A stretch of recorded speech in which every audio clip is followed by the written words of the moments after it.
week's plea? I do not believe that, well, I believe that would happen either after investigative review is complete or I guess while she's on the stand, but not questions pertaining to. Okay, I just need to know when to. It will not be this morning, I do not foresee. Okay. I mean, I've got the instruction ready. And Your Honor, when the court, I believe there's one matter regarding filming that the parties could approach. Okay.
Your Honor, and I'm sorry, this has been a long trial, so I don't know the date.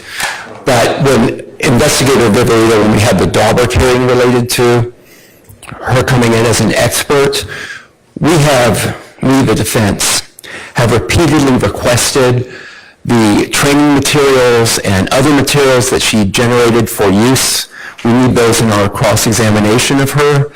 At the time of the Daubert hearing, we were not provided with that. Mr. Harvey said... What do you mean by training materials? She testified that she develops a training course, and that in that course she trains other law enforcement on gang investigation.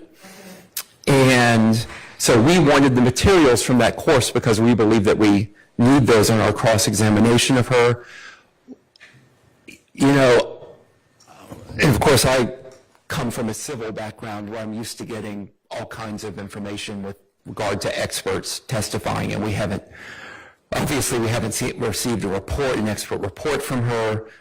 Which This one doesn't exist. That's And true, if one it doesn't exist. One does not But have to be created. True, and I'm not disagreeing with the court, but certainly training materials that she uses does exist. We've asked for it. We've not been provided with it. When's the last time y'all brought that up to the state, that, hey, we still need those things? I cannot tell you, but we've repeatedly asked for them over the course of the last year, Your Honor. And we were told by the previous court that at some point that may become, actually, what did the court say? It might be something that may need to be tendered at that point or brought up if does come in as an expert. We're at the point now where she's being presumably brought in to testify as some combination of fact witness and expert witness. So we still don't have those materials, Your Honor. I don't have an issue with her testifying as a fact witness. I understand. I'm just saying, like, we've had Investigator Viverito has been on the state's list for weeks and weeks, and the time to have brought up, oh, hey, we don't have the training materials yet, would have been sometime before, when she's probably already here. And if she doesn't have them in her bag, because nobody's reminded her, she's not probably going to be able to access them unless she can maybe do it electronically. I don't mind asking Mr. Adkins to either himself or have one of his investigators step out to wherever she is and see if she could access anything electronically and provide it. But if she can't, you know, it's kind of understandable right now, since we didn't give her a heads up anytime recently, even though we knew she was going to be testifying, to search your files and find them. I understand, Your Honor. So if maybe they could do an additional request, and maybe it will come up, maybe it won't. If she is allowed to testify as an expert, though, I would ask the court to follow the previous court's order that there's a bifurcation of her factual testimony from her expert testimony in order to prevent confusion to the jury. There was also an instruction that the previous court had come up with. I will endeavor to find it.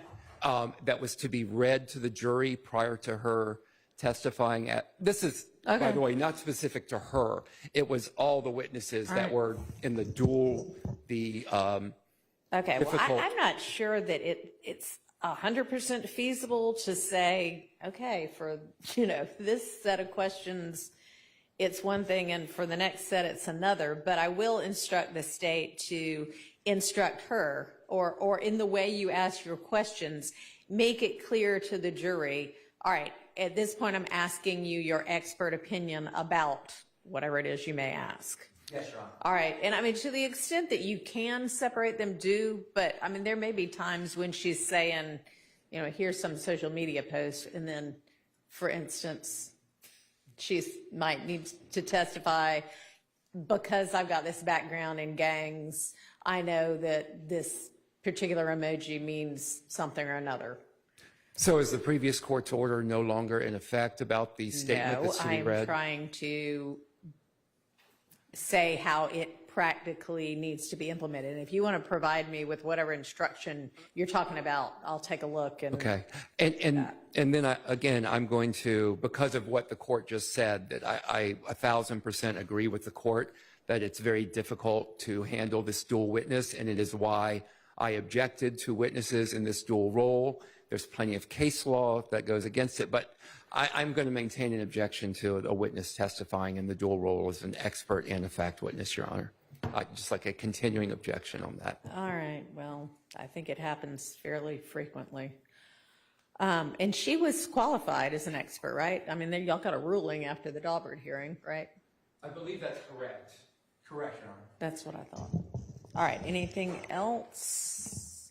I don't know if we have the jury ready yet or not. They should be, it's 9, but I'll have to check on that. Yes, sir.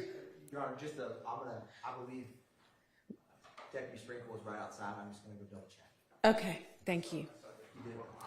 Thank you. Okay, and I don't know if Investigator Viverito is here or not yet, but can somebody get word to her to try to find her training materials? Yes, Your Honor. No, jury's not ready, okay. All right, did y'all find out any additional information about those couple of items? You were gonna try to either find out like who the people were, or there were a couple where you were gonna try to find out the date it got posted. Do we know the answers to those things? Yes. Okay.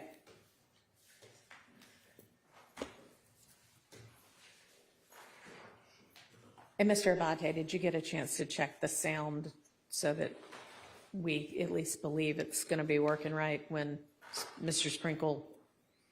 Yes, we checked it last All night. right, great, thanks. Fine. Good. See if the rain was. Who knows? I want to know if he followed through on his promise to narrow down the number of calls. I did. All right. Can't wait to see that. Mr. Abadi always fulfills his promise. Instead of an hour and 20 minutes, I thought it would be 25. Okay. Bless you. Judge, just thinking forward while we have a minute, I was thinking forward about what we were talking about happening in the near future. And regarding directed verdict motions. Right. I think it may be, we have obviously a lot of Evidence. evidence in this paper. Yep. If I could request the state, and maybe the court ask the state to, typically, my understanding is with each witness they've made, that they presented, they've made PowerPoints of the evidence that they're seeking to admit, and generally, we've complained when it hasn't happened, but generally they've given it to us before the witness testified. They've given us a hard copy. Okay. If I was just thinking last night, if the state could forward all those PowerPoints of the evidence that's been admitted to all parties, if they have them in the PowerPoint still, that may help everyone in kind of formulating and getting to the bottom of what's in evidence, as opposed to digging through this before Monday or Tuesday or whenever we. Okay, but y'all are going to have to, or we even, are going to have to dig through, We are. as you say, the evidence anyway, because we're going to have to sort out what goes out with the We are. jury and what doesn't. But I'm sure the state will be happy to do that to the extent they have those available. Thank you. Put them on a jump drive. Great, and if you can provide that to the court as well. Of course, yes, ma'am. Thank you. So, Judge, I believe, and I'll let Mr. Sharp, Mr. Weinstein look through. I think I took almost all of the ones out that we spoke about that we didn't know the origin, except for one. Okay. It was a video where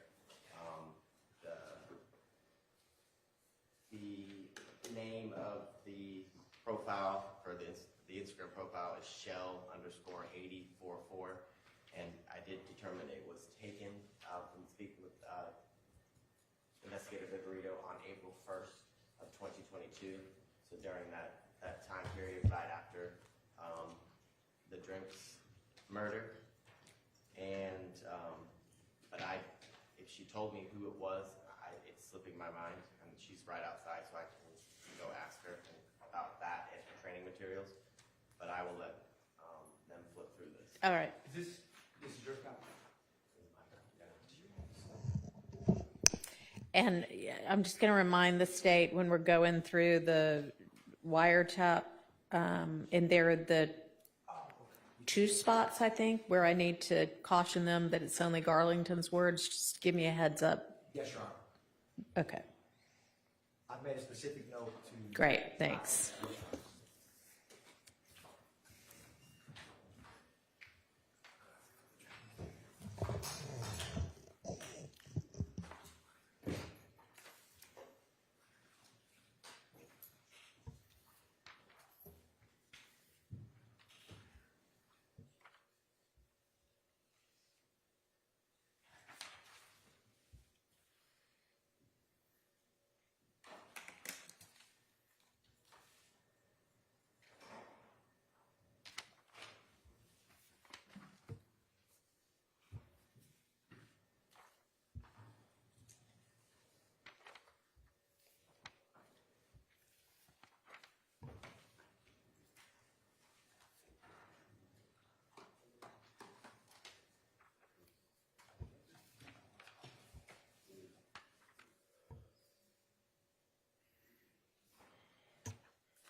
Okay.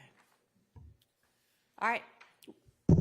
The jury's ready, so if y'all need a second to finish going through that, that's fine.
Smaller set of evidence. Any issues? I wouldn't call it an issue. There's one that I don't think we've litigated. It's marked by Mr. Abate, so I'm assuming. Beginning of that, the video. It's not really, that's like What video? the one that we played last night. It's not.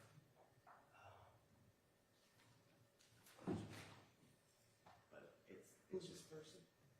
I don't, that's.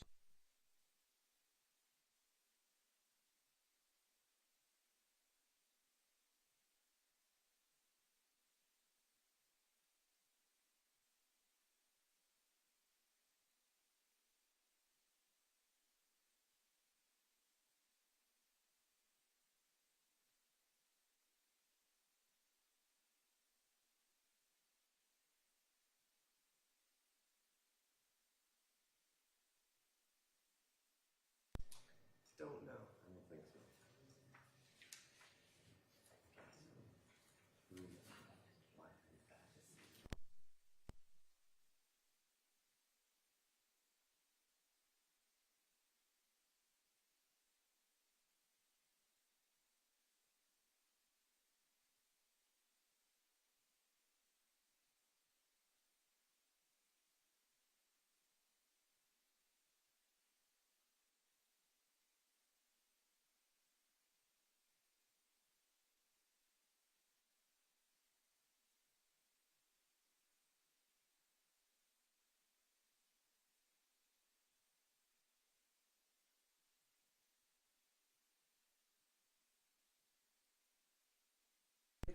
All right, we ready for Mr. Sprinkle and the jury? Okay, thank you.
Your Honor, while the calls are playing, I'm just asking the court's permission ahead of time to remain seated so I can navigate. Thank you, Your Honor.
Good morning, ladies and gentlemen. Good morning, Mr. Sprinkle. You are still under oath. I'll just remind you of that. Thank you, Mr. Your Honor. Atkins, go ahead. Thank you, Your Honor. Welcome back, Deputy Sprinkle. Thank you. When you were here last, there was some jail calls that was State Exhibit 590 Yankee that you had reviewed and admitted. Do you recall that? I do. I wanted to play some of those calls that you pulled with you now. Was one of those calls an October 31st, 2015 call from defendant Shannon Stillwell? Yes. Your Honor, I'm going to play from 590 Yankee on that October 31st, 2015 call from 1 minute and 10 seconds to 2 minutes and 5 seconds for the record. All right.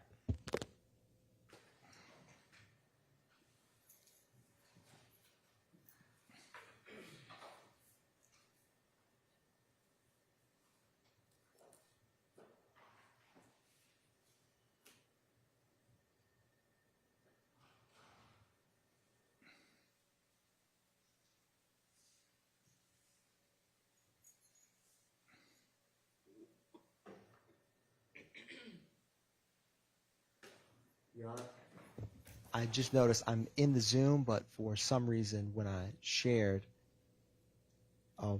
It's not working. yes, give me one brief second, Your Honor. Okay.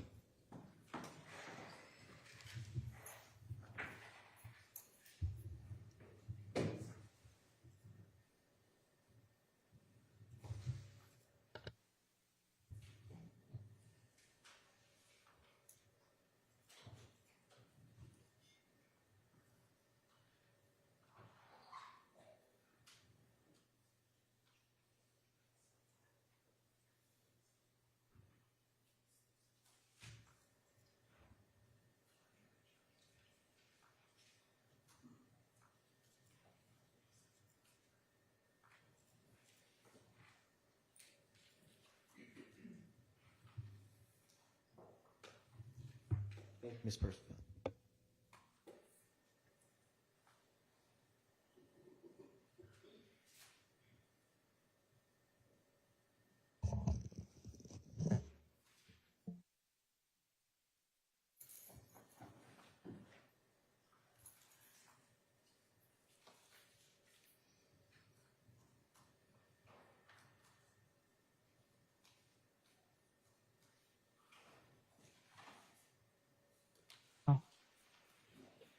Hello. What's up? Hey. Oh, what happened? Dawson, that lawyer, I had one talk to the lawyer. Oh, okay. Listen. And he just let him know he behind me, everything good. He said Dawson sent him down there so I can interview him to see if I wanted him. And I'm like, you feel like he handled the case, then I want him. If he feel like he can't, then don't waste my time. Oh, okay. You want him? Well, he talking like he can handle it, like everything. He can handle everything. He say he been working with all type of stars on all type of murder cases and all type of cases. Mm-hmm.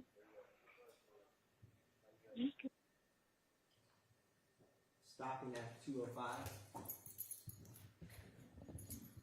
Deputy Sprinkle, was another one of the calls that you pulled a November 13th, 2015 call from Shannon Stillwell or Shannon Jackson? Yes. Your Honor, for the record, I'm going to publish 11:25 to 14:30 of that November 13th, 2015 call. So what is the exhibit? 590. Oh, they're all under the same. Correct.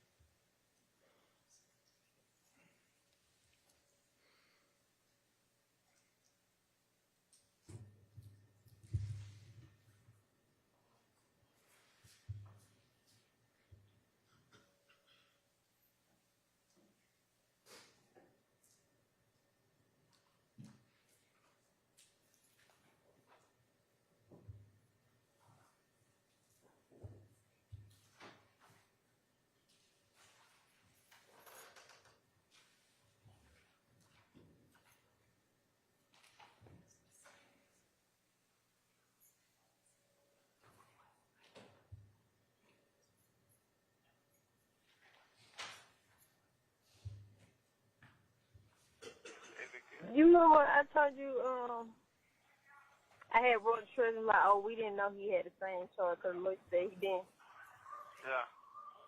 Yeah. They saying gonna fix back. Lil Woody on the phone, he said, what did he say? I don't know. He said you told the treasure they dropped the charges on him.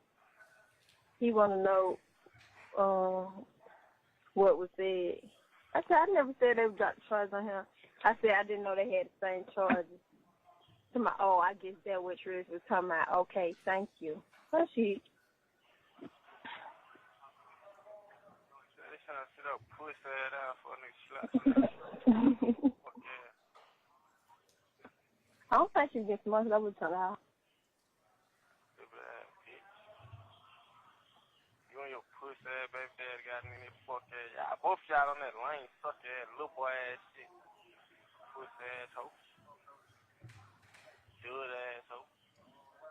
Shut the hell up. You don't know. Wait till you get your package. Fuck him.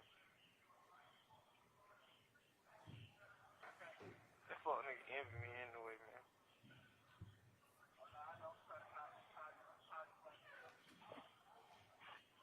Y'all got one crazy relationship. Fuck nigga envy me. He hates everything I had. Y'all be back rocking when it's all over. Crazy fuck. I don't want that bitch. I really gotta shoot myself in the face. When y'all go back right, I don't want to fuck that nigga, man.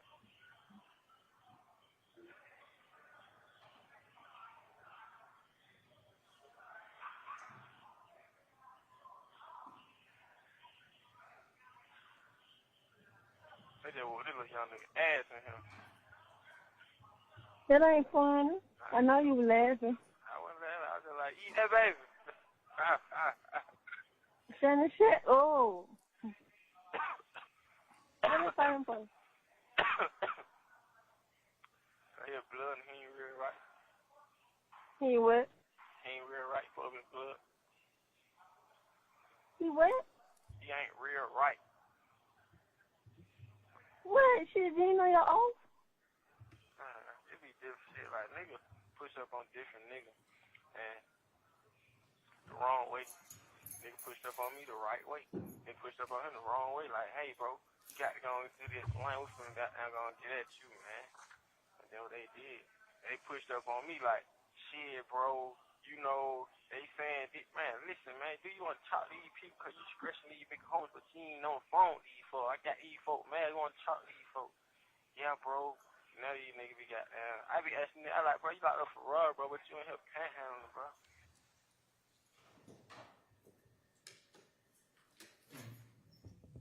Deputy Sprinkle, in your investigation into the Donovan Thomas murder, did you ever have a name of Rontrez Brock come up? Yes, And was that Kenneth Copeland's brother? it was. Was there another call that you pulled and when you had introduced from November 23rd, 2015 at 16:08 or 4:08 p.m.? Yes, And was that a call from Shannon Stillwell or Shannon Jackson? it was. Your Honor, I'm publishing from 590 Yankee, November 23rd, 2015 at 16:08, and the time we're going to start at 4:19 to play to 6 minutes and 2 seconds, and then we'll play 8 minutes and 56 seconds to 14:40 for the record.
got going on? Yeah, all right? What the hell the fuck come out, man?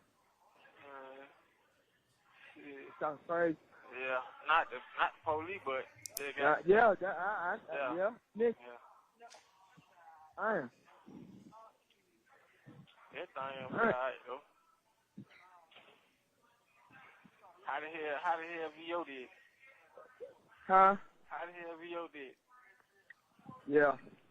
Yeah. Okay. He say, she say. Yeah. Everything all right.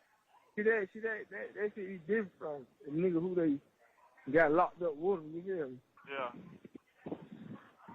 Nigga trying to free themselves, so nigga say whatever. But the judge kept saying like, he was just like, they shit, the way they saying, like, that shit don't mean nothing, because that's how they doing it, like, they trying to get out, the heat out their ass. Yeah, that's what I'm saying, Yeah. So if they do that, that's what they gonna do. Put themselves on the scene. Exactly. That was the little. And that what they trying not to do. They beating around the bush. They just saying, you did it, and now I mean they can't say you a bitch. They did it. You did it. How you know it? They going. How you know you did? You know how the folks do. You know what's going on. But other than that, you all right though. Yeah, man. I'm just chilling, man. What about the health? Oh yeah, everything. You know, everything out here up. Well, this shit still like I can soak it up, but it's not. Yeah. It maintained. I'm good. Your Honor, I'm now moving to 8:56 to play to 14:40.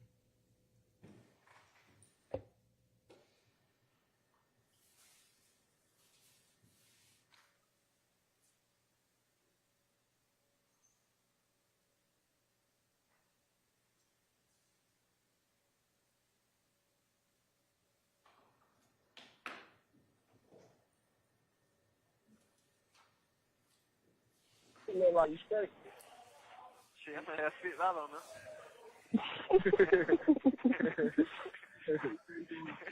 So when y'all go back to court? On the 18th. And what they say, a hearing? Nah, I just did the preliminary hearing. So ain't nobody getting no bond? Nah, they tried all multiple charge, because multiple had a lawyer. They said the same thing about both of them, you feel me? They tried all multiple charge. They did only thing different was the little nigga named, Deep Cleveland. He told me, I told him I did it.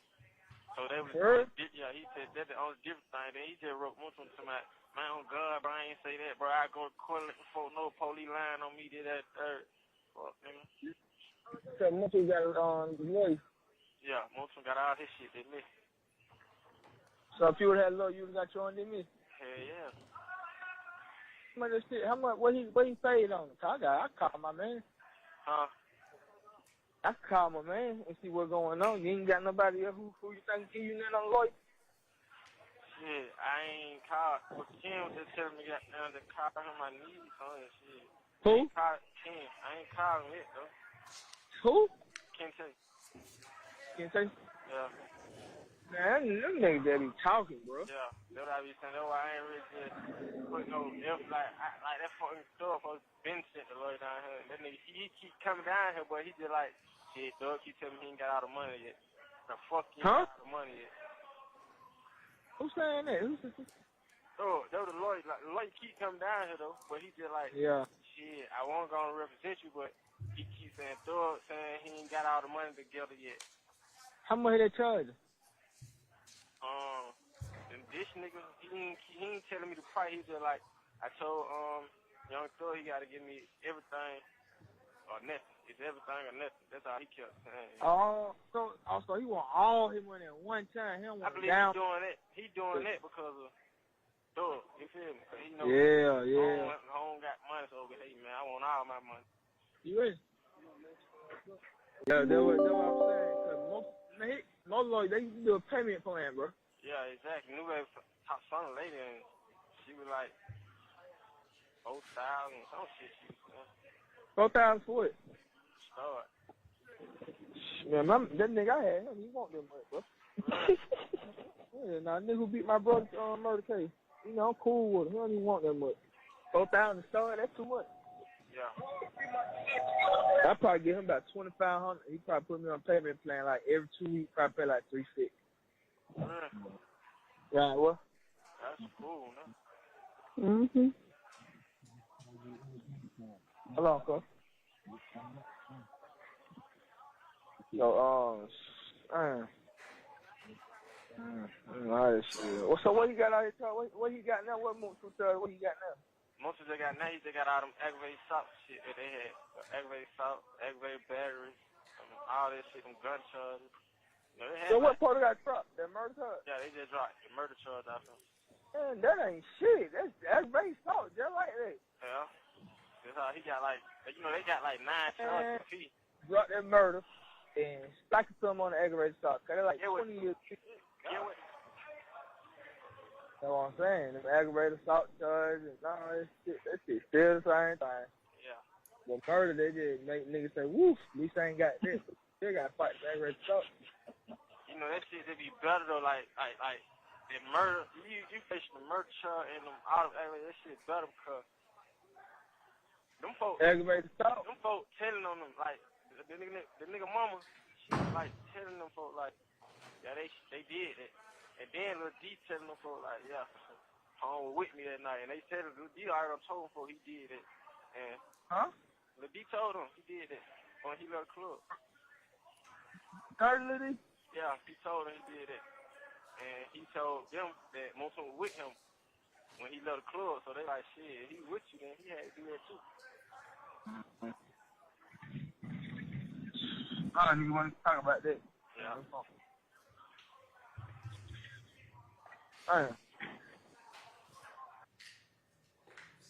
Stopping Your Honor at 1324.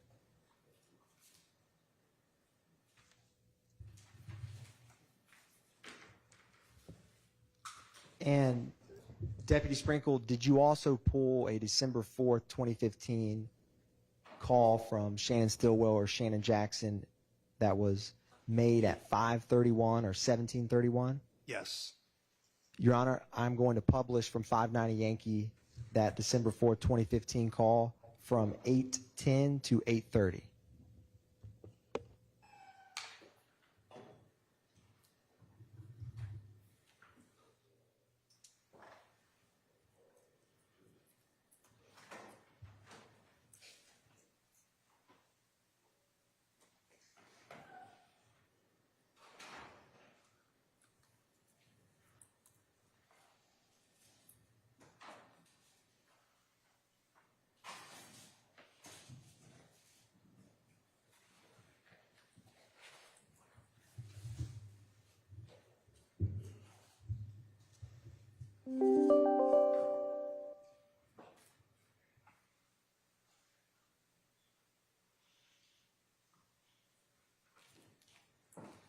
Is y'all fucking with you?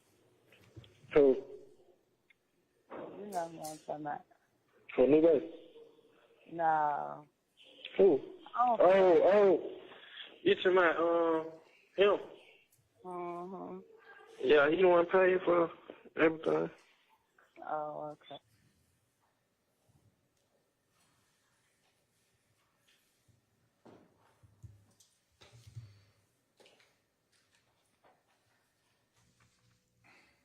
Now,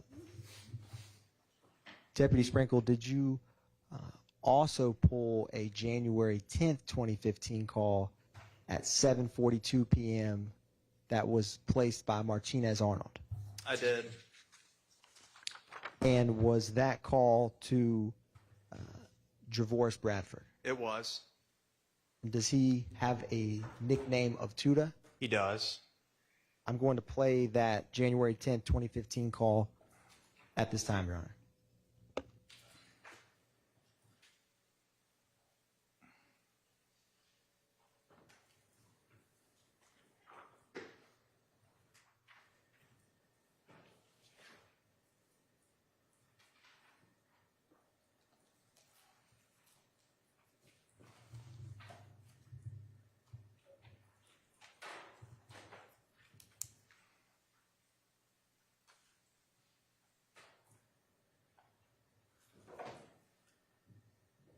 This is a prepaid collect call.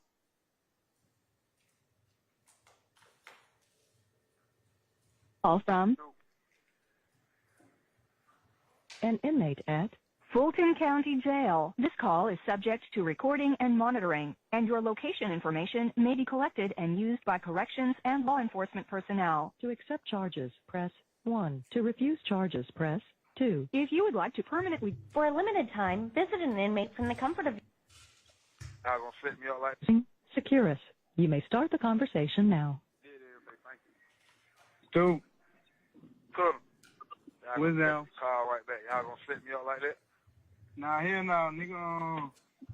Which time you got there? Some shit there. Nah, hell no.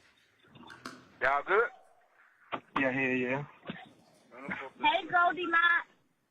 Who that is? Boosh. What's up, short stuff? What are you doing? Yeah, brother. We going on.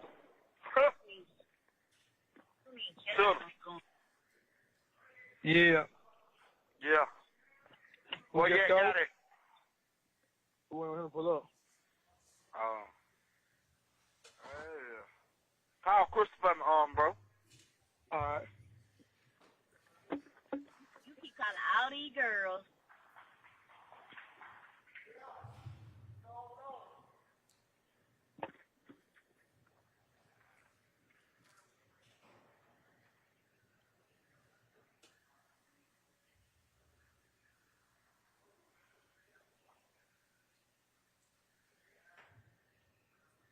M.A. Yeah. Crystal, Yes. I'm on your nerve. No. Why you acting know, bro. today? No. Oh. You feel like you're getting on my nerves? No, a little bit. No, but I ain't talked to you earlier, so you had to threw me off. You said call you later on. Yeah, because I was at work. Earlier you said you don't want to talk. Call you later. Because I was at a client, so. You with a client now? Crystal is my friend. Well, yeah. And she's pretty, so. I don't want nobody in my business. Crystal's my friend. She know you, so.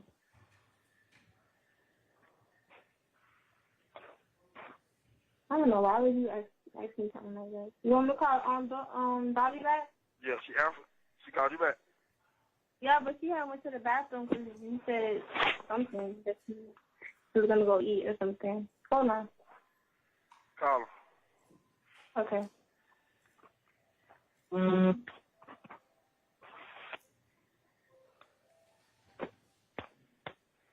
think Dora at her house too, huh? She at her house or Slime house?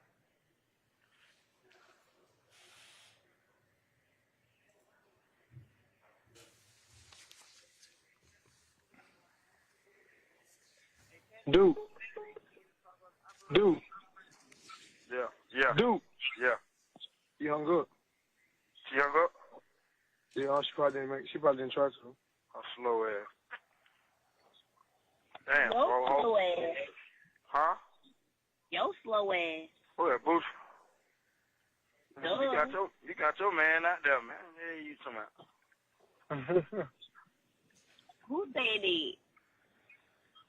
Who said that? When you coming home? Court Tuesday. They'll give me a bond Tuesday. I had to wait till I go to the judge. Your bun gonna be high? I don't know. Shit, what's your bond was, too? Mine was 25. They might do 25,000. You did. No, Right, what make you think it's gonna be? What make you think it's gonna be the same as Tutter? I'm saying elevator something at 20, 30. I ain't gonna go no higher than 40, 50. It ain't gonna be that high though, 'cause they only do that when you got them, when you dead ass wrong and you don't got them chips or nothing like that. Shit will be 300. There go right there. Don't be. Call Chris. What they do? Crystal don't want to talk to you, man. I ain't gonna talk to you last 2 days.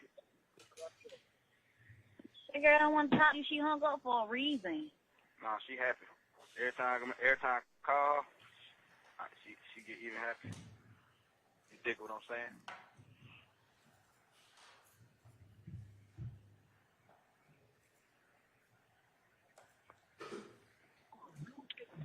Hello? You hung up on me? No, the phone, I hung up by accident when I was trying to call Dottie because her phone went straight to voicemail. It is. Yeah. I mean, call Dora over there. Come on.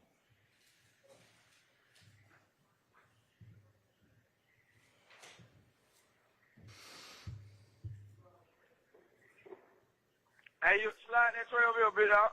Kick it over here. Yeah. What you say? Hell no, I ain't eating that shit. I gave you all nephew. It's on you next. Hello? Yeah. Dora, What up, man? what's up with it, homie? You dig what I'm saying? You dig. Nah, bro. What's going on, man? We count down in this bit, man. This shit here ain't. Hey, man, you know. This shit ain't for no players. Oh, yeah, you already know. He go to court on the 13th. No, the Yeah. day's 10. He the day's 10. He go to court on the 13th. Yeah, the day's 10. What's they do? Well, y'all know when it get nighttime, we just say the day they left. So the day they left, man. Y'all know the time. You don't know the time, so you think like they left. Yeah, night they left. Monday, my last day, really, because when they wake us up at 4 in the morning to go to court. Oh, you going to court on when? On Tuesday. Monday. On Tuesday. Yeah, Tuesday. This shit ain't for no player, man. What? Damn, this shit. You see a long way out? You see a long way people leaving? Triple back ass nigga. Yeah. Yeah, he was trying to call him. He was trying to call my name. We were locked down, though. Oh, they keep putting you on lockdown? Nah, man, them folks have us on lock. We come out the room at goddamn 8. I mean, at 9. They send us back in at 12. Come back out at 4. Well, we come out, I'm upstairs, so we come out at 6. Downstairs come out at 4 to 6, and we come out from 6 to 8. Yeah. You did what I'm saying. Yeah, that shit lame, man. You know, we ain't doing that but a whole bunch of chilling. Where y'all at? Finna edit this video with at the Yo. Y'all at the Yo? Yeah, we with Bill finna edit this video. What, destroyed? Nah, you probably gonna do that shit. They doing that to Vinci. Yeah, that shit so hard, man. What the hell, Thug at? Man, I ain't even get to see that booth, that shit, man. I went to the room when y'all was too much. The Da Vinci, I went to the room. I didn't know y'all shot you asking Matt when. They shot Da Vinci. What's up, he right there? Tell him I said, what's Sam? Yeah. Nah, he right here yet. He ain't with her yet. I think he in the meeting with Leor there. Oh, what Dolly? Right here. Hey, Dolly. Hey, Dolly. Hey, Dora. Hey, that's what I'm sure gonna be. Hey, Dolly. Hey, Dora. Hey, Dolly. Hey, Dora. Duke, man, who the fuck that was a jetpack guy? Damn, what Duke at, man?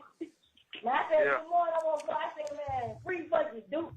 Oh, Duke man said, tell this jump that the down payment due date is $250, but it's $5 something out. Let's just say, they don't want the down payment of me. What? He said, what you say? Down payment on a down payment for what? My boy. Oh, she go to think she gonna get in like that. $500? No, we gonna pay for it, ho. What the next? She said they just gave her daughter deposit $250 in the last day. What you trying to have a party? Some place she at me tonight, but I ain't know no more.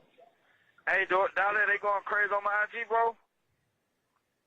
Yeah, you know the folks that keep asking where you at. Answer your phone, bitch. Got a whole lot of money. The folks try to figure out what's up. Why you can't pay money?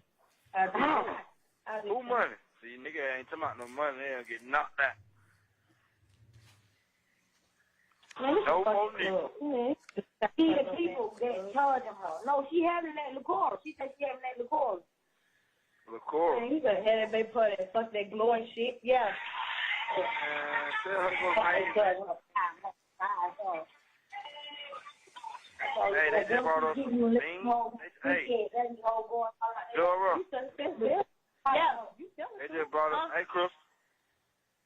Let him do what he gonna do to his own kid. They just brought some beans. They just brought some beans, some red beans and rice. Red beans and rice, man. Man, they just brought some red beans and rice with no sauce, no seasoning. It tastes like water. I just tasted a little bit. I just licked a little bit. It just tastes like, listen, them folks, they really gave us some dog food on the sandwich. They gave us 2 wheat bread. They gave us like 3 pieces of salad. 3 pieces of salad with the dressing already on it. What? And a big dry ass cake. Fill up the whole one side of the trip. Man, I said, man, listen, bro. This ain't that and that ain't it, bro. then Crystal just tearing her mouth out. No, girl. dog food. The red beans and rice look like dog food. The red beans and rice. Yeah. With the kidney It's beans. like dog shit, don't it? Yeah, with the kidney beans. Dog don't shit that. Man, this shit ain't right, bro. I don't supposed to be getting fed like It's that. like some shit the dog don't shit that. Yeah, he look like shit. I ain't even, you know what I'm saying? He look like shit. I ain't want to say that because them folks eating all that shit. Yeah. You know what I'm saying? Shit like dog shit. So they been in there. They got a hammer. They been in there. How you know it's not no seasoning in? You taste it. I said I licked this. I tasted it on the spoon. So I taste like water and a big ass cake.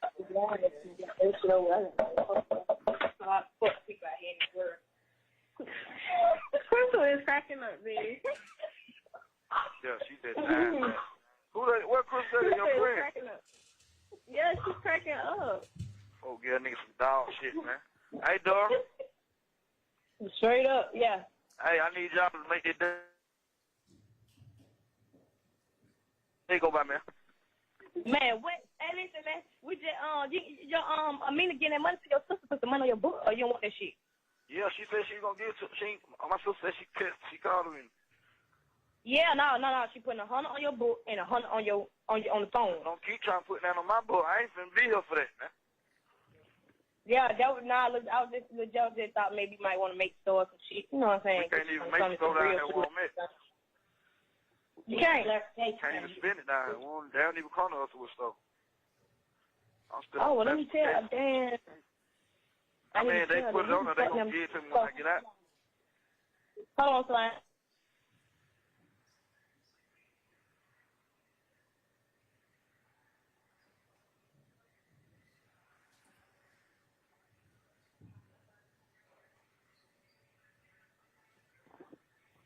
Hello? Yep. Yeah, man.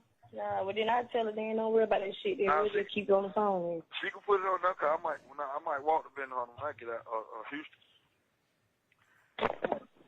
You motherfuckers on the phone. I go, okay, yeah. That motherfucker, it was 2 degrees out and they let yet out. I thought they'd be at the gas station. She said, so I wasn't gonna stand in front of that building. Yeah, no, I'm walking on. I'm telling you, I'm walking on. Straight down North Side Drive. On the way. That bitch stay right well. Pick me up at the gas station. It's a number that called my phone. I don't know You who have it is. 1 minute left. I'm stopping yard at 14:35. And Deputy Sprinkle, was this the call you had referenced that after, when you listened to this call, what was the next step that you did? I reviewed the surveillance video from the Texaco station next to the incident location on McDaniel Street. And was the one of the other calls that you pulled a October 4th, 2015 call from Deamonte Kendrick? Yes. Your Honor, the state is going to play from 590 Yankee.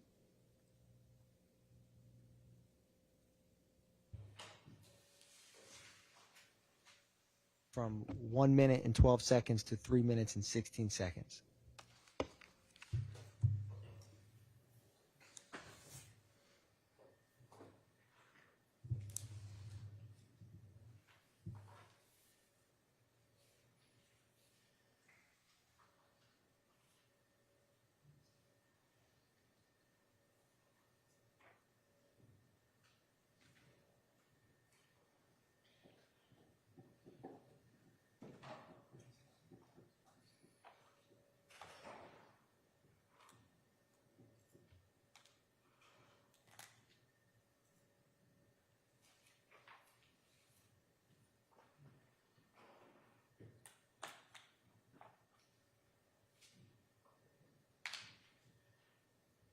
Hey. Yeah, I've been on lockdown, man. It's down here confusing, man. I gotta get out. Okay, just first of all, keep your head up, and I just want you to know I love you. I put minutes on my phone yesterday, and I was hoping you call. I love you too. Keep your head up. Keep your head up. Did Duke get out? Yeah. Okay, well, he got a whole lot of folks he got to answer to. Oh, Duke. Hell yeah. Yeah, bro, cause it nigga fault, bro. Monte, I love you, but you should have told that nigga fuck that shit. Take that ass whooping. Yeah. You should have told. You took yours. Alright, calm down. I'm gonna calm down. Okay. I'm gonna talk on the phone like that. Look, so what is everybody talking about, man? Cause I go to court on the 15th. No, you go to court on the 16th, 1-6. That's what I said. Yeah, but they trying to still push the mixtape out. Who? Them. Just tell them forget 10 or 13 good songs and drop it. And Okay. tell them to find, like, don't use that red bandana shit.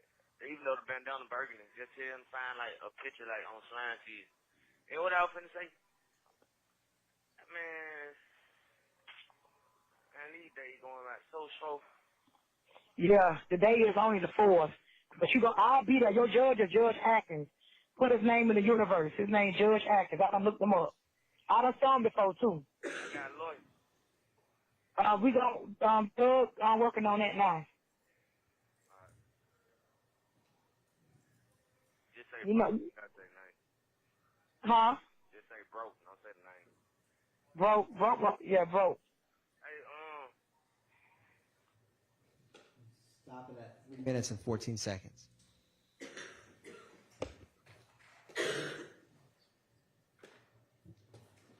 Thank you, Deputy Supreme Court. No more questions by the state, Your Honor. Mr. Sprinkle. Yes. Good morning. Good morning. How are you? I'm all right. How are you? Very well, thank you. Okay. Mr. Sprinkle, I want to talk to you about the phone calls from the jail with my client, Shannon Stillwell, on them, okay? Okay. And I know you testified before about this briefly. How many total calls did you review involving Shannon Stillwell? I don't know how many I reviewed. It would probably been around 30 to 50, somewhere in there. I downloaded over 700, though. All right. The first call that we heard was 590Y. What date was that first call that we heard? Well, if we're talking about today, it was October 31st, 2015. And that was right after Mr. Stillwell had been, you're aware that Mr. Stillwell was a victim in a case where Tierra Jones was shot and killed. Yes. And you're aware that car that they were in, you're aware that the facts of that case was a car sped up behind the car that Tierra Jones was driving and shot a bunch of rounds into the back of the car that Shannon Stillwell, Tierra Jones, and Miss Duncan were in, correct? That's what happened. Okay. And Tara Jones was tragically killed. Yes. And Shannon was severely injured not from gunfire, but from the car flipping. That's correct. And he went to the hospital. Yes. Okay, so this call on October 31st, 2015 is within a day or two of Mr. Stillwell being released from the hospital. Well, let me back up. While at the hospital, he was served arrest warrants for the Donovan Thomas case. I believe he was at the hospital at the time, yes. Okay, and so this call is right after Mr. Stillwell is released from the hospital and is now in Fulton County Jail on those charges. I don't know when he was released from the hospital, but given the timeline of when the T.R. Jones murder occurred and about when the arrest warrants were issued, I'll say that you're correct on that. Okay. That first call, you hear Shannon speaking to a young lady. Yes. All right. Do you know who that is? Betty Jean Jackson is what my notes state. Okay. Well, Betty Jean Jackson is Mr. Stillwell's grandmother. That Correct. didn't sound like his grandmother, did it? No, but that's the number that he called. That doesn't necessarily mean that's who he was speaking Okay. with, Could he have though. been speaking to Yvette Barron? Yes. That's very possible. He spoke with her very often. All right. And that was a female friend of his? Yes. Okay. Now, in that first call we heard, you heard Mr. Stillwell, they were discussing representation, who was going to represent him on this very serious case in 2015. Yes. And Mr. Stillwell said something to the effect of, Thug sent a lawyer to visit me. Yes. Okay. And then Mr. Stillwell talks about that lawyer said he's worked with all sorts of stars and media cases before. Yes. And Mr. Stillwell is trying to figure out if he wants to entrust his life in his lawyer's hands. Yes. Okay. Who was the lawyer that met with Mr. Stillwell just before October 31st, 2015? I don't recall. Well, you have... If I ever knew, that is to say, if I ever knew to begin with, I may have, but I don't know now. You have the ability to look in the Odyssey system to see what lawyers visit clients on a daily basis, correct? Yes, but that's logged in the jail manager area, and in my experience, sometimes visits don't get logged. Okay. I guess I can't say, I don't know what's not logged, but there have been times when I either knew or suspected that an inmate received a visit and I didn't see that it had been logged in Odyssey. But this visit may have been logged. I don't recall. If it was, it should still be in there. Could it have been a Michael Bixon? Yeah, that name sounds familiar. I think that you're right. Okay. In fact, you know that Michael Bixon filed your office, the district attorney's office, did not indict this Donovan Thomas case, the alleged murder. You did not indict this case for several years. That's right. Okay, and several of those years, Mr. Stillwell was in jail, unindicted, charged with the Donovan Thomas homicide. I don't know how long he was in jail, but it was certainly unindicted for a number of years. You know that Mr. Bixon, on behalf of Mr. Stillwell, filed a constitutional speedy trial demand. Objection, Your Honor, to the relevance to this. Okay? Are you aware that Michael Bixon filed objection, Your Honor. motions? Sustained. Do you have any evidence that I, Max Shard, went to visit Mr. Stillwell in October 31st of 2015? No, I don't believe it would have been you. Okay. You don't have any evidence that I ever spoke to Mr. Stillwell before he was arrested on this RICO indictment in 2022, correct? You have no evidence of that. I don't know who you were speaking with in October of 2022, or if you had spoken with him or you hadn't. I have no idea. Okay. But you have no reason to believe that he was speaking about Thug sending me to see him in October 31st of 2015. No, I don't think you would have been even in a position to represent him then, if I recall correctly. Okay. Thank you. Now, moving on to the third call, November 23rd at 4:08 p.m. we hear Mr. Stillwell speaking to another man in that call, correct? Yes. Okay. And now, that was a day, there's a thing called preliminary hearings, correct? Yes. And preliminary hearings are when someone's arrested, the case is not indicted. There's a court date where an investigator comes in and testifies as to the evidence in the case. That's usually, it doesn't have to be an investigator, but probably over 98% of the time it is. Okay, and you're aware that Mr. Stillwell had a preliminary hearing on the Donovan Thomas case in November of 2015. Yes. Okay. Have you reviewed the transcript of that hearing? No. Okay. Well, let me ask you this. In that hearing, it was Detective Thorpe who testified, correct? Yes. Okay. Kenneth Copeland didn't testify at that hearing. No. Okay. Quindarius Zachary did not testify at that hearing. No.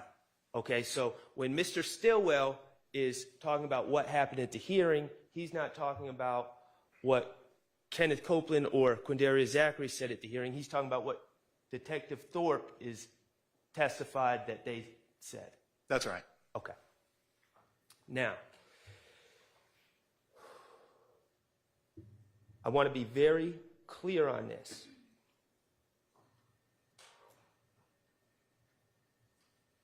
On that tape, Mr. Stillwell, and this was after his prelim was held, correct? Yes. This November 23rd phone call? Yes. In fact, it was right after his prelim was held. I don't recall the exact date of the prelim. I remember it was in November, and given some of the contextual details of that call, it sounds like it was very close in time to this phone call that we listened to. Okay. In that phone call we just listened to, the volume was a little low and the audio goes in and out a little bit. You would agree? Yes. Okay. I want to be very clear. Shannon, on that phone call to that other gentleman, says, little D, and this is right after the prelim, little D is saying that I said I did it, correct? Yeah, that's right. He did not say, let's just clear this up because the tape's not the best. He did not say, I told little D I did it. That's right. He did not say that. He merely said, little D is saying that I said I did it. That's right. Okay.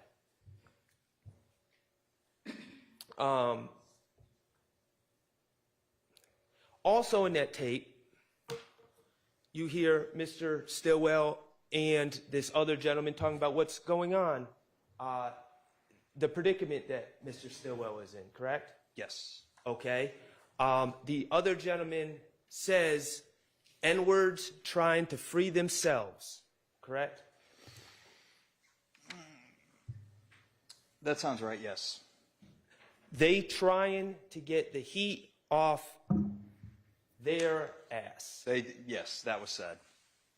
People trying to point fingers at others while not putting themselves at the scene. Yeah, I believe that's a verbatim quote, yes. Okay, and trying to free themselves, trying to get the heat off their ass. This is after Mr. Copeland gave statements against Mr. Stillwell on June 1st of 2015, right? Yes. And in the context of that interview, he was facing federal charges. Mr. Copeland was, yes. He was facing gun charges. Yes. He was facing theft charges for stolen merchandise that were in the mother of his child's apartment. I don't recall that part. Okay. Computers, where he was claiming Lil Mike and Quez. I'm objecting to this. I don't know the relevance of that question. You're not aware of, it's in evidence. All right, then overruled.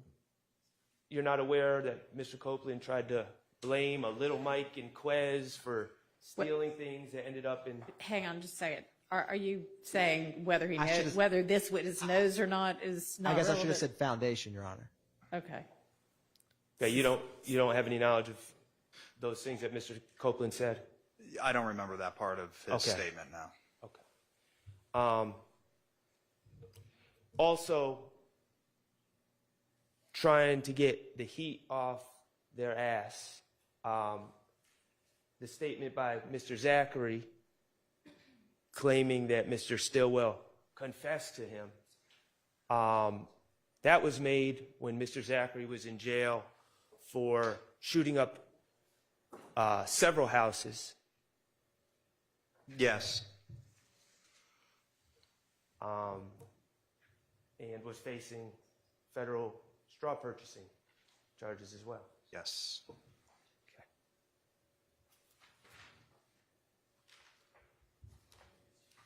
No further questions. Thank you. Ms. Weinstein?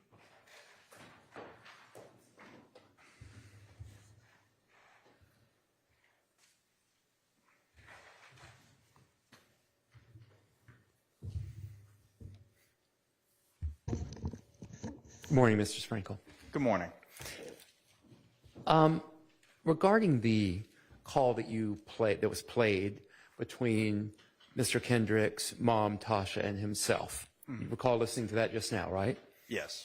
And Mr. Kendrick says, do you hear the language about the mixtape about to drop in that call?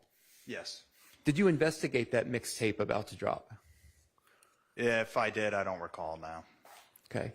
And associated with that, do you recall if associated with that mixtape is an image of my client wearing a bandana? I do not. Okay. But there is a reference in that call where my client informs his mother to change that bandana away from a certain color. I think he says a red color, correct? That's right. That's what was said. And given that the state seems fixated on seeing burgundy as red and orange as red, Sustained. do you think it's reasonable for my client to want a bandana viewed as red to be changed to another color? Objection, Your Honor. Sustained. Did you know that in your investigation, did you find my client being signed to Young Stoner Life Records in 2015? I believe so. Yeah, that sounds right. Okay. And then again, that mixtape being associated with that.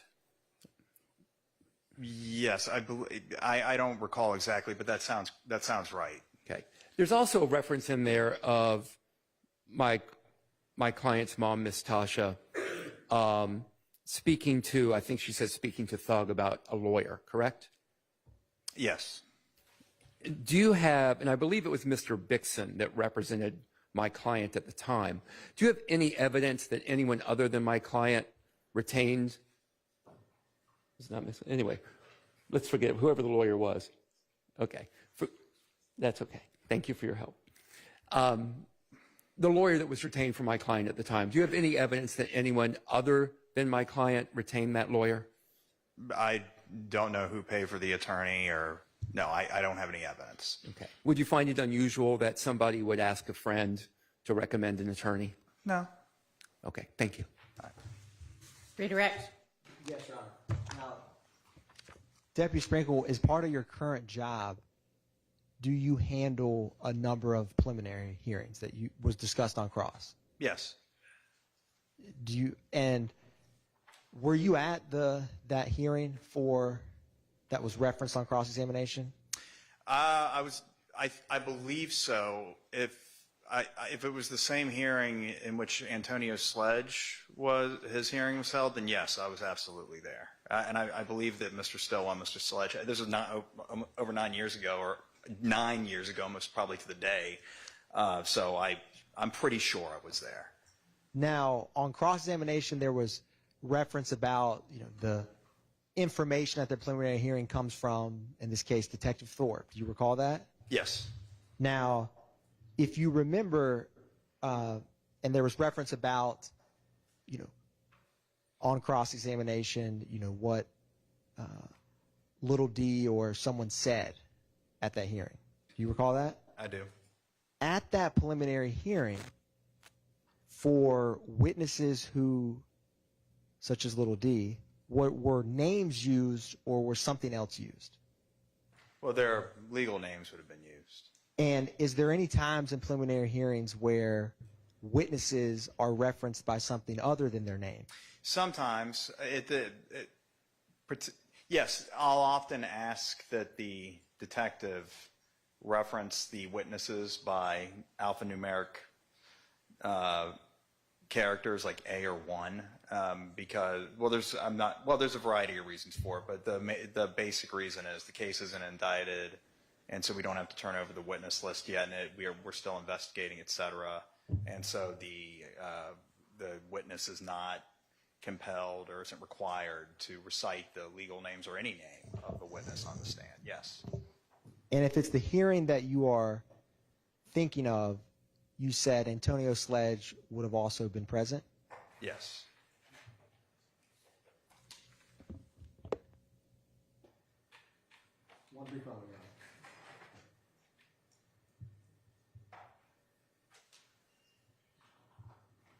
No further questions. Thank you, Deputy Sprinkle.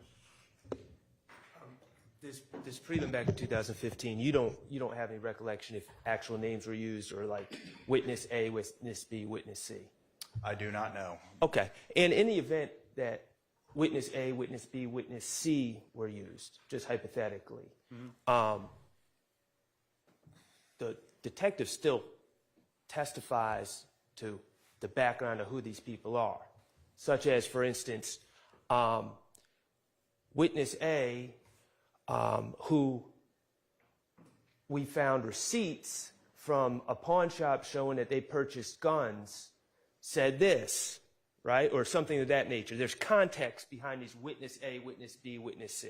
Right. I mean, if you're saying that even if their names aren't used, if the detective provides enough detail regarding the circumstances surrounding the interview that one who is familiar with the witness could infer their identity from the testimony, then yes, that can happen. You said that so much better than I did, and I appreciate it. Thank you. Ms. Weinstein? No, nothing more, Your Honor. All right. Thank you for your time, and you are excused. Yes, released. Permanently excused. Released. All right, let's take a quick break before our next witness, who I think might be a longer one.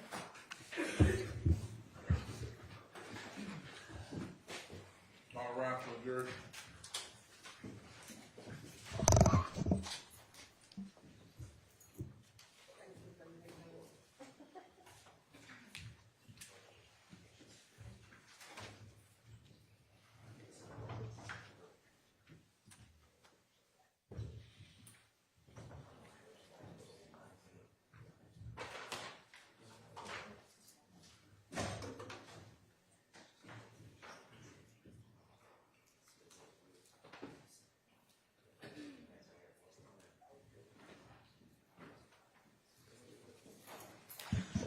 All right, let's figure out this request for an instruction about dual capacity witnesses. Mr. Weinstein, I see what you originally requested. You don't seem to have been able to find what the judge determined, or maybe you did really just a second ago.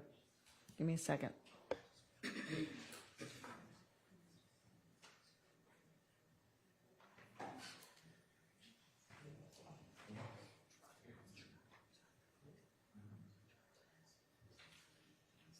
Okay, anyway, you weren't able to find the language that the court apparently decided upon, and this is kind of a fish or cut bait point since we're about to have this witness on the stand.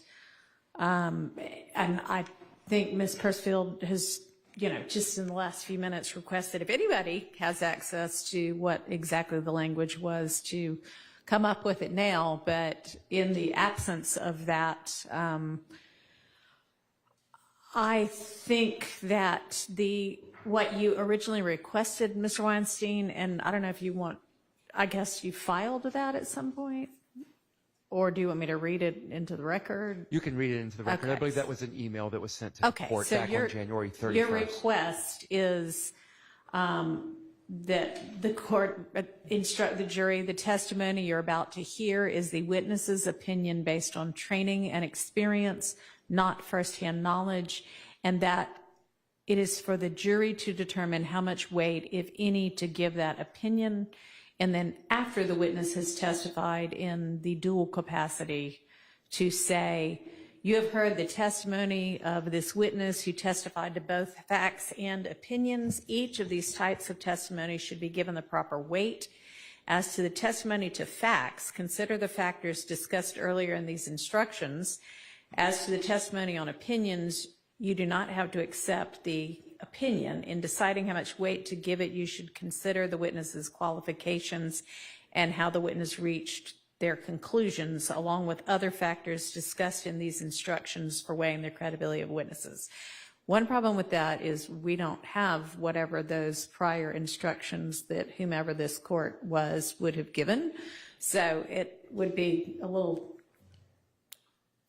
not helpful to give them that instruction. Your Honor? Yes. I'm very close to finding the instruction. I found the state's previous, Okay. when Detective Bell that. Okay. So I'm going to forward that to the defense counsel in the court, and I think near that time, I'm hoping to see another email of what the court actually. Okay. But this is the state's That, previous proposal. that would be great. Thank you, Mr. Adkins. I believe that's around January 31st, 2023. So I'm looking. I mean, in the event we can't find it, I've tried to fashion something Thank you. that might work, but first of all, I guess we can see whether it can be located Thank you, Your Honor. quickly. Oh.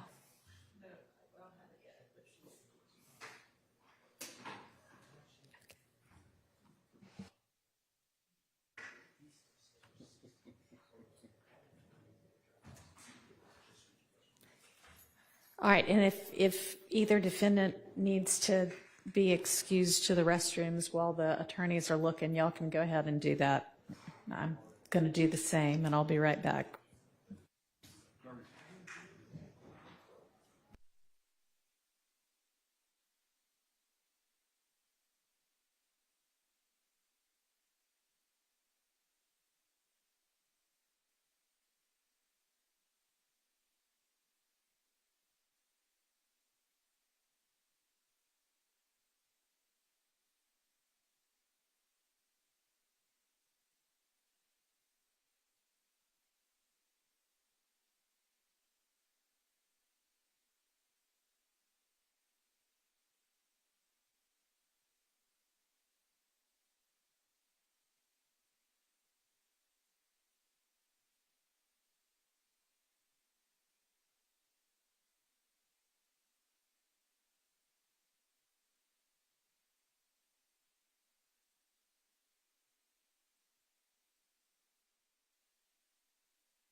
is some of the testimony you're about to hear will be this witness's opinion as an expert based on training and experience, not her firsthand knowledge as a fact witness.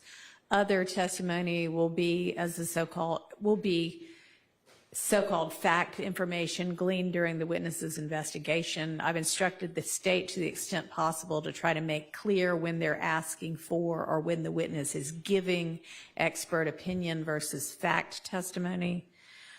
I'll just recall to you the instructions previously given about how to evaluate fact testimony, lay opinion testimony, if there is any from this witness, and expert opinion testimony. Y'all want anything beyond that? Okay, great.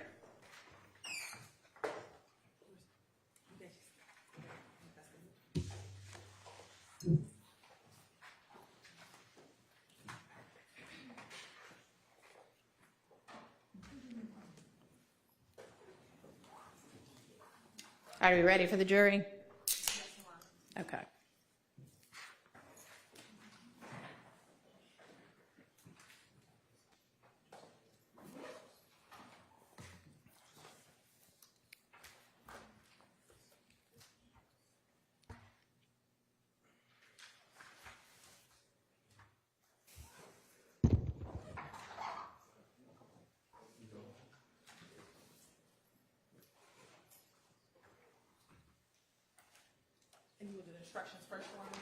Yeah, I think as soon as they come out, I'll do that. You can tender, then we'll get the witness, and I'll give those instructions, and off we'll go.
Thank you. All right, ladies and gentlemen, a guilty plea conviction is about to be admitted in this case. A guilty plea conviction of Mr. Kendrick will be admitted for your consideration, and it may be considered by you only against Mr. Kendrick and only as to counts 1 and 63. And let me also take this opportunity to instruct you about the guilty plea convictions of Mr. Stillwell, which had already previously been admitted for your consideration. Those convictions may be considered by you only against Mr. Stillwell and only as to counts 1, 52, and 64. You may not use the conviction of Mr. Kendrick in your consideration or deliberations against Mr. Stillwell. They are not evidence of anything against Mr. Stillwell. And likewise, you may not use the convictions of Mr. Stillwell in your consideration or deliberations against Mr. Kendrick. They are not evidence of anything against Mr. Kendrick. Each defendant has a right to have his guilt or innocence determined solely on the basis of the evidence presented against him, not by what may have happened with regard to a criminal prosecution of someone else. And there were also guilty plea convictions of Mr. Nichols admitted previously For the reasons that I just explained, those convictions would have been admissible only against Mr. Nichols and not any other defendant. And because Mr. Nichols is no longer a part of this prosecution and his convictions would have only been admissible against him, there is no longer a reason for them to be in evidence, and you are not to consider them for any reason in your deliberations and in reaching your verdict.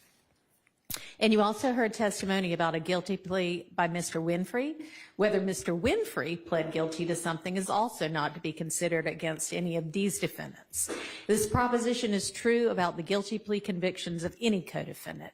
And again, that's because each defendant has the right to have his guilt or innocence determined solely on the basis of the evidence presented against him and not by what may have happened with regard to a criminal prosecution of someone else. Thank you, Your Honor.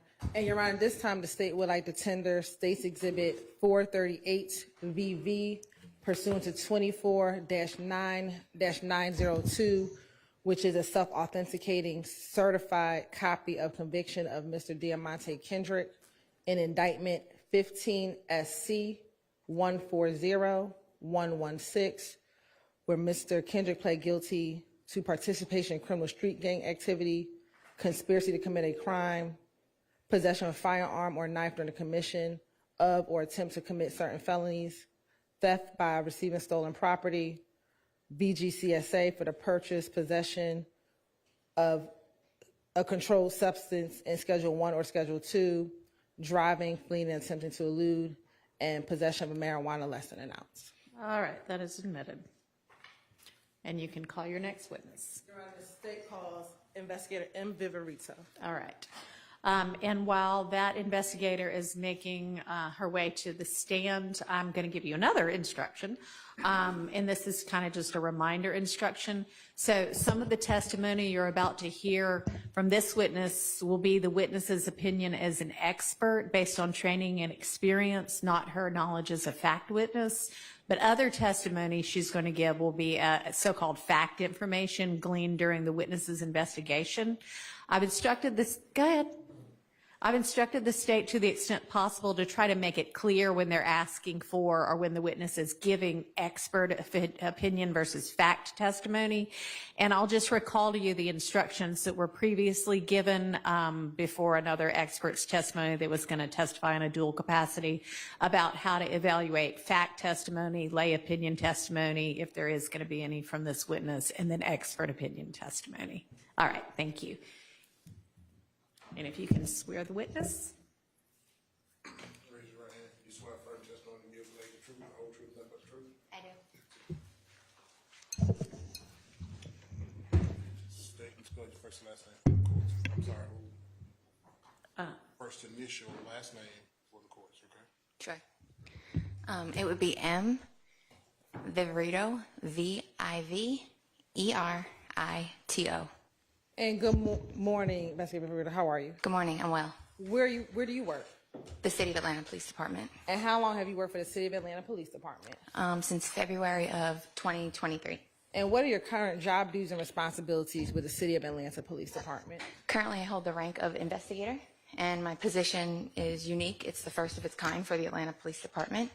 It's a move towards intelligence-led investigations. So my official title is an investigative gang analyst. That is where it's basically a hybrid between a detective and a criminal intelligence analyst. So you're fusing the best parts of both worlds to move investigations forward, especially in the gang world. And when you said intelligence-led investigation, just tell the jury briefly, what do you mean? Intelligence-led investigations where you think outside the box. So it's not just, okay, maybe some camera footage, talking to some people. You're using everything at your disposal, whether it be social media accounts, jail calls, phone extractions, wiretaps, everything. You're going to try and get everything you can from the intelligence world and do your research and bring that all in together than just traditional investigative techniques. Prior to working at Atlanta Police Department, where did you work? Start from the beginning? No, just okay. Immediately prior. Prior to the Atlanta Police Department, I was with the Fulton County District Attorney's Office in their gang unit. I was a senior investigator, and then I was ultimately promoted to a lieutenant in the high-profile case unit. And let's first talk about your time as a senior investigator. Tell the jury about your job duties and responsibilities as a senior investigator in the gang unit? So I would work with various attorneys in the unit, and I would review cases that were coming up for trial or being prepared for indictment, and I'd take a look at the file, and we'd see if there was anything that was needed to push the case forward. We may go talk to people, we may locate witnesses, we may secure additional search warrants, and just get the case ready and be trial ready for when it ultimately goes to trial or takes a plea.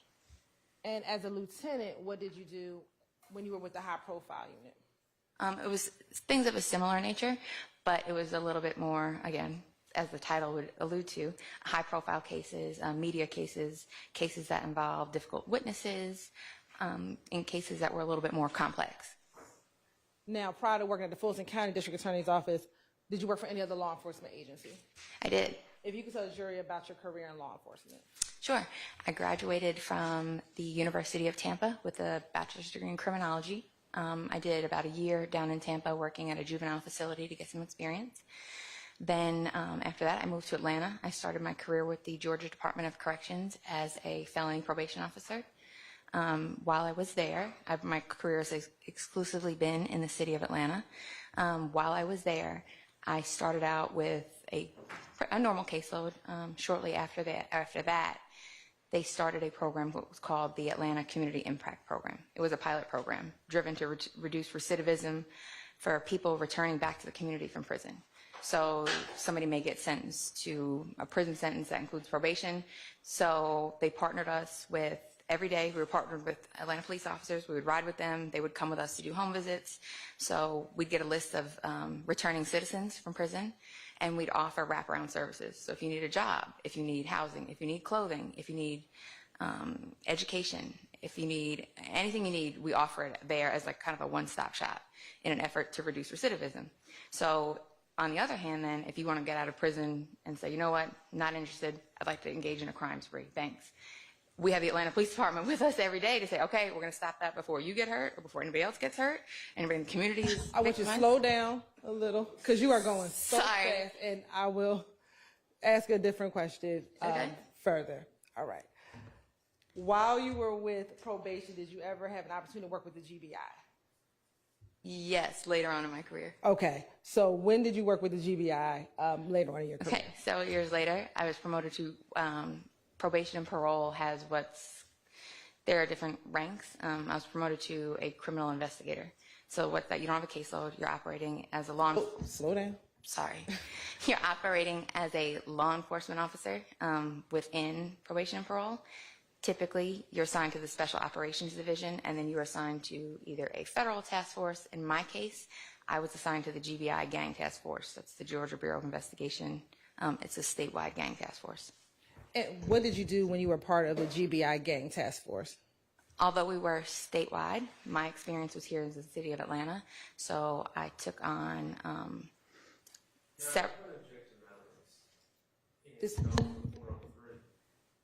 You're right. This is her training to qualify her as an expert in gang. Do you want to stipulate to it? To her expertise? I mean, you may.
Okay, so specifically going into what you were doing with the GBI gang task force.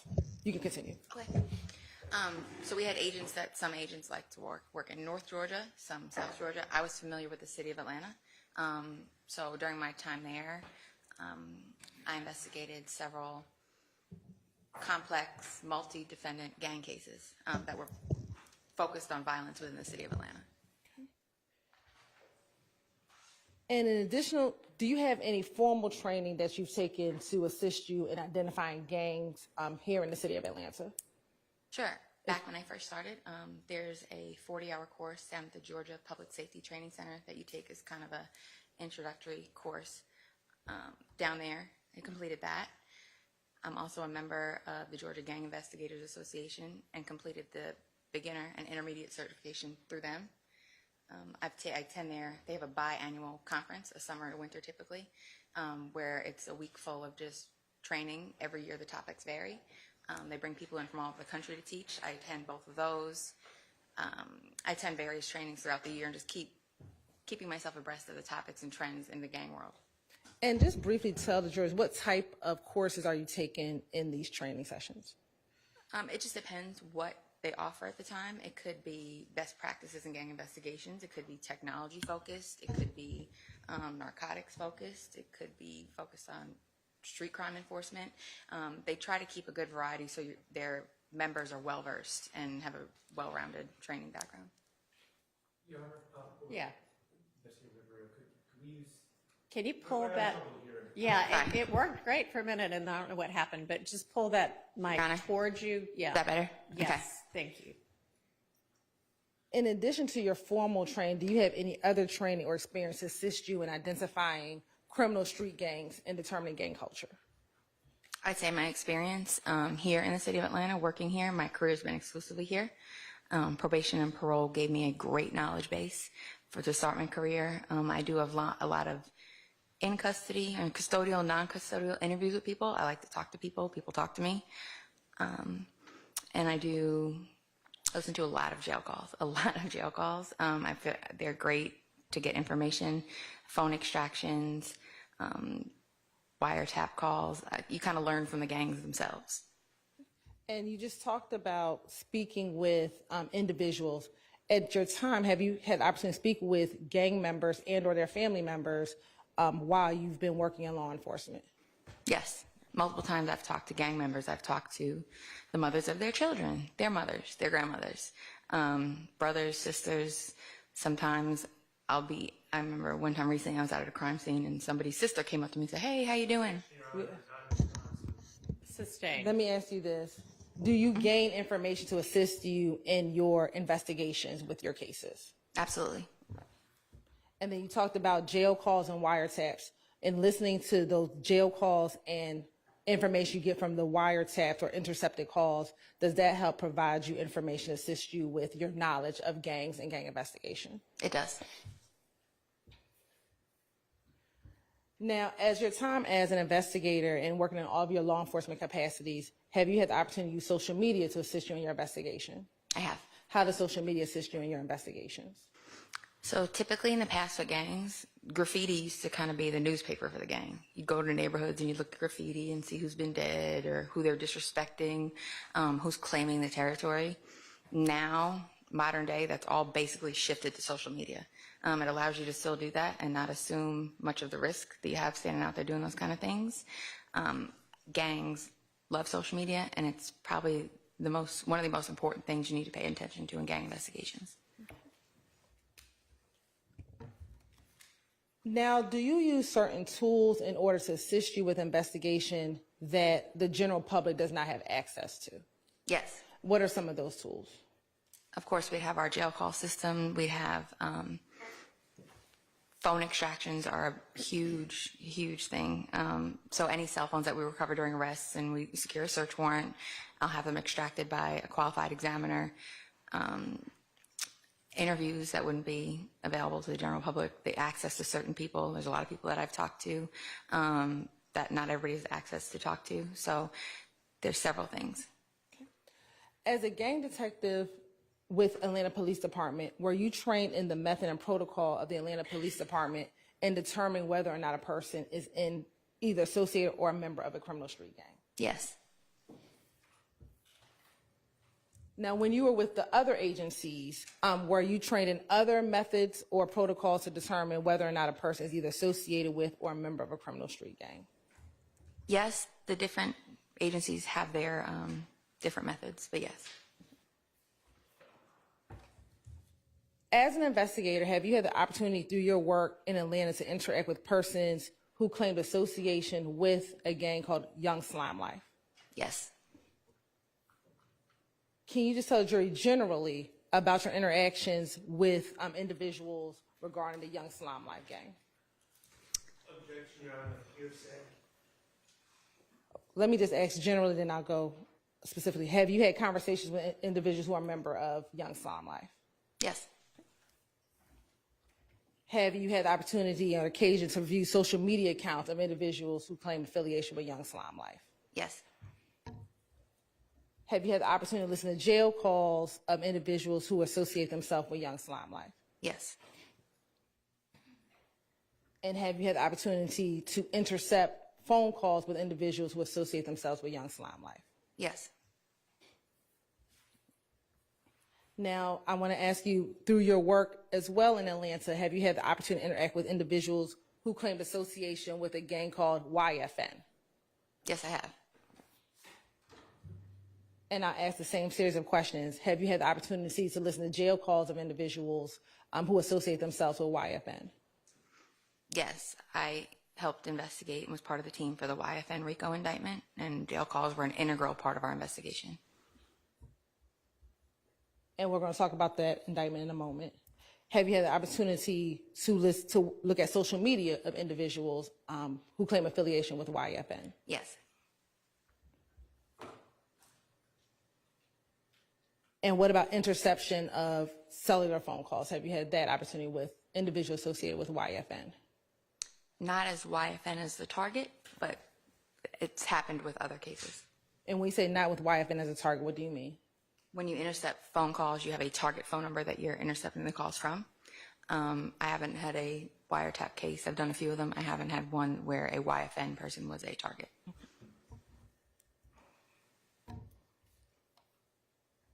Now, through your work working with YSL and YFN, have you had the occasion to learn about alliances with both YFN and YSL? Yes.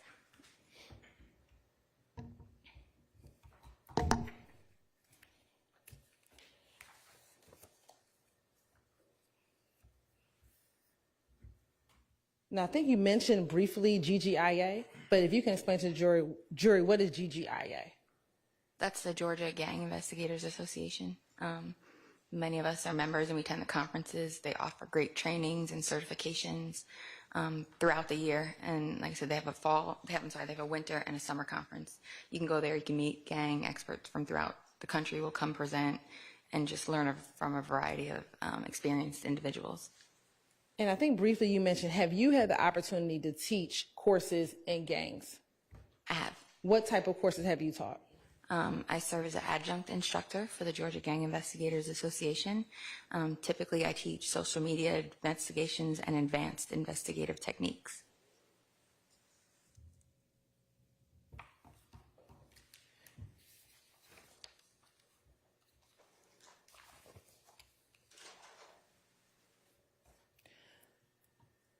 Now, you talked about the fact that you listen to a lot of jail calls. You've intercepted cellular calls on wiretaps. I mean, you've had the ability to review cell phone data that's been extracted from cell phones. Did those interactions with technology and communication with gang members, looking at jail calls and those items, did that help you gain any knowledge into coded languages that gang members may use? Absolutely.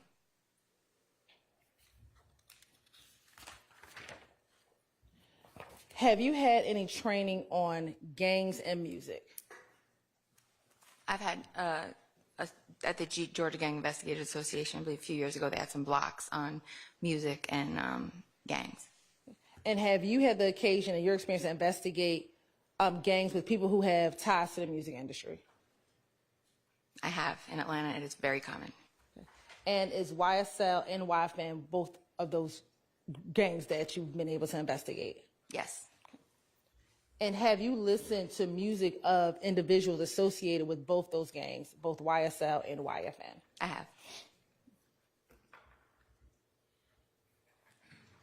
And are you familiar with gang references in music?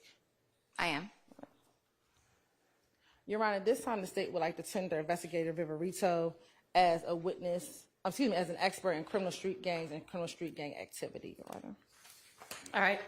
She's so qualified and may testify as an expert in those areas. Now, while you've either been at Atlanta Police Department or the Fulton County District Attorney's Office, have you had the opportunity to lead any gang investigations? I have.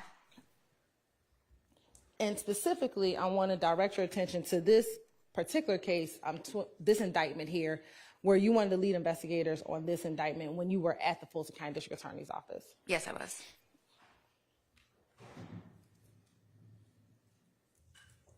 Now, as an investigator on this case, did you have the occasion to investigate any crimes involving an individual by the name of Marquavius Huey?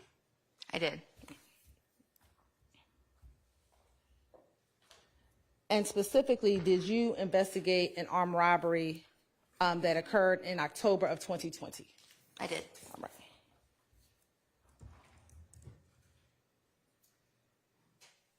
How did you get involved in that investigation? Prior to coming to the DA's office, when I was at the GBI Gang Task Force, my office was at the Atlanta Police Department's headquarters in their gang unit, so I was very familiar with all the detectives and the different units up there.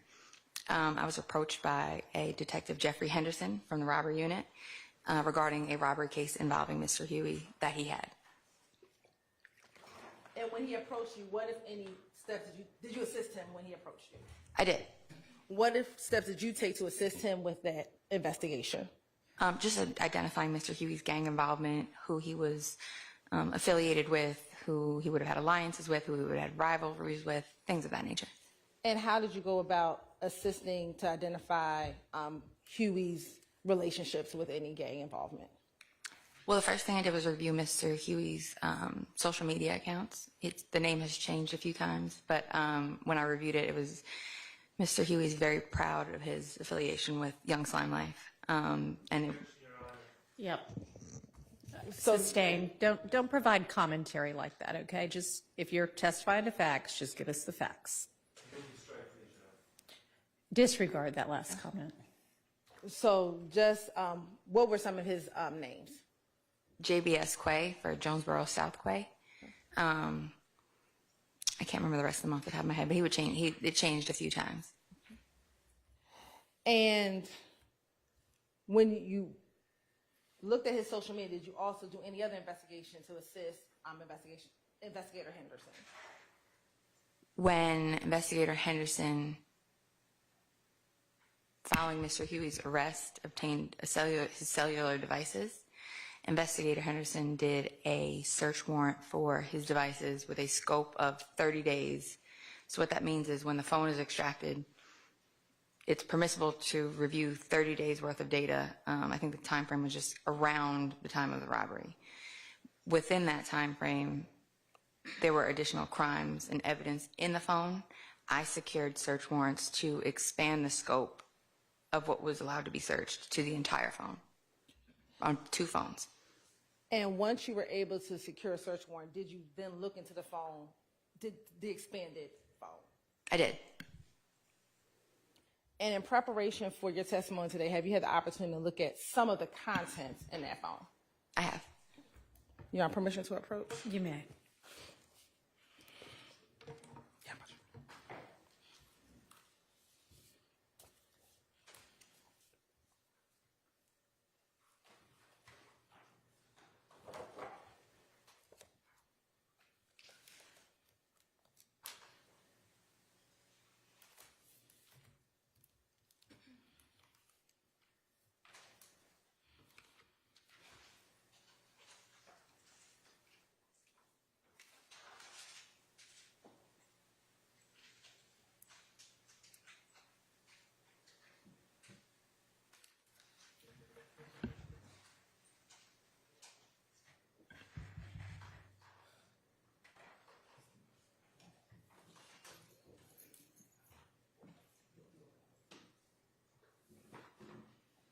Commissioner, You may.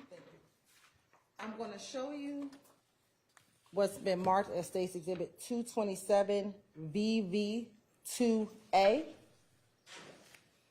227 VV2B, 227 VV2C, and 227 VV2D. If you can look at those and tell me if you recognize those items. Sure.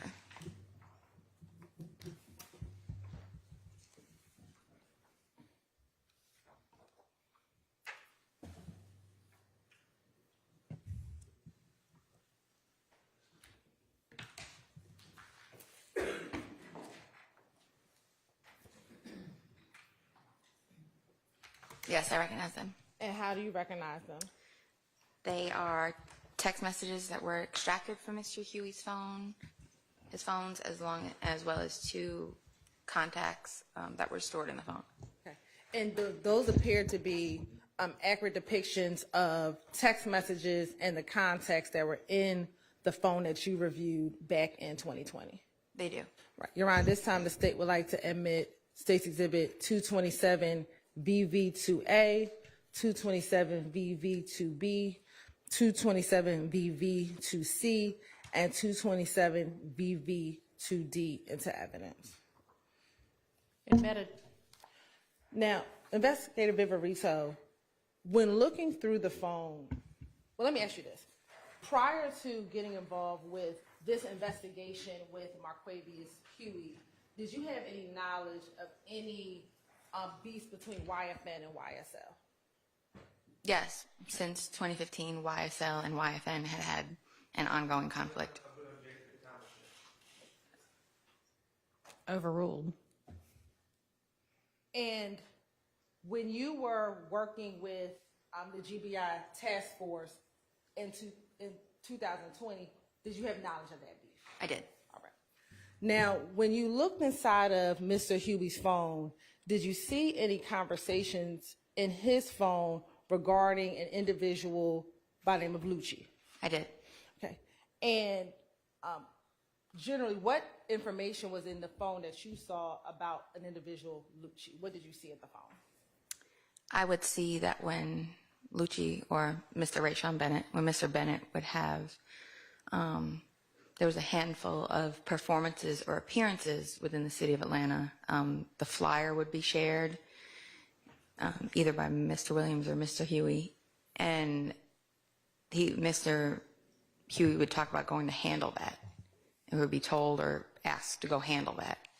And you said he would be talking to Mr. Williams. How did you know, when you're saying Mr. Williams, who are you referring to?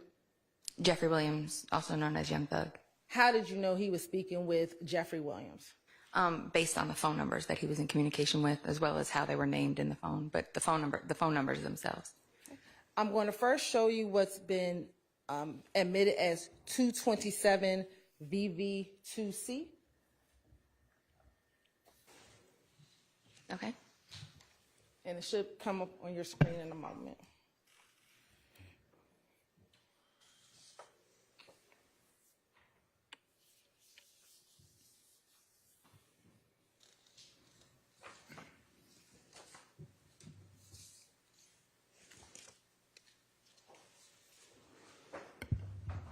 Now, first, looking at 227 VV2C, what is the jury looking at? You're looking at when you extract a phone. If you go to your address book in your phone, you'll pull up contacts or a contact card. This is what it looks like when the phone is extracted. When you receive it back on a hard drive and you're going through the phone, this is what it's going to appear as. So you may have mom, a phone number, and that information. This is how it appears in a forensic phone extraction. And for 227 VV2C, do you see a name associated with this contact?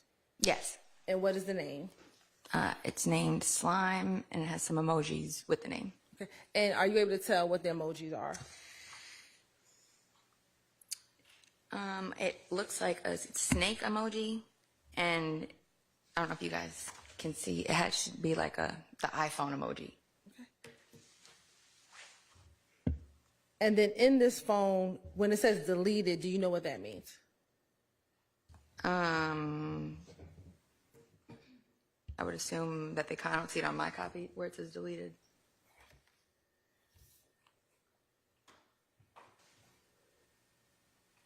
Where's it deleted in the left-hand column? Oh, okay, there you go. So, yeah, that would be, I would assume that means that contact was deleted or removed from the device at some point, but still stored in the memory of the device somewhere. Okay. And where it has other, what is in the other category?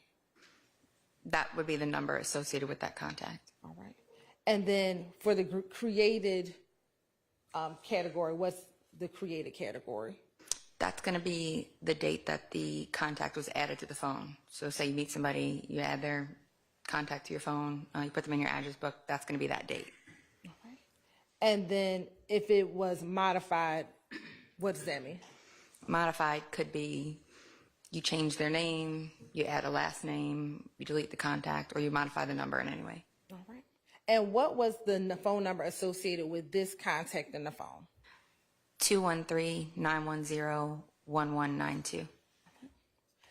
Now I'm going to also show you 227 VV2D. Okay.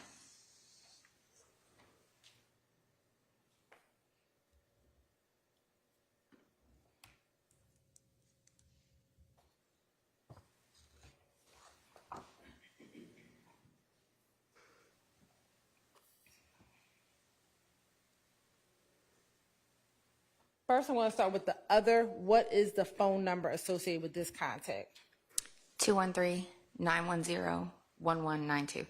And is that the same phone number from 227 VV2C? It is. Right. And when you look at the name, what is in the name section? So here, it's going to appear as almost like a bug type emoji, but I had a chance to review the physical device. It is a spider emoji. That's just how it translates to, I don't know if you have friends, if you have an iPhone, your friends, the Android, sometimes the emojis don't translate correctly. When you extract the phone, that's what happens here. So when you look at the physical device, it's going to be a spider. And then what was the created and modified date on 227 VV2D? March 1st of 2019 is created and modified November 22nd of 2020. And through your investigation, did you associate this contact with an individual? I did. And who was that?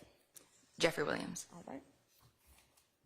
Now I'm going to publish 227 VV2A.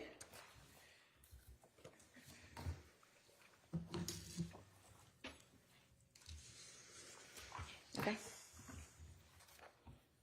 And I want to go to slide 2.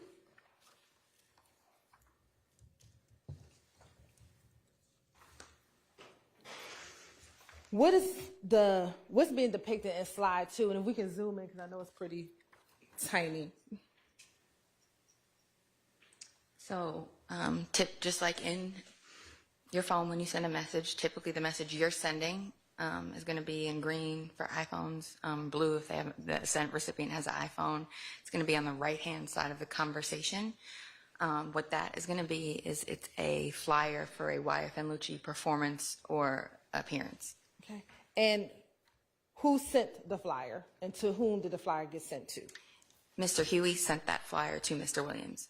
All right. And looking at slide 3, in the middle, what is in the middle? Is that this attachment of what the flyer is?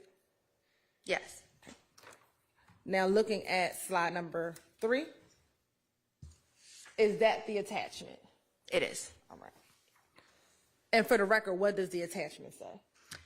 It is a flyer. I think it was a performance or an appearance. It was a mixtape release for Mr. Bennett at the Diamond Club, which, from my experience with other investigations, is a YFN stronghold. And if you need to, you can use the screen to help point out as well. Yeah, so you'll see it's just he's saying he has a mixtape release, and this is at the Diamond Club on Northside Drive. Now looking at slide 3.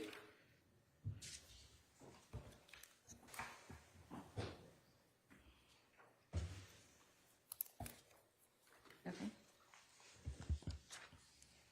Slide 4, excuse me. starting at slide 4. And if you can either read from the screen behind you or from your paper, or read from the screen behind you, and so we can show the jury. Tell the jurors about the conversation that is happening as a result of this flyer. So it's a little confusing, but at the time, if you look at the time and dates these messages are sent, the flyer and the initial conversation is started on Mr. Williams' phone that has a 213 area code or a Los Angeles area code. Once the flyer is sent by Mr. Huey, Mr. Williams switches to his Atlanta phone number, and they engage in conversation to where Mr. Williams tells him, handle that tonight, and follows it up with slat. And then Mr. Huey responds, slat.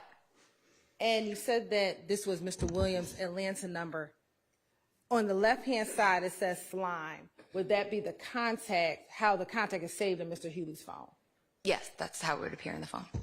And what is the Atlanta phone number? It is 404-789-1371. And what is the date, roughly the date and times of these text messages? January 19th, 2020.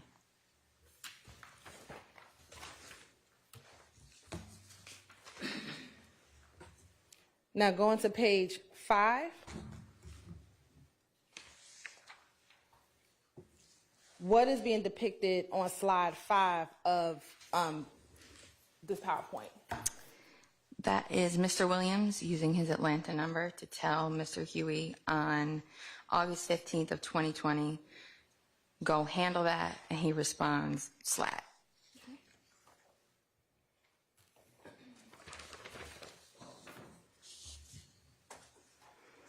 Now, looking at page 6, or slide 6, excuse me. Now, is this September 2nd, 2020? It is. Okay. And what is occurring in this text message conversation beginning on September 2nd, 2020? Okay, so several months later, Mr. Huey is going to send another flyer for a YFN Lucci appearance or performance. And Mr. Williams responds, where's that at? Mr. Huey tells him, Claremont. Mr. Williams responds and says, slatty handle, stay very low.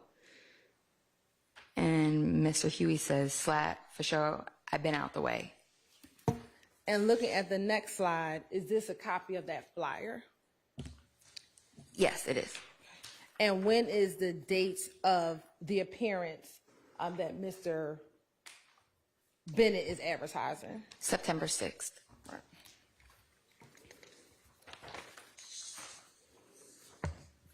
Now going to the next slide. Does that conversation continue? It does. Okay. And if you could say for the record what the conversation is as it continues. Mr. Huey tells Mr. Williams, I appreciate you for everything, my brother. Never about money with me. I'm built on loyalty. He sends the 100 emoji, which kind of means like, I'm for real about it. Mr. Williams says, slat, handle that, I got you. Mr. Huey responds, slat.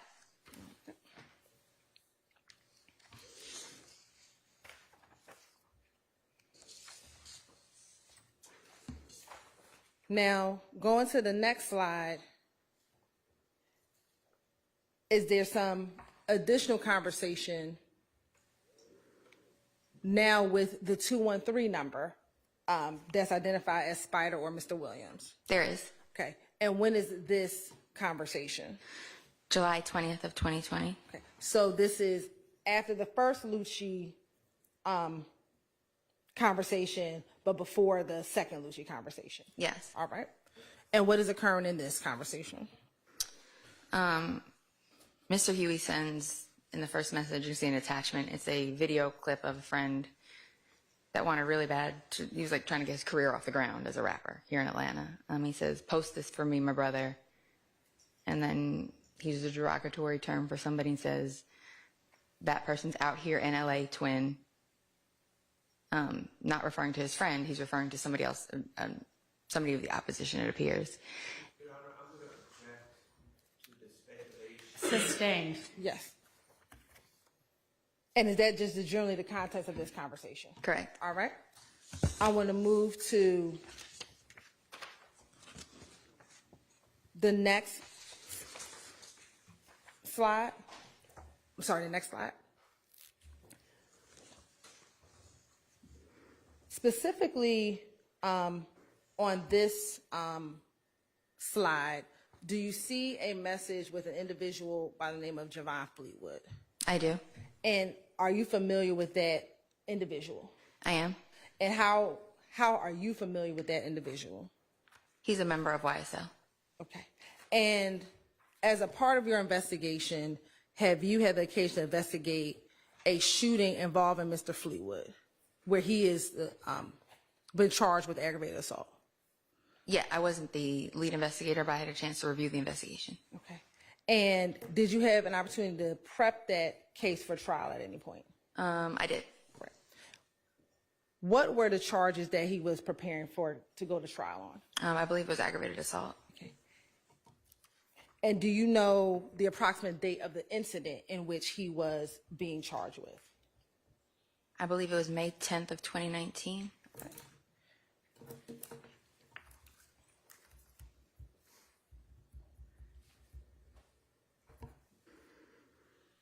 And in that May 10th, 2019, was there a vehicle associated with that ag assault? There was. Well, we haven't heard it yet, but avoid hearsay. Yes.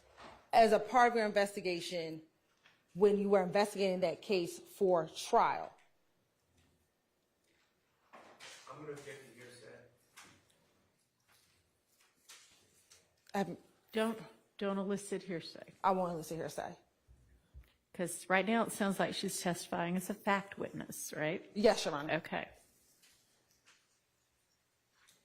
Did you get social media account for Mr. Fleetwood? I didn't obtain records for it, but I reviewed some posts from his account. From his public account? Correct. And have you had the opportunity to view those posts prior to your testimony today? I have. Right.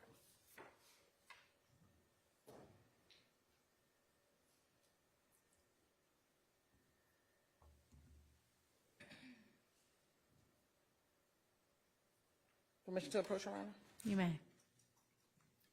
I'm going to show you what's been marked as State's Exhibit 479 VV. Tell me if you recognize 479 VV.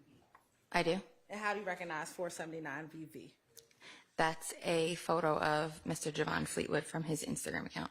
And is that from his public Instagram account? It is. Right. And was that pulled in preparation for this indictment here that we are referencing, 22 SC 183572? It was. Right. Your Honor, this time the state would like to tender and admit 478 VV into evidence. Admitted. Oh, excuse me, 479 VV. All right. Admitted.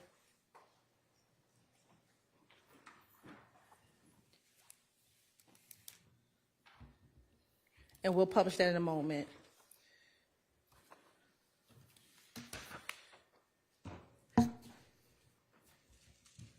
Based on your investigation, do you know if Mr. Huey and Mr. Fleetwood had a friendship? Yes. Right. And had you seen any public social media accounts with both Mr. Fleetwood and Mr. Huey in those together? I believe there were a few posts of them together that I reviewed. Right.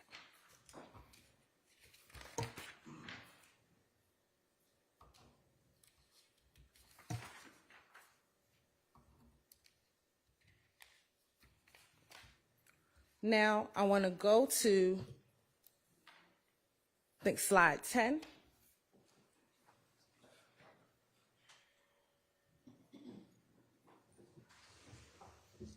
And we're going to now publish 469 VV.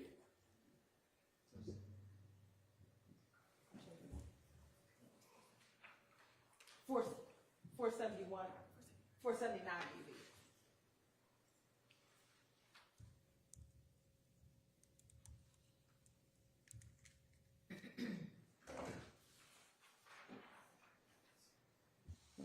That's not it.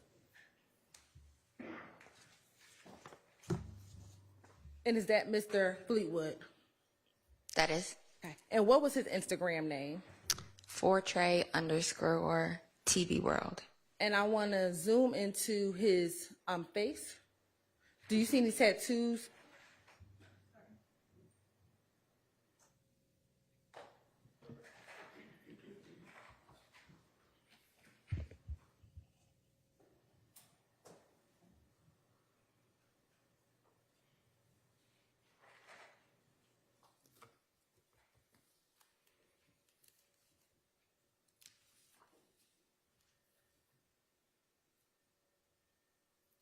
Do you see any tattoos on Mr.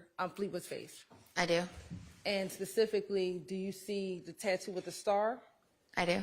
What is the tattoo next to the tattoo with the star? So down the right side of his face by his temple, you'll see he has YSL tattooed on the right side of his face. And now I'll go back to the next set of the former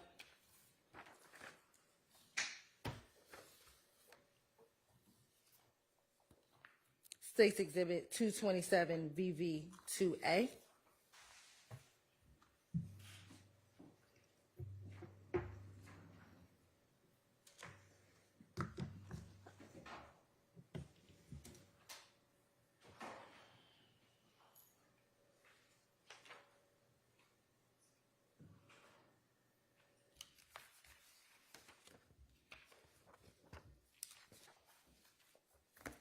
Now, I want to go to this conversation that starts on February 25th, 2020. Okay. Who is Mr. Huey speaking with? Mr. Williams using his Los Angeles area code phone number. And looking at this post, generally, what is the context of this text message conversation? He sends a social media post of somebody else to Mr. Williams and says, "What's up with him? Is he cool?" Okay. And then what was his next message to Mr. Williams' phone? He's inquiring if the gentleman is cool, it looks, because he says he posted that racial expletive, Bloody J. And are you familiar with that name or individual, Bloody J? Yes. Okay.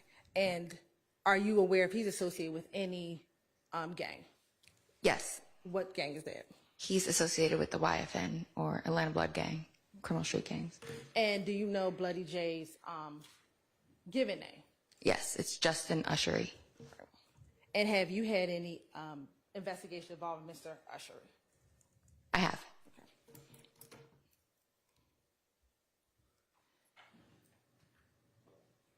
And then did Mr. Williams respond to his to Mr. Hugh's inquiry?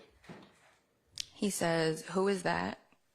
To which Mr. Huey responds, "Duct Tape Dave." And are you familiar with the individual by the name of Duct Tape Dave? Yes. How are you familiar with that name? He's a pretty prominent guy within the duct tape criminal street gang. Okay. And then was there a response to that? It was. Oh, and what was that?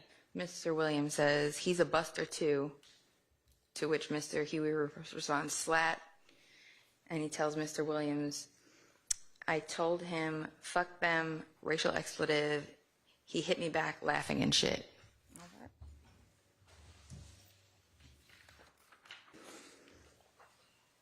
Now I want to go to a tweet that begins on March 12th, 2020. Okay.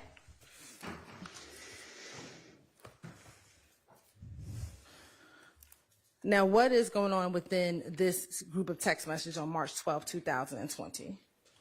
Mr. Williams initiates a conversation with Mr. Huey. Okay. And what does Mr. Williams say in his initiation? What y'all got going on? Okay. And then is there a response? He says, "Them, racial expletive, no, I ain't play no part in that slime." All right. And then is there a response from Mr. Williams back to Mr. Huey? He says, "Take that shit back." And is there a response from Mr. Huey back to Mr. Williams? Mr. Huey says, "I ain't get nothing out of that. I ain't even pull no gun on nobody. I'm finna tell them though." All right. And does does he make another response? He said, I told him I ain't finna do that shit. He went on and did it. I couldn't stop him. And then does Mr. Williams respond to that? Mr. Williams says, if he don't take it back, he's gonna die. And looking at this text message, without going into detail, were you aware of any police reports around this event of March 12, 2020? Overruled. Were you aware of any police reports regarding any incidents around this date? I was. Okay.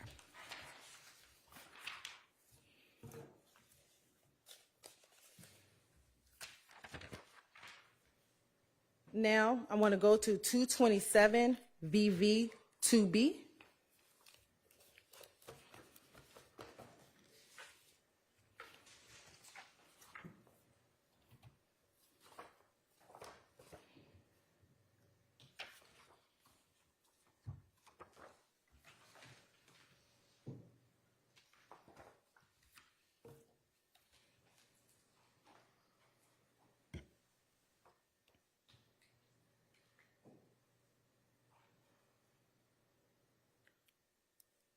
And in looking at 227 VV 2B, was there a text message on November 14, 2021? There was. Okay. And who sent the message? Mr. Huey sends the message to Mr. Williams' LA area code phone number. Okay. And what does the message say? It says, you know, I'm ready to handle the business and go sit down if I got to about any one of y'all on my mama. Now I'm going to approach, I'm going to show you what's been marked as 428 VV. Tell me if you recognize Stacey Dibbitt 428 VV. I do. And how do you recognize Stacey Dibbitt 428 VV? This is a photo from Mr. Huey's public Instagram account. And is that, what was his account name? __ Quay1. And were you familiar with that Instagram post for Mr. Huey? I was. And were you able to pull that Instagram post in preparation for this case here today? I was. You know, at this time, the state would like to tender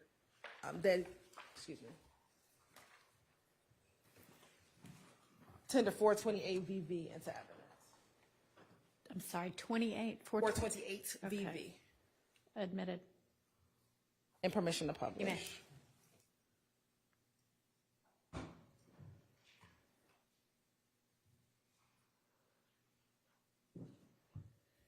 And who is depicted in this picture? That's going to be Mr. Huey standing with Mr. Williams.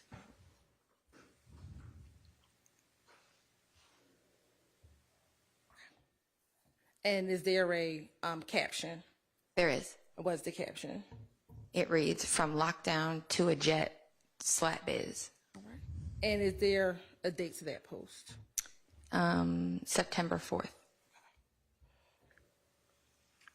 Now, in looking at Mr. Huey's phone, we talked about there being this ongoing beef with YFN since about 2015. And in Mr. Huey's phone, there is information about Mr. Huey going to go handle business and sending those flyers. Correct. Between 2019 and 2020, was there any ongoing conflict or continuous ongoing conflict between YFN and YSL? Yes.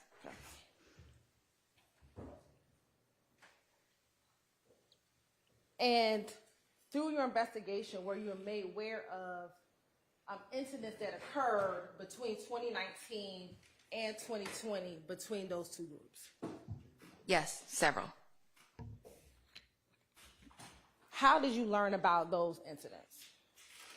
In 2019, when I was working, at that time, I wasn't yet promoted to the gang task force, so I was assigned to the Atlanta Police Department's gang unit as a probation officer with a gang caseload. So I worked on their investigations with them. And then in 2020, when I was with the GBI gang task force, I worked some of the actual investigations.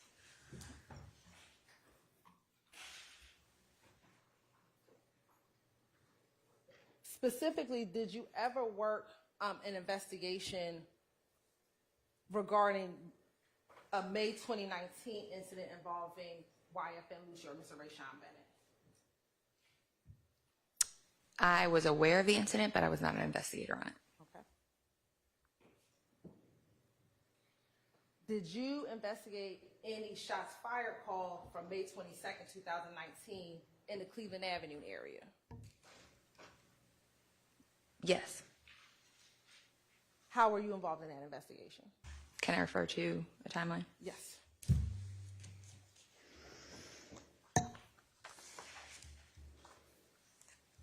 That was an incident where shots fired at the YSL stronghold located at 151 Cleveland Ave. Sounds like we're reading off the report, and I'm going to ask you to Sustained. Are you familiar with 151 Cleveland Avenue? I am. How are you familiar with 151 Cleveland Avenue? That's a known location where YSL members hang out, sell narcotics, congregate.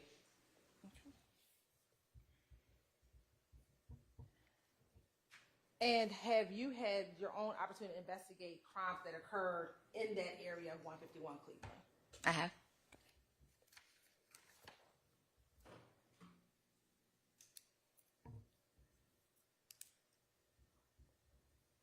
Now, I want to take you to 2020.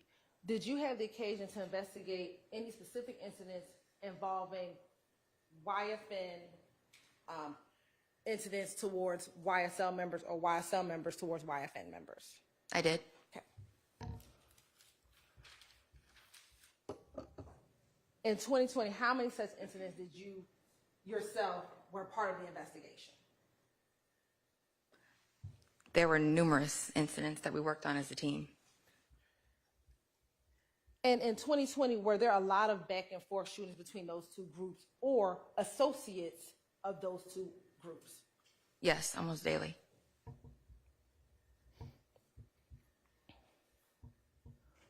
In 2020, were there also social media posts of antagonizing between one group, posting on social media, antagonizing the other group? Yes.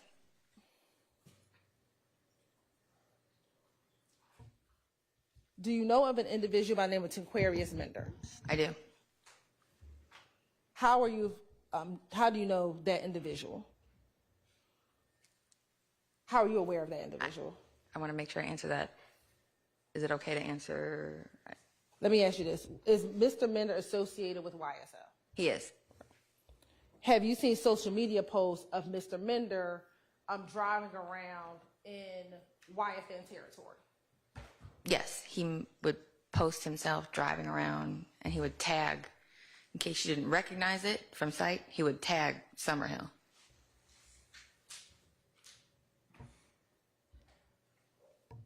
And why would that be considered antagonizing for Mr. Mender to be driving around in Summerhill? Because Mr. Member was also a member of YSL.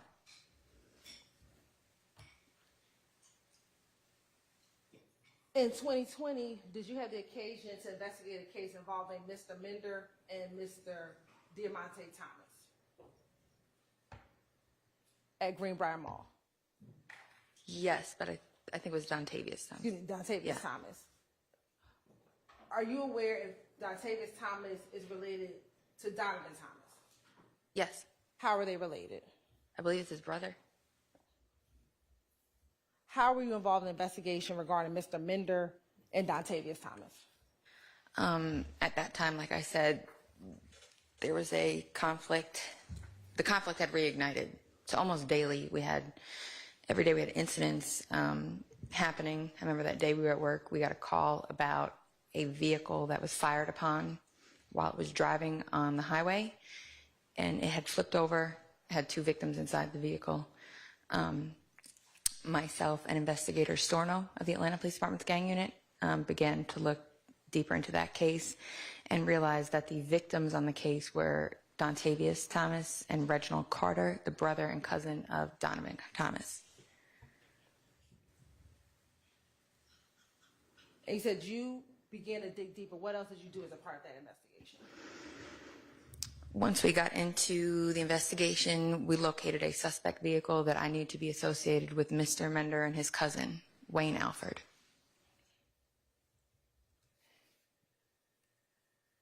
And what else did you do in the part of your investigation? We would pull phone records, we got video, we spoke to witnesses, and ultimately were able to charge that case appropriately.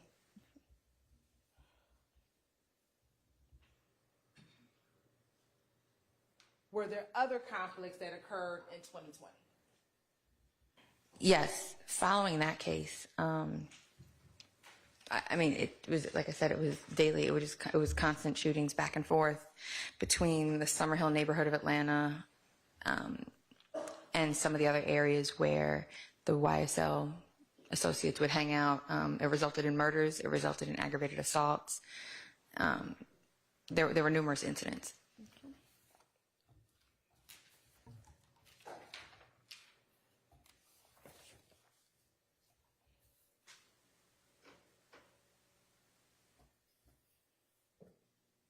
Now, in 2021, did you learn of the arrest of Rayshawn Bennett?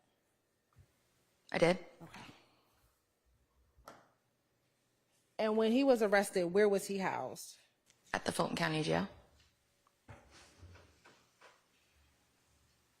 And while he was in the Fulton County Jail, did you learn of a stabbing of Mr. Lucci in February of 2022? I did. Right. How did you become aware of that incident? I believe one of the investigators from the Fulton County Jail had mentioned it to me. And once you learned about the incident, what, if anything, did you do? Once I learned about the incident, I inquired about who the suspect was, and I found out that it was a Mr. Jaden Myrick. When you found out it was Jaden Myrick, what did you do at that point? I was familiar with Mr. Myrick, so I began to listen to his jail phone calls and look at his jail. In the jail, I don't know if they still do, they used to have tablets they could rent, and they could text friends and family members through the system with the tablets. So I began to review his text messages as well. And you said you were familiar with Mr. Myrick. How were you familiar with him? His involvement in the case that we had at the office. Okay. And we say the office, talking about the Fulton The Fulton County District Attorney's Office. And in your understanding of who Mr. Myrick was, did you know if he was associated with any gang? I knew he was a blood gang member that was associated with YSL. Now, you said that you started looking at their tablets. Were you able to get the contents of that tablet? No. The text messages of the tablet? Well, when you log into the system, you can review their text messages. So I was able to review some of the text messages from that relevant time period. And have you had the opportunity to review some of those text messages in preparation for your testimony today? I have.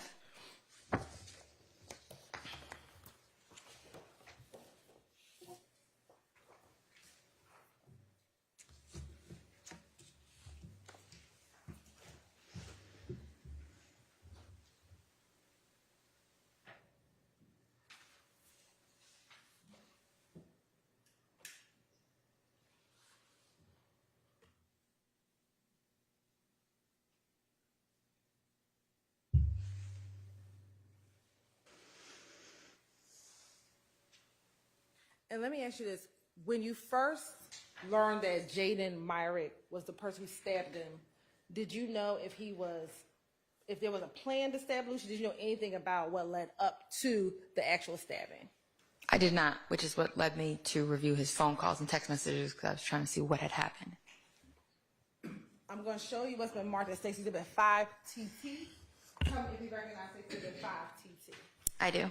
How do you recognize Stacy Exhibit 5TT? These are some of Mr. Myrick's text messages from the jail system. And were these some of the messages that you looked at when you found out or learned of the stabbing of Mr. Rayshawn Bennett? They are. And do they appear to be fair and accurate depiction of some of the messages that you reviewed once you started investigating or looking into the stabbing of Mr. Bennett? Yes, they are. Your Honor, this time the state would like to admit Stacy Exhibit 5TT into evidence. Admitted.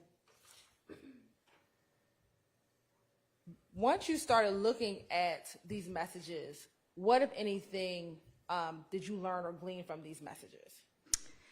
It appeared to me that Mr.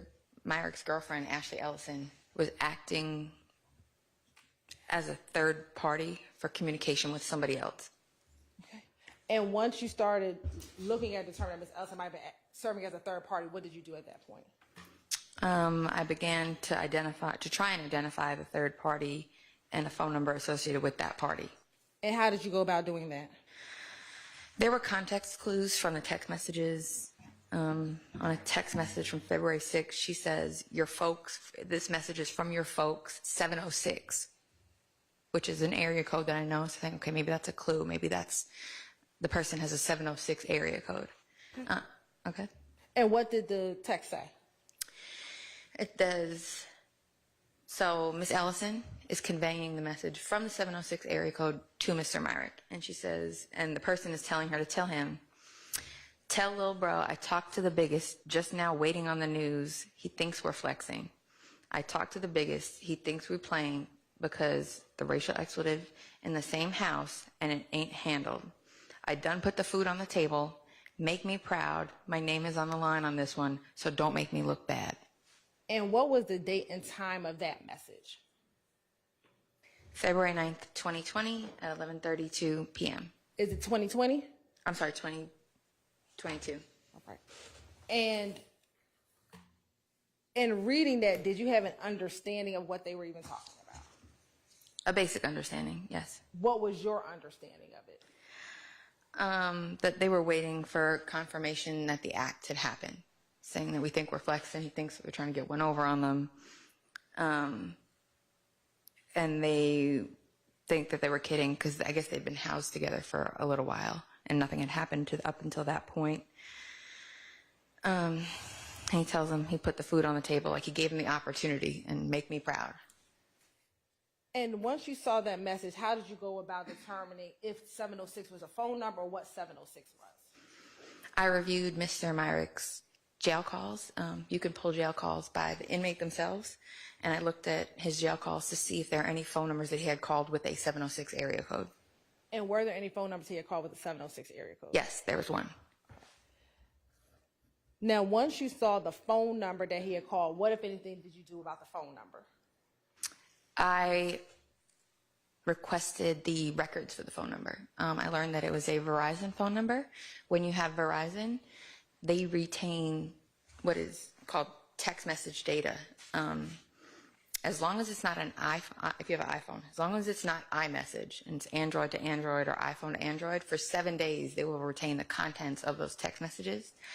So I secured a search warrant and requested the call records as well as the text message content for that phone number from Verizon. And were you able to get that information? I was. And once you received the information, what, if anything, did you do? I tried to, it just comes in as a big spreadsheet. So I went through and sorted and identified the calls. The texts and read through them.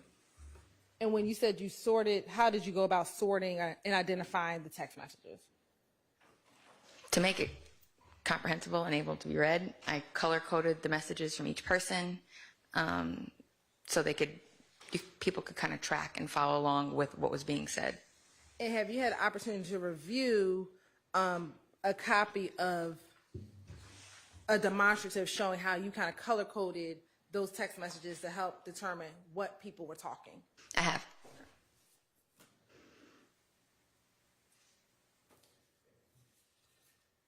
Showing you what's been marked as Stacy Exhibit 1 TTB. Do you recognize Stacy Exhibit 1 TTB? I do. And how do you recognize Stacy Exhibit 1 TTB? This is the color-coded version of the spreadsheet that I had made.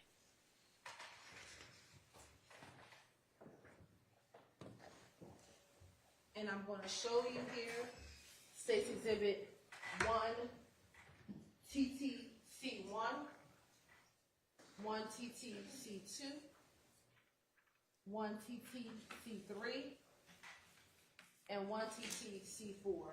Do those appear to be enlarged versions of your color-coded copy of your text messages? Yes. Your Honor, this time the state would like to tender and admit first Stacy Exhibit 1 TTB and 1 TTC 1 through 4. B as evidence and C 1 through 4 as demonstrative. All right, those are admitted. And permission to publish. You may.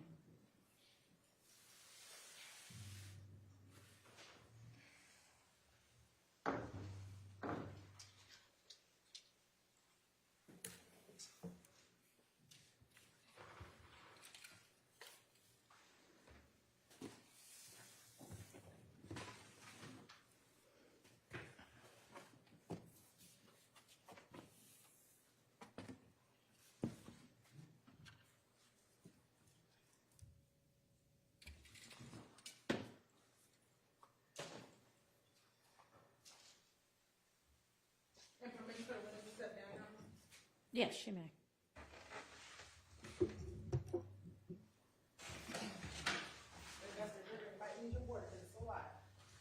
So, first, orient the jurors as to the colors and who, when you have dark green, who are you highlighting, light green, the pinks, and the reds. So first, orient the jurors. Okay. So the greens are going to And be. talk loud so that everyone can hear you. Okay. So the greens are going to be members of, or somebody associated would appear to be YSL. So to make it easy, I associated with that stuff with green. Why did you say that it appeared that they were associated with YSL? Based on the context of the conversation, what was being discussed, how people were being referred to, things like that. Okay.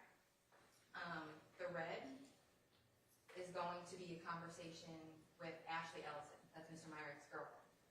So the darker red, you see the originating number, is going to be Mr. Myrick. And then the lighter, the pink, is going to be Ms. Ellison. And then the yellow was an unknown number that was inserted into the conversation. It was still involved. And when you went back and started investigating the case, what do you recall what day the stabbing occurred? February 9th. So when you went back, why did you start at February 6, 2022? Because that's what the jail text messages, that's kind of when they had started. So I wanted to go back to get, usually when a crime happens, sometimes it's premeditated, sometimes it's not. But I wanted to catch the planning phase if there was any planning phase. And did you ever associate any of the other phone numbers, for example, this 404-293-3244, did you ever at some point identify that phone number? I did. And who did you identify that phone number to belong to? That belonged to Deamonte Garlington. And did Deamonte Garlington have a nickname? D for Little League. And were you ever familiar with his social media accounts? I was. And did he ever go by the social media account Scarface? He did. So let's start with, on February 6, 2022, is there a text message from the phone associated with Deamonte Garlington to that 706 number? No, it's going to come from the 706 number to Mr. Garlington. Okay. And thank you for clarifying that for me. The 706 number, let me ask you this, did you ever identify that individual? I did. And who was that? That's going to be a gentleman that goes by the name Philippe Adams. He's an inmate with the Georgia Department of Corrections. He also goes by the name Bobby Hunt. That's his nickname, his moniker he likes to go after. And based on your investigation, was he conducting these text messages while he was incarcerated in prison? He was. All right. Now, looking at the first message, what is the date and time of the first message? February 6, 2022 at 10:22 a.m. 10:20 or 19? 19:20, sorry. Okay, so that's 7:20 p.m.? Yes. All right. And what is the text message? It says, yo. And is there a response from the phone associate Mr. Garlington to the phone associate Mr. Adams or Bobby? Yes, Mr. Garlington says, who is this? Or who's this? All right. And is there a response? He says, Hunt. Now, you have a red call here. What does that signify? That's going to be a text message from Ashley Ellison, Mr. Myrick's girlfriend. And who is she communicating with? She's sending a message to Mr. Hunt, the gentleman in prison. And what did she say? She said, hey, this is Red. Cedric Ruby, can you talk? He wanted me to call you.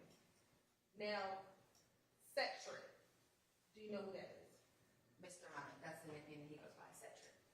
And have you ever heard the term, this is Red Cedric Ruby? Do you have heard of that term before? Yeah, Ruby is a slang term or a name that's given to a female friend or associated with blood gang. They go by a Ruby, like Cindy Ruby. And at any point did Mr. Adams respond to her? Yes, a little bit more down the line. Okay. And just to make it easier, when did he respond to her and what was his response?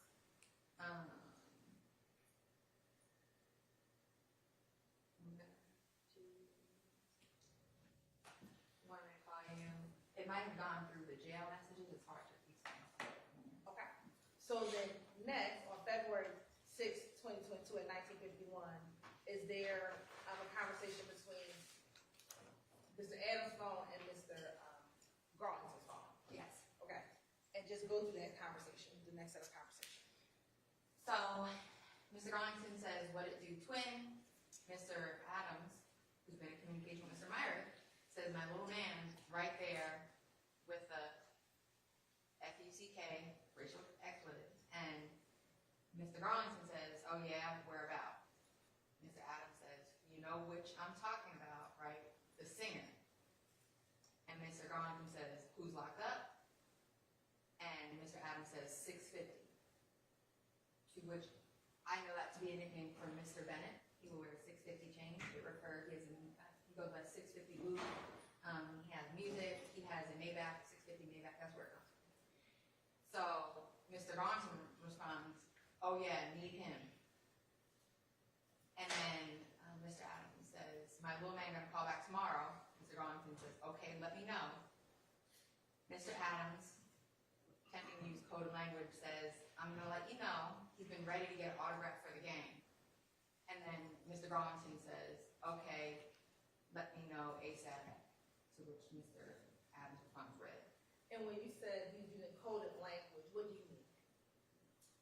Instead of saying, my buddy's ready to kill him, my buddy's ready to attack him, obviously his contraband phone gets.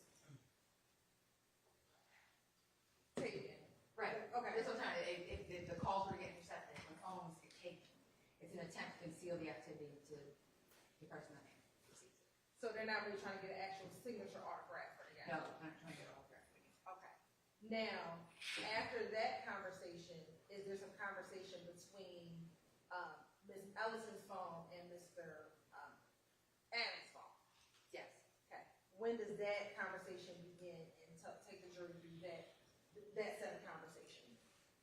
It begins on the 7th, and they're talking about trying to put Mr. Myrick in communication with Mr. Adams down in the prison system. They're talking about emailing him, texting him. They're asking about stamps in the Fulton County jail system. You have to purchase stamps, the Fulton stamps, to be able to send and receive text messages. So you need to buy 30 stamps that will allow you to send a certain amount. It's not free.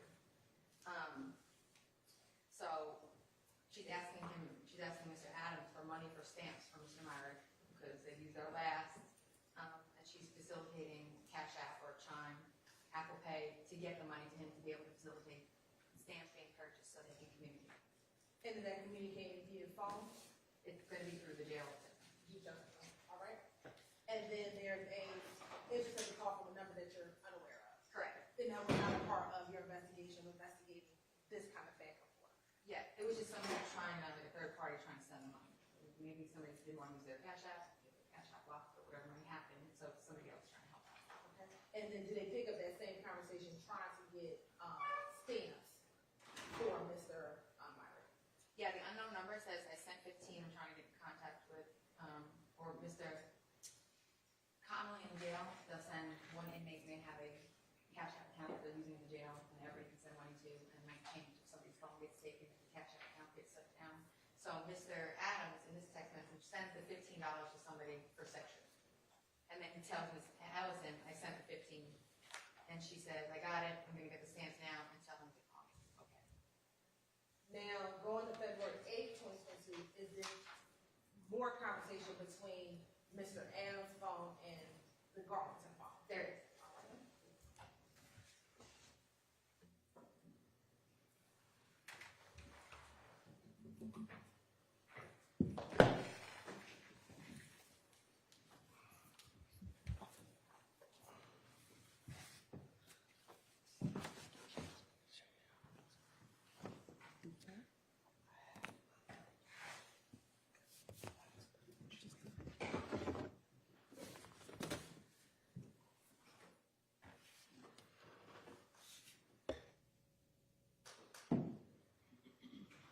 Now showing you what's been admitted as 1TTC2.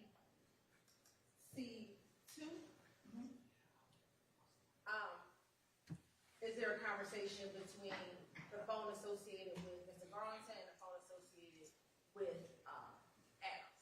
There is. Okay. And what is said on February 8th, 2022? On February 8th, 2022, there's a message that goes out from Mr. Adams to Mr. Garlington where he says, I talked to little bro, he's gonna hit me when the food is done. And does that mean when the food is actually cooked or finished or something else? Sustained. Is this your understanding of coded language as well? It is. And is your understanding of coded language, does it appear to be coded language? It does. Now, is there conversation then between Ms. Allison's phone number or Allison's phone number and Adam's phone number? Yes. Okay. Just tell us your generally the date and time and what's the general context of what's going back and forth between them two. So it starts on February 8th, and you'll see Miss Ellison saying, Cedric wanted me to tell you Chris got locked back up, and he made the news last night. And he says, I seen it when it happened, that shit's crazy. Now, in your understanding, investigate, do you know what they're referencing? I do. And what is it? They are referencing the incident where Christian Effinger shot Officer David Rogers, and he was arrested for that. I believe it was on February 7th, so that means that's it. Okay. Go ahead. And he says, see when it happened. And Miss Ellison says, yesterday, and she's saying that Mr. Myers said, he said, ain't Shorty a rat. And Mr. Adams says, tell him to leave that be him. And Mr. Adams says, focus on the bag. F all the other shit we worried about. It's nothing but business. Go ahead. Is this- The president.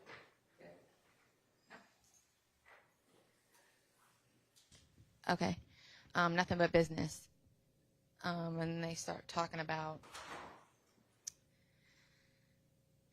he says, Buddy's up under Rico and them. Tell him to bring home the trophy. I'm going to secure the bag. I've been online. Racial expletive. Got to see it to believe it. And Chris being in there is all the confirmation that's going to be needed. So is that also using some coded language as well? Some. And what is your understanding of what's happening in this text? Basically, tell him focus on the task at hand. And that people are going to get confirmation of it because Eppinger's in there. He's going to be able to vouch for it and say, no, it's happened. I'm here. It actually happened. And then does that generally the context that's happening between Ms. Allison passing messages to Myrick from Adam in this February 8th conversation? It is. All right. Now going to February 9th, is there any messages between Mr. Adams and Mr. Garland? He just reaches out to him.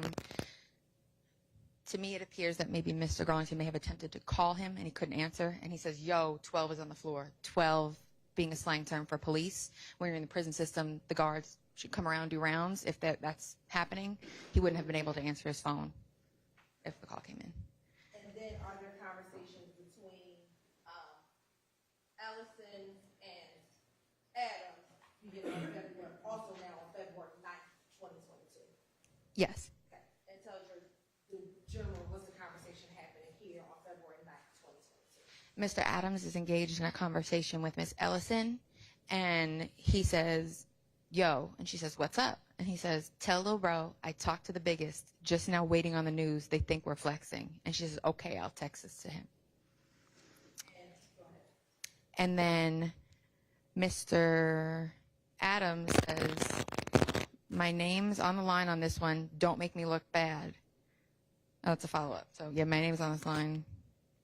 I'm sorry, the text messages, sometimes they come in a little bit out of order. My name is on the line, so on this one, don't make me look bad.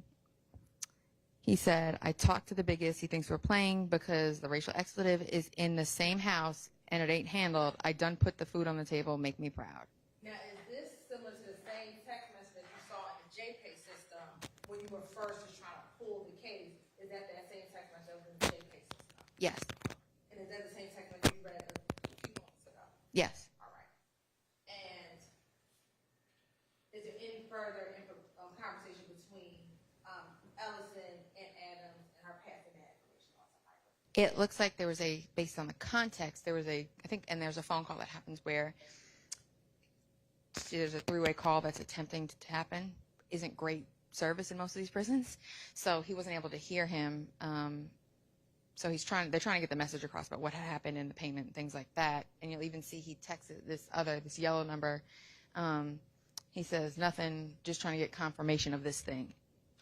And is that confirmation, is your understanding that's a confirmation of the stabbing? Correct. And what day did the stabbing occur? May 9th. May 9th? I'm sorry, February 9th.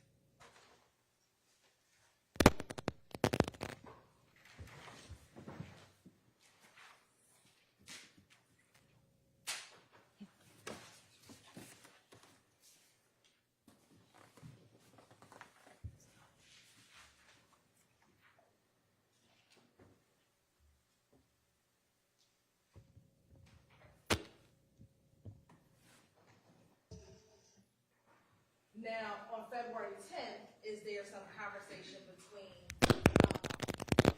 Ellison's phone and Adam's phone? There is. Okay. If you can give the general context of what is now occurring on February 10th, and is this the day after the stabbing? Yes. All right. What is happening on the day after the stabbing? Mr. Myrick, coupled with phone calls, Mr. Myrick is eager to be paid for what he did for stabbing Mr. Bennett. So Ms. Ellison is texting. Yeah, I mean, I already instructed you once to not include your commentary and just provide the facts. Can I lay some foundation? Were you able to listen to the jail calls yourself? I was. And were you able to pick up tone and manner and demeanor in the calls that you were listening to? Yes. All right. And so that would be your lay opinion that he, okay. Yeah. And based on that, is that how you were determining that he was eager to get paid for what he did to Mr. Bennett? Correct. That was the purpose of his phone calls, were to seek payment for what he had done. And were there multiple phone calls for him seeking payment for what he's done? Yes. Okay. And with that, Your Honor, with that. All right. Thank you, Your Honor. Okay, looking at February 10th, 2022, just go through what that conversation was on February 10th, 2022. She said, do you need the bros to verify? He said that's all, should be no talking on the phone right now anyway. And for you as an investigator, was that significant? It was. Why? Because he was seeking payment and talking about, does it need to be verified to secure payment? And they were talking about not talking on the phone right now because of what had just happened. It being the stabbing that just happened. Correct. All right. And when you say not talking on the phone, is that not talking on the jail phones? Correct. Okay. All right. Continue. He's asking, Ms. Ellison said, Mr. Myrick is asking to get something to eat now. He's hungry. And then he again utilizes an outside person to send like $80 to Mr. Myrick. And that's generally the conversation here. They were just trying to get this money, get paid. Correct. All right. Now, skipping down to February 10th, is there now some conversation between Garlington and Adams? Correct. All right. Tell us about what's happening between Garlington and Adams on February 10th as well. Mr. Adams is reaching out to Mr. Garlington regarding what appears to possibly be payment for Mr. Myrick for the stabbing. And just go through the text. Okay. Mr. Adams says, get at me, 3-5, and he says, Mr. Garlington says, okay, when I get off your phone. Mr. Adams says, I'm on your ass. You tried to play me to the left. Then one says, yo. The other says, yo. Mr. Adams says, what you got going? Mr. Garlington says, put him down. And he says, for sure, like, did he put him down? And he says, are you for sure? Simon says, yo, twin.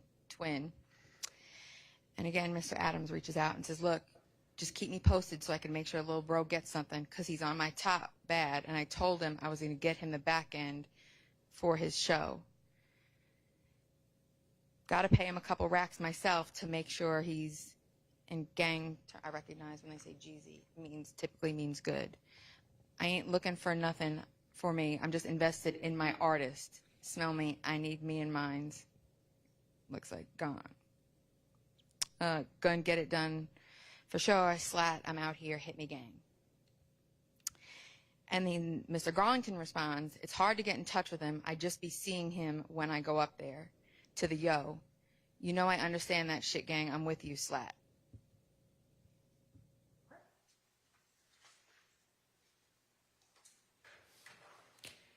Ms. Hilton, You don't have to do it right now, but be kind of thinking about when a good lunch break would be. This is the last one, so I All put it right. right here. Sounds good.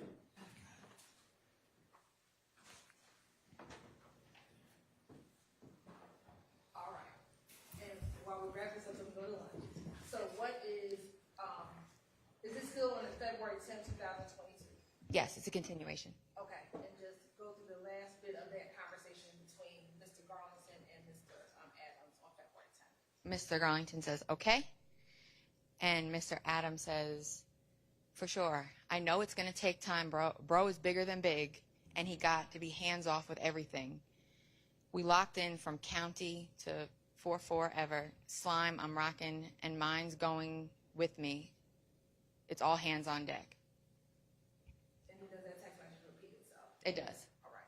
And from your investigation and understanding, when he says, for sure, I know it's going to take time, bro, bigger than big, and got to be hands off with everything. We locked in from county to forever slime. Who did you understand they were talking about, given your investigation and content of these text messages? From my investigation and my knowledge, it sounded like somebody in a leadership role with YSL. Okay. Did you know specifically who? It appeared to be Mr. Williams. Objection, Your Honor. Speculation. Sustained. And motion strike, move to strike that last. Can I lay some down? You can try. Okay. How long have you been working back and forth with the YSL gang? Since 2019 at least, if not 2017.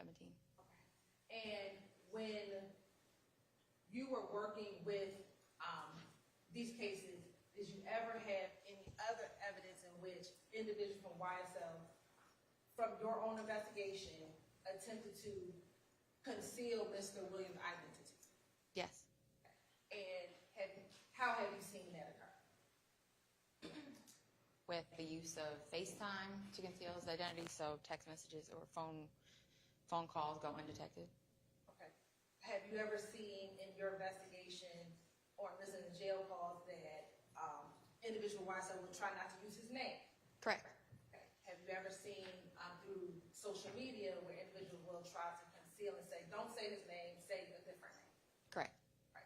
And in having that knowledge and reading this text message, is that how you determine, it is of your expert opinion, that this could be potentially could be talking about Mr. Williams? Well, objection to reading, and it's also a misstatement of what was said initially.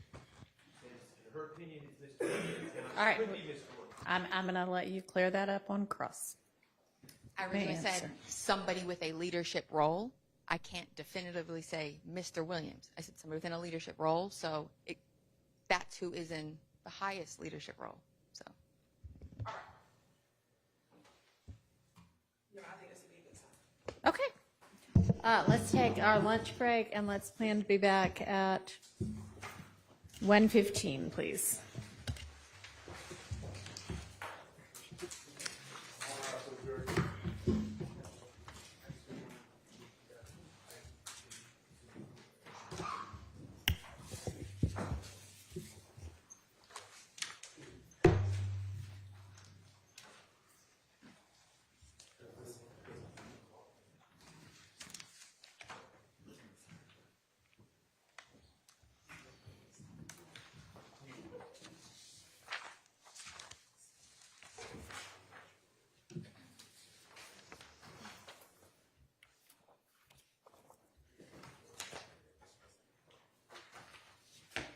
Right, just stay where you are for a minute. Is there anything we need to take up before we break for lunch?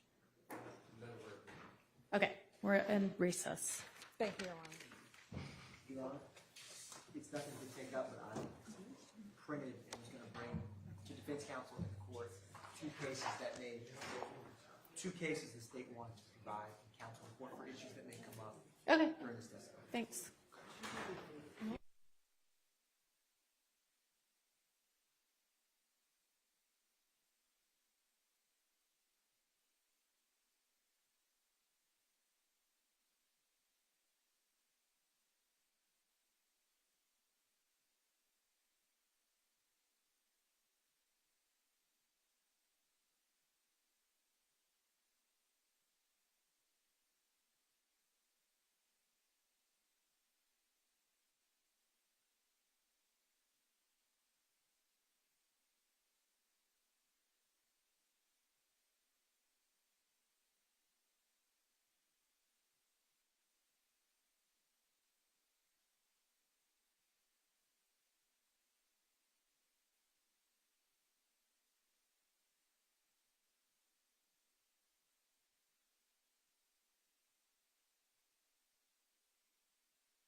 All right, you can go ahead, Ms. Fulton. Thank you, Your Honor. Now, investigative reason, when we left off, we talked about the February 9th, 2022 stabbing of Mr. Bennett. Just going back to 2019, when you were working with the probation department and you were working with Atlanta Police Department, when you were working with them, what exactly was your roles and responsibilities when you were working with the Atlanta Police Department? I was assigned full-time to the Atlanta Police Department. I had a caseload of, I would say, high-risk gang members that were assigned to me. And we would monitor and provide investigative assistance to other units when there were cases involving gang members, cases in gang areas, and we'd help out along the way with those cases as they come up. And when you say you would monitor them, tell us exactly what would you do? We could all just be sitting in the office and we have the radio going and we may hear an address pop up and they say, okay, we have a person shot at this address. One of us might respond out there. We may call that unit and say, hey, what do you guys have? We might pull the reports later on. We could check and see. I'm not sure if you guys have heard NIBIN leads the ballistics testing when shell casings match. We might say, okay, let's see if this matches something. And then we'd go dialogue with the investigator and say, hey, take a look at this. This might be a motive. These are your parties. These are your players, and do things like that. And in your doing that in 2019, we discussed briefly, did you come to find cases in which YFN members or YFN locations were either the targets of some type of crime, or YSL members or YSL locations were the targets of some crimes? Yes. And I want to direct your attention to certain dates. On May 10th of 2019, did you become aware during that time of an incident that happened at 1600 Pryor Road? Yes. And 1600 Pryor Road, is that in any particular territory? It borders on what would be the Summerhill neighborhood, leading to the Summerhill neighborhood, which is where YFN would be frequenting. And as a part of knowing about that investigation, did you learn there was a victim in that case? There was. Okay, who was the victim? A gentleman named Milton Howard. And were you familiar through your investigation with an individual by the name of Milton Howard? Once I took a look at the case and spoke with the investigators, I learned that. Sustained. Okay. Without telling me what you learned or what anyone told you, did you determine if that person was associated with a gang? Objection, hearsay. Overruled. Yes. What gang was Milton Howard associated with? YFN. And was anyone ever arrested for that incident? Yes. Who? Javon Fleetwood. Is that the same Javon Fleetwood we talked about earlier? Yes. Is that the same Javon Fleetwood that had the YSL tattoo on his face? Yes.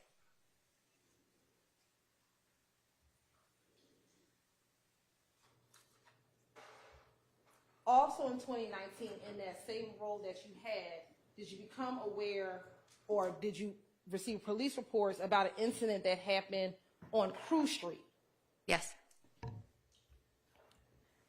Is Crew Street in any particular gang territory or neighborhood? It's in the Summerhill neighborhood of Atlanta. Say that one more time. It's in the Summerhill neighborhood of Atlanta. And is that the neighborhood affiliated with YFN? Yes.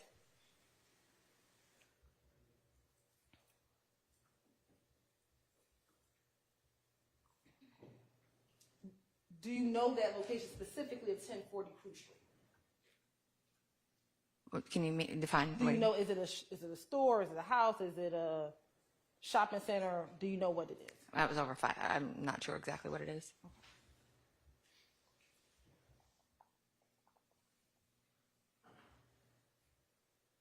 And were there any victims at the location? I believe there were. You want to rephrase? Yes. Sitting here today, are you familiar specifically with that incident? Can I Look at my notes for refresh my Do you recollection. have notes regarding a timeline of events that occurred in 2019? I do. Will looking at your notes help refresh your memory as to that particular incident? It would. Yes. Uh-huh.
And as soon as we get that, we're looking at that, help refresh your memory. It would. All right. Just look at it without saying anything. If it refreshes your memory, look at it and then look at it when you're finished.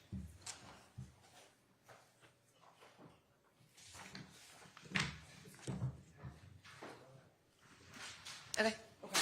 Did that help refresh your memory as to whether or not there were any victims at the location? Yes.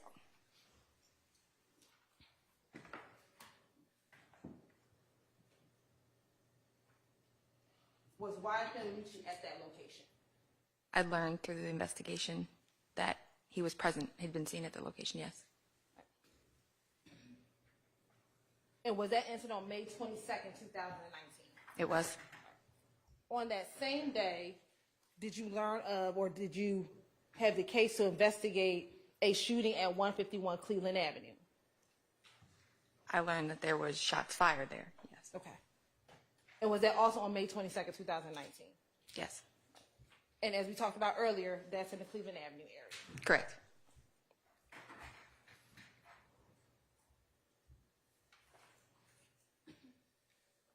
Again, back in 2019, was there this, again, kind of back and forth of shootings, back and forth between YSL areas and YFN areas?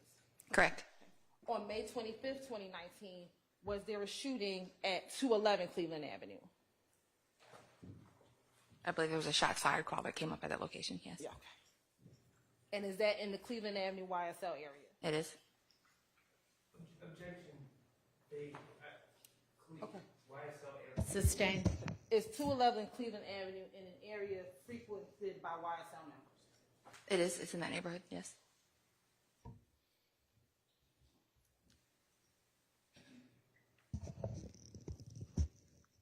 In May 27, 2019, was there another shooting at 355 Bellegarde Place? There was.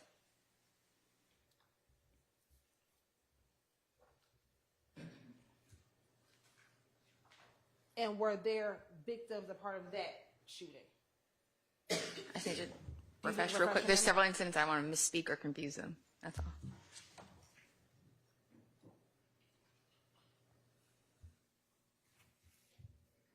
Yes. And were there victims in that shooting? There were 2 people present. Nobody was struck, I believe.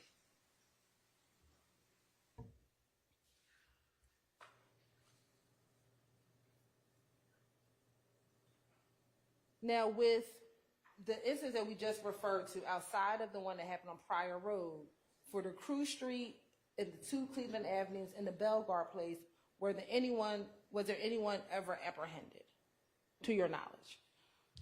To my knowledge, no.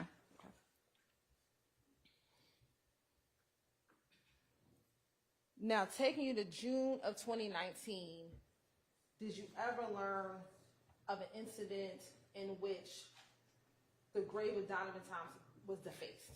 Yes. And was there a police report associated with that defacing? I believe there was an information report taken.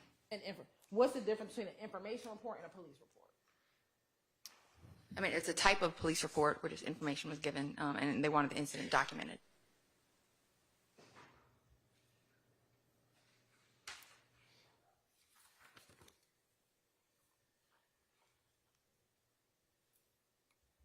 And as a part of this investigation here in this indictment, did you pull any social media accounts from a social media website called the Shade Room? I did. Right. And why did you go into the Shade Room and see any type of social media posting? I think just being on Instagram, I just so happened to see the posts come up, and it was relevant to what we had been working with. And what was the post? I believe it was a post that came from the account associated with Jeffrey Williams. And why was it significant to you? it was directed at Mr. Rayshawn Bennett, YFN Lucci, saying that if I didn't like what you did for your mother and your kids, I would have been killed you. And did you grab that, did you do a screen grab of that posting? I did. Permission to approach, Your Honor? You may. I'm showing you what's been marked as stated in 429 BV. Tell me if you recognize 429 BV. I do. And how do you recognize 429 BV? This is an accurate depiction of what I had screen grabbed. And does it appear to have any additions or deletions from what you screen grabbed as a part of your investigation? Does not appear to, no. Your Honor, this time state would like to admit 429 VV into evidence. Okay. All right, that's admitted. Permission to publish. You may.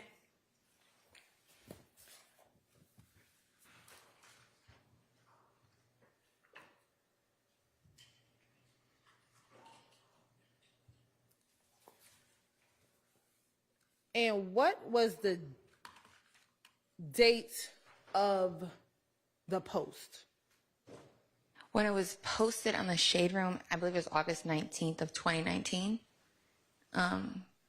That's the date that they had reposted it, and it's saying 46 minutes ago on the original post, but I can't give you an exact timing of the original post. This is when I saw this. And you said August 19th. I see a date on there. It's August 18th. 18th, I'm sorry, 2019. Okay. And do you know, to your knowledge at all, if that particular post was ever deleted from the actual account of Thugger Thugger 1's account? I believe it was. And do you know if this was captured in a Shade Room just prior to it being deleted or before it was deleted off of the Thugger Thugger 1 account? I believe right before it was.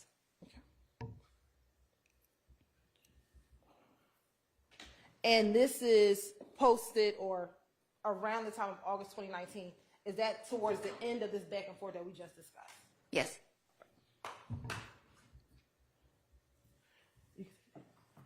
Now, you talked about in 2020 there was some transition in employment or what you were doing initially in 2019, and then you transitioned to something, a new role in 2020. What was that transition in 2020? What was your new role?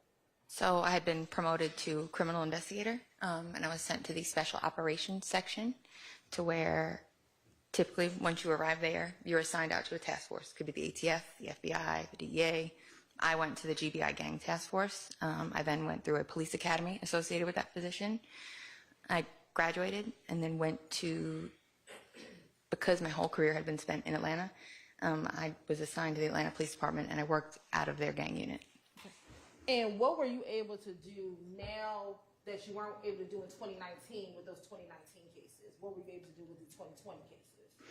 I was freed up from supervising an actual caseload, so I was free to, and now that I'd been through the academy with them, charge and work criminal cases. And did you end up then working criminal cases, again, associated with the conflict that was happening between YSL and YFN? I did.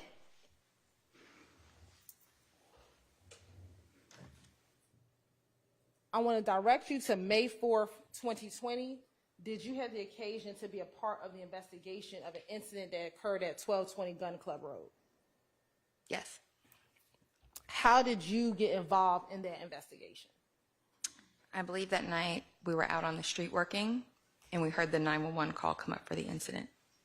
Once you heard the 911 call come up, what was the incident that came up? There was I think it was described on radio as like a active shootout up and down Gun Club Road happening at that moment. Okay. What did you do once you received the call? Or heard the call over the radio? I believe we reached out to the aggravated assault unit to find out who the victim suspects were. And who were the victim suspects? Let me ask you this. Once you learned about who the victim suspects were, what did you do? I looked at their social media accounts. Whose social media account did you look at? Mr. Tanquarius Mender. And had that name come up before? Were you familiar with that name? I was. How were you familiar with Tanquarius Mender? I'd worked with him previously in my other roles, and I'd spoken to him before in non-custodial settings, custodial settings, so I had a pretty decent rapport with him at that point. And we spoke of him earlier. Was he associated with a gang? Yes, YSL. And did he have another association with another gang? He did. What was that? The Rolling 60s Neighborhood Crips.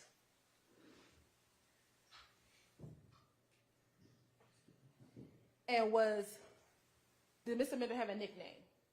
He had two. What are his nicknames? He would either go by Nard or Stunna.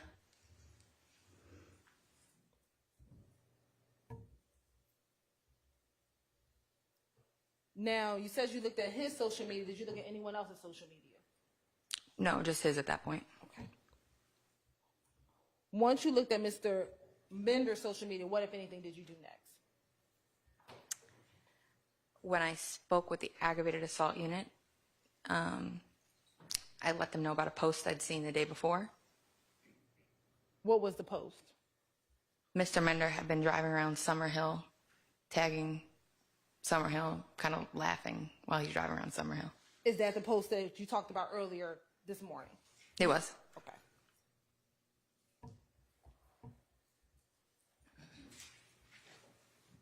Once you informed the ag assault detective, did you do anything else as related to this case? No. Right.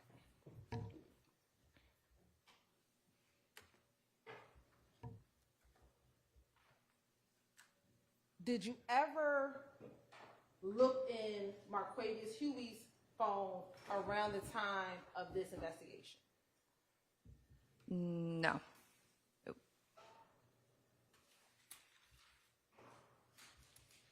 Was Mr. Mender the only person associated with this case on Gun Club Road? At that time, yes. Okay. When you say at that time, what do you mean? Later on, I had reviewed Mr. Huey's cell phone extraction. I had learned about additional parties that were involved. What additional parties? Objection, Your Honor. You're saying. Sustained.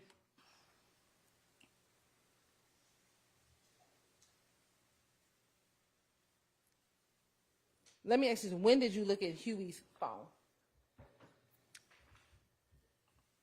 I'd say right when I got them back, but it was pretty, there's a lot of things, so it took a while to take a real deep dive into the phone, so I had to do bits and pieces.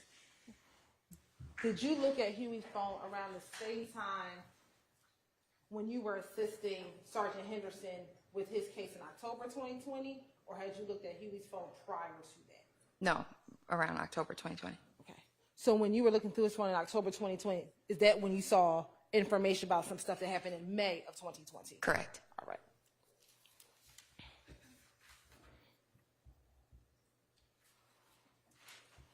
After looking through Mr. Huey's phone, did you ever look at Mr. Huey's social media account? Yes.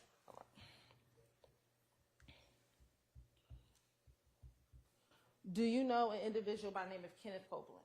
I do. How do you know Kenneth Copeland? I was familiar with Mr. Copeland from when I first started working in Atlanta, when he was part of the 30 Deep Criminal Street Gang, and I'd supervised him throughout the years. Were you familiar with his social media account? I was. In looking at Mr. Mender's, Huey, and Mr. Copeland's social media account, did you see any pictures of any of them on each other's social media accounts? Yes.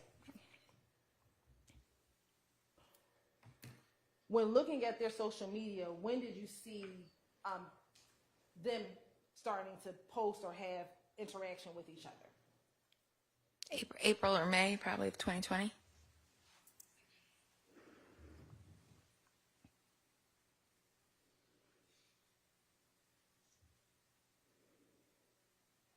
As it relates to the incident in May of 2020 at Gun Club Road, was there anyone ever arrested for that incident? I don't believe so.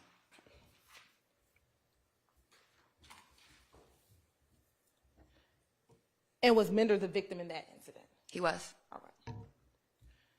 Now, taking you to May 24th, 2020, were you aware of any shootings that occurred at 98 William H. Borders Road? Yes. That location, is that in any particular gang area? That's an area that would be frequented by members of YFN.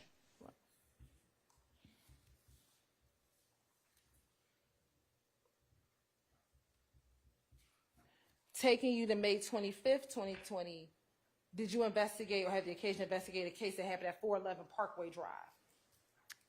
The unit worked on a team on that case, yes. You said the unit worked as a team? Yes. Okay. How many other people were you working with? Probably maybe 10. The unit as a whole, because there were so many cases, would split up and divide tasks on each case. Were there any victims associated with that case? Yes. Who were the victims? Reginald Thomas. I'm going to object to your saying also. You may.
May I continue, Your Honor?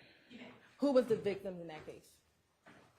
I'm sorry, and let me go back into 411 Parkway Drive. I apologize. That's kind of can I explain it a little bit? It's kind of complicated. Well, first tell me who the victims were, and then, okay, because of the other shooting that happened? Yeah, it's like Okay. a twofold. All right, let me ask you this.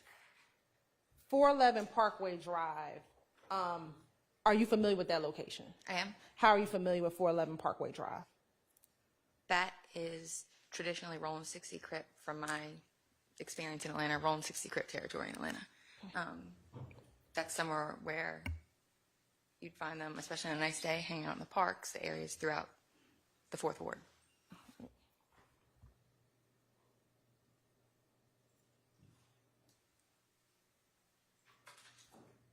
And was there a shooting at that location? There was. Was there anyone ever arrested for that incident, for that shooting? There was. Who was arrested for that shooting? The two that I can think of off the top of my head will be Reginald Thomas and Tydrekus Glass. I'm sorry, I just didn't hear the first. Oh, I'm sorry. Reginald Thomas, Tydrekus Glass. And with Mr. Thomas and Mr. Glass, were you familiar with those individuals? I was. And were they associated with any gang? YFN.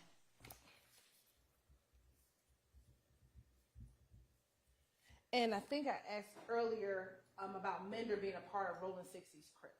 Correct. Did Rolling 60s Crips have any association with any gang? They had an alliance with YSL. And I said association, you said alliance. Why did you give a distinction?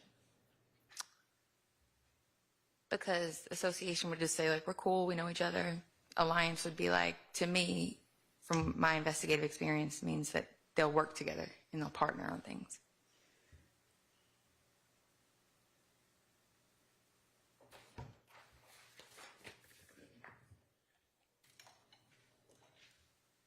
Now, I want to take you to May 26, 2020. Was there a shooting at 257 Trinity Street?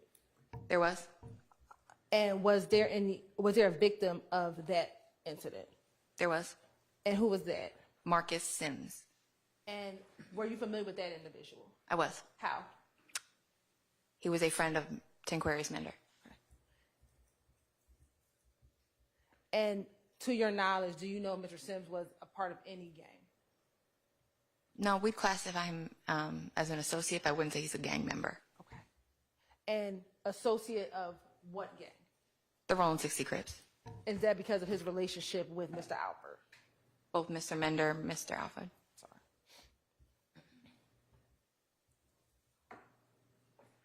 On June 1st, 2020, was there an incident at 361 Edgewood? There was. Are you familiar with that location? I am. And how are you familiar with that location? That's an area frequented by members of YFN.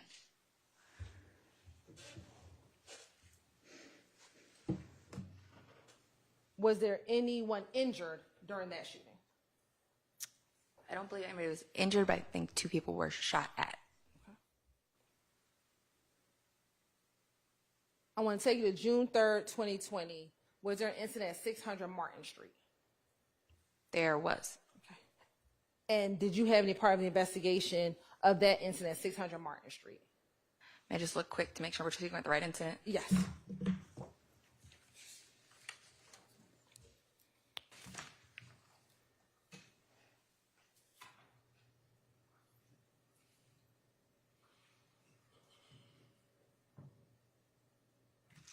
Yes. What was your involvement? That was a case handled by the aggravated assault unit, but based on the location of where it occurred, we assisted with some information on that investigation. And what was significant about the location where it occurred? It was the scene of a YFN Lucci video shoot. And 600 Martin Street, is that any, where is 600 Martin Street? In Summerhill.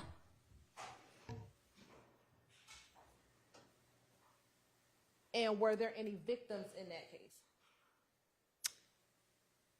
I'm unsure if there was a victim, but I know that There was a vehicle struck by gunfire. And whose vehicle was struck by gunfire? Mr. Bennett or Lucci.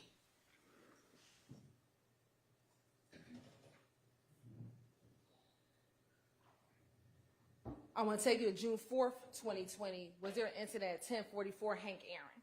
There was. Okay. And where is 1044 Hank Aaron? In the Summerhill neighborhood of Atlanta. It's an apartment complex.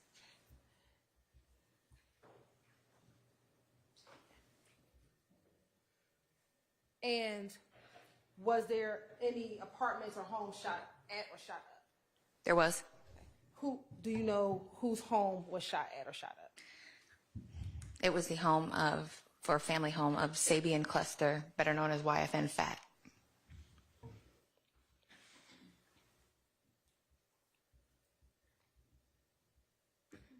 And were there any shell casings found in that case? There were. And were there any shell casings found at the incident at 600 Martin Street on June 3rd? There were. And was that incident just a day apart?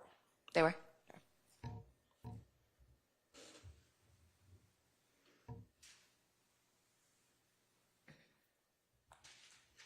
Was anyone ever arrested for those two incidents?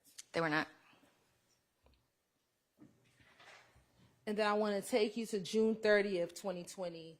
Was there an incident at 639 Parkway?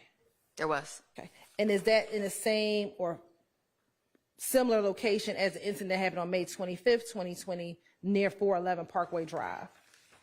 I'd say it's several, like maybe 6 or 7 blocks north of where that happened. And would you still consider that area the area of the Rolling 60s stronghold? That was the area in the 4th Ward neighborhood. That was the 600 block is the area that they liked the most. Okay. And were there any victims for that particular shooting? Yes, multiple. Okay.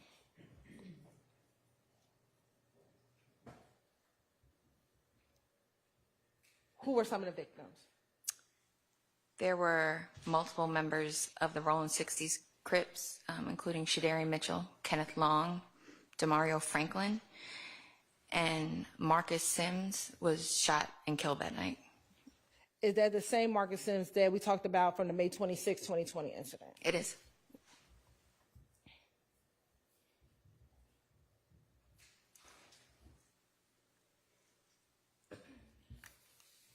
And as a result of that shooting, did you look at any social media? I did. Whose social media did you look at? I believe I was reviewing the account for Tidricus Glass. And was there anything of any significance that you found while reviewing that particular social media account? There was a live video that I found interesting, yes. Why did you find it interesting? They were drinking and dancing around in like a kitchen or something, singing Drop a Op and We Celebrate. And how soon after? I'm going to object the answer to the pronoun they. Okay. Is that what the post said? I believe that if I remember the video correctly, there should be like maybe 2 people in the scene, and one of the 2 YFN associated individuals, or whoever's in the photo, is singing out of their mouth, Drop Op and We Celebrate. Well, they're like pouring shots, I think it was. Okay.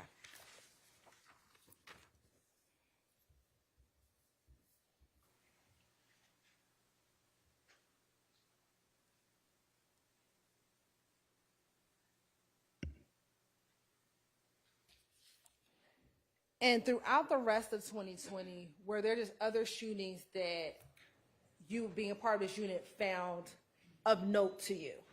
Yes. Okay. And were some of those shootings in both the YFN associated territory as well as the YSL associated territory? Yes. Right.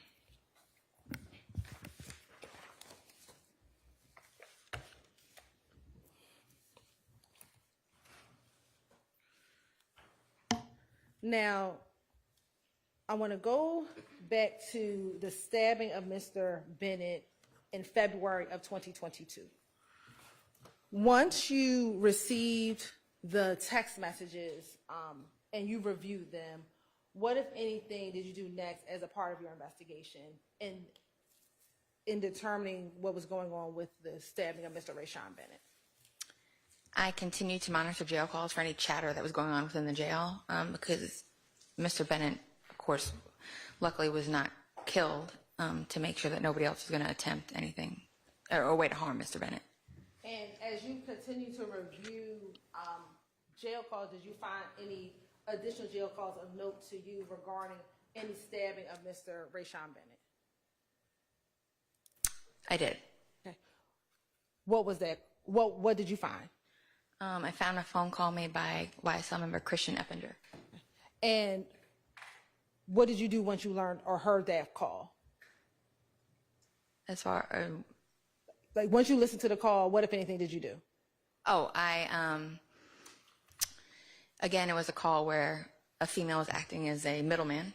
So to identify the person that she was reaching out to, I obtained phone records for the female, identified the number that she called at that exact time that the jail call was taking place, and then was able to identify the person being called. And who was the person being called? A gentleman named Antonio Sumlin. And did Antonio Sumlin have a nickname? Obama. Right.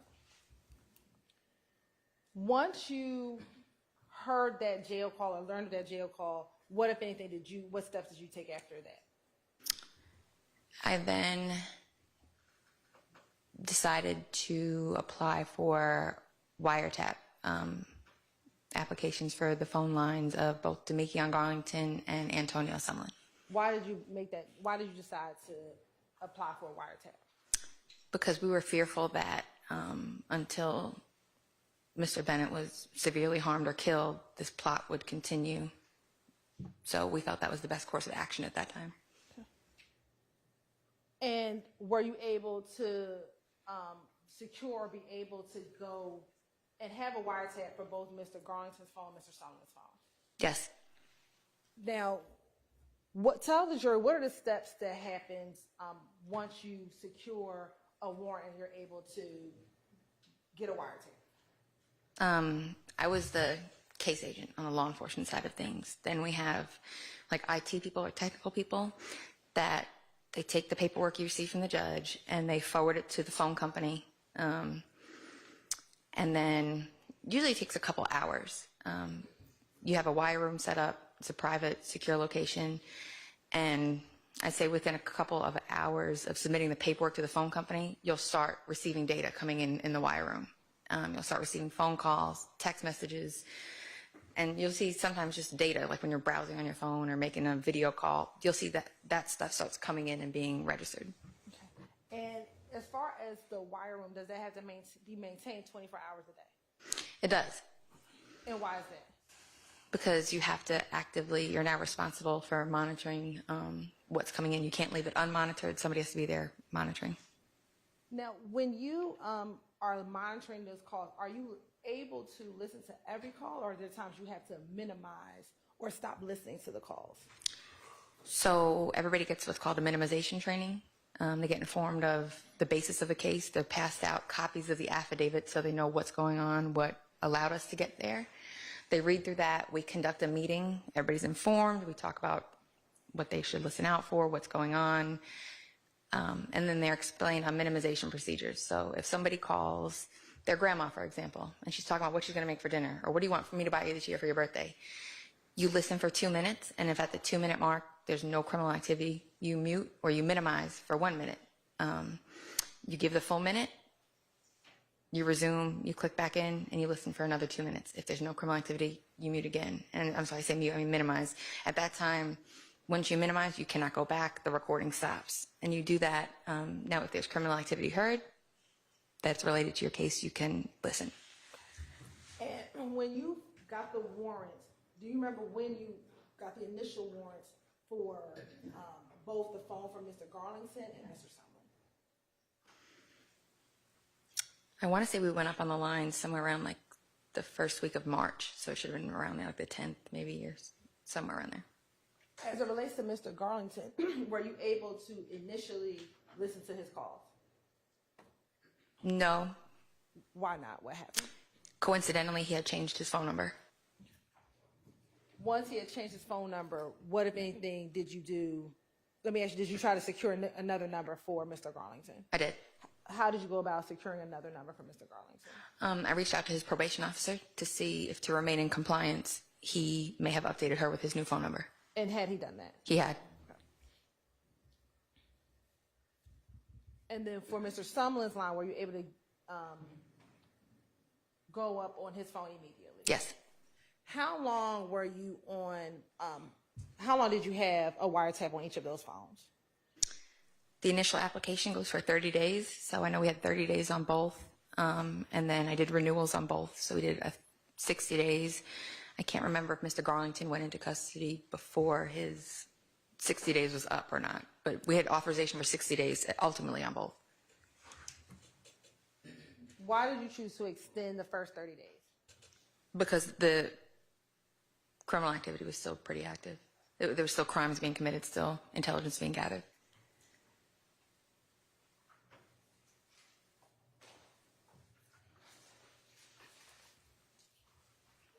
Now, I want to direct you to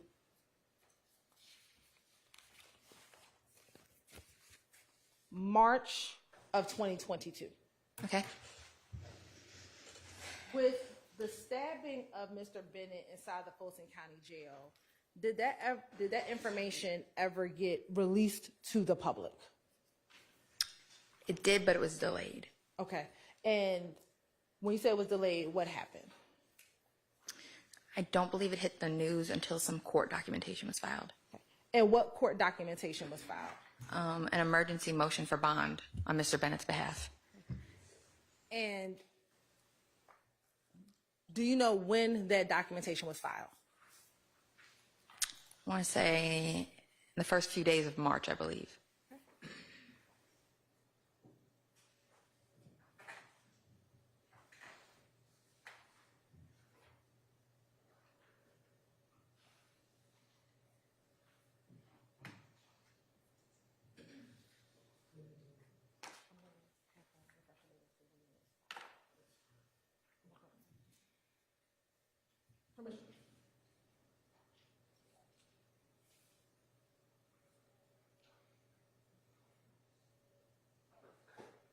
Permission to approach? I'm going to show you what's been marked as State's Exhibit 6TT. Would I have professional memory as to when that bond here, or when that motion was filed? Yes. Okay. When was that motion filed? March 1st of 2022. And after March 1st, 2022, did you start seeing public media posts about the stabbing of Mr. Bennett? Yes, several news outlets picked it up.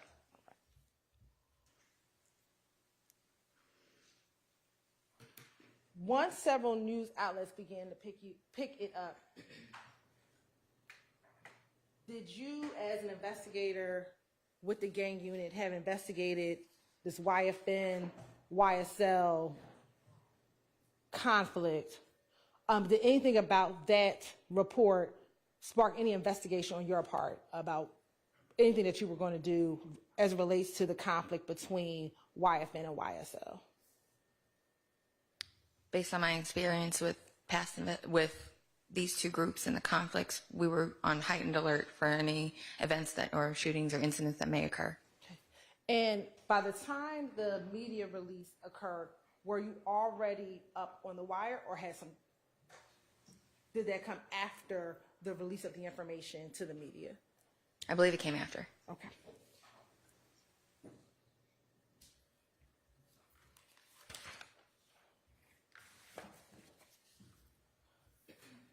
Now I want to direct your attention to March 11, 2022.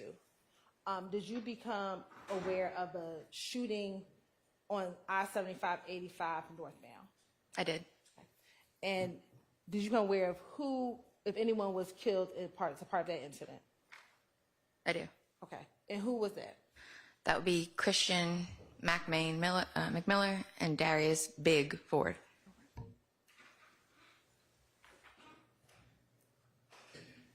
And do you know about what time that incident occurred?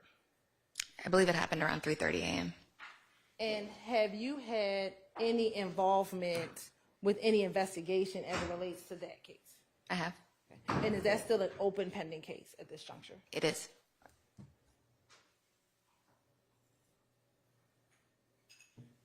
After that shooting on March 11, 2022, were there any, did you become aware of a shooting at 12 Atlanta? Yes.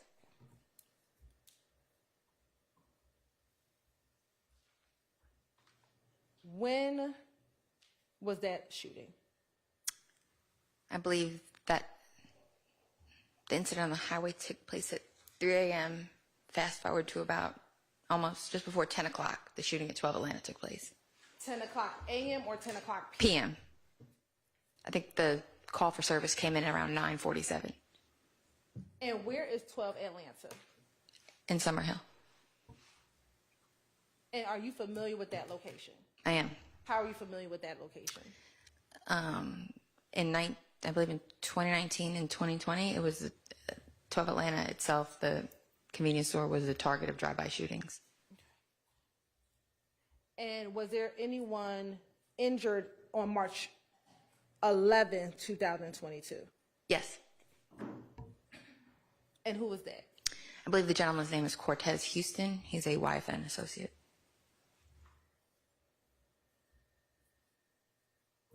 And has there been anyone arrested for that shooting? Yes. Who's that? A gentleman named Stephen Harris. And are you familiar with that name? Yes. How? He's documented, not by me, but another member of the gang unit as a member of YSL.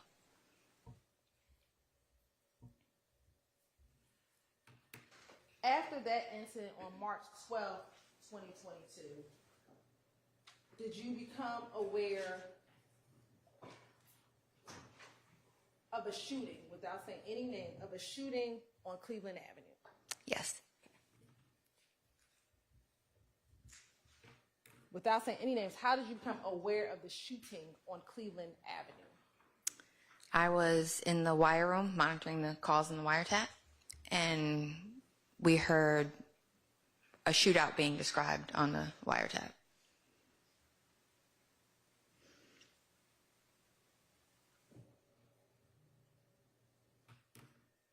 After hearing about that shooting on the wiretap, did you ever come to learn of a shooting on March 14, 2022 at I-20 in Windsor? Yes. Okay. When did you first learn about that shooting? I believe somebody from the gang unit that I work with had called and let me know that a shooting had come up in that area. Okay. And once you learned about that information, what, if anything, did you do? I spoke with investigator Flores, who I believe was the on-call gang investigator for that night.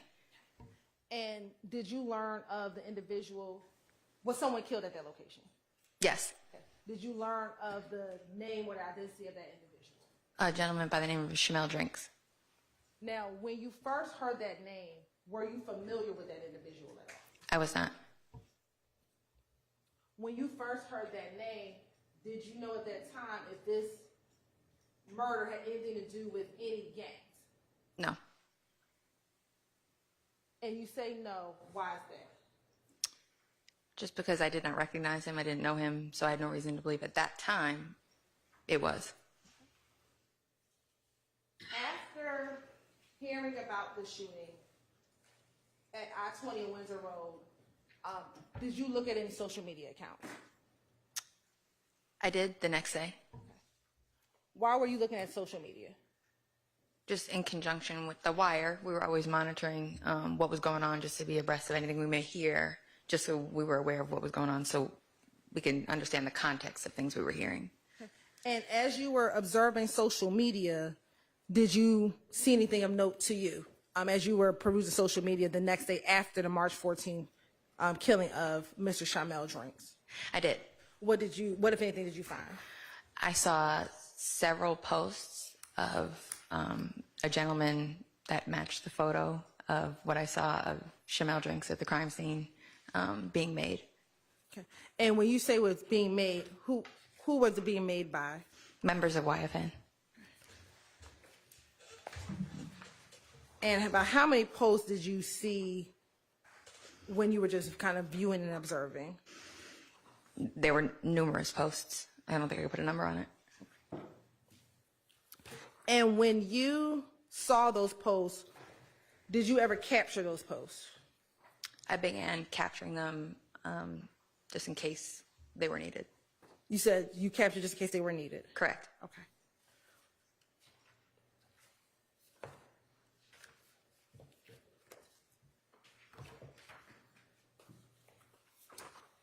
I'm going to approach you.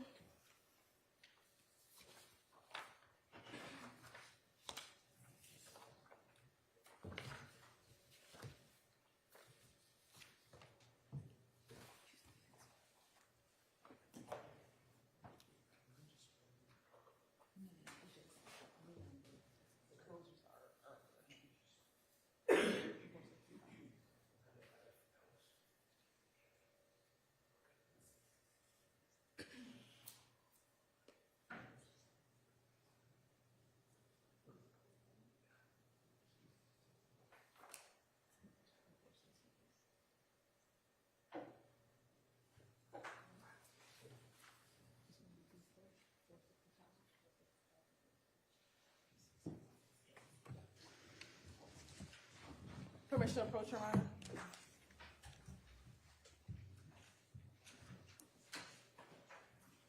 I'm going to show you what's been marked as State's Exhibit 465 BV, 467 BV, and 468 BV. Tell me if you recognize 465, 467, and 468 BV.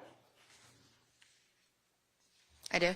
And how do you recognize 465, 467, and 468 BV?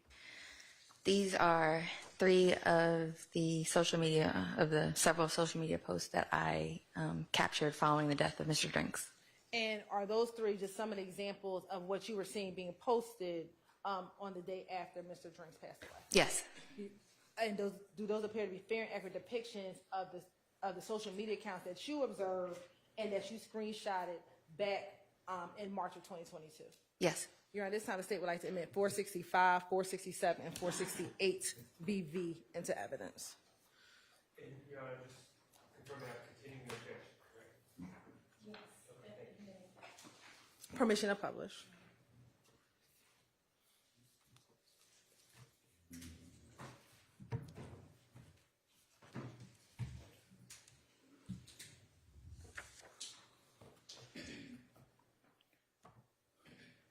Now, showing you what's been admitted at 465 BV, is that Mr. Drinks? It is. And who is the person posting this picture? That is a gentleman that goes by the name Kelvin Watts, or Shell Kel. Okay. And were you familiar with Shell Kel? Yes. Okay. And how were you familiar with Shell Kel? From past investigations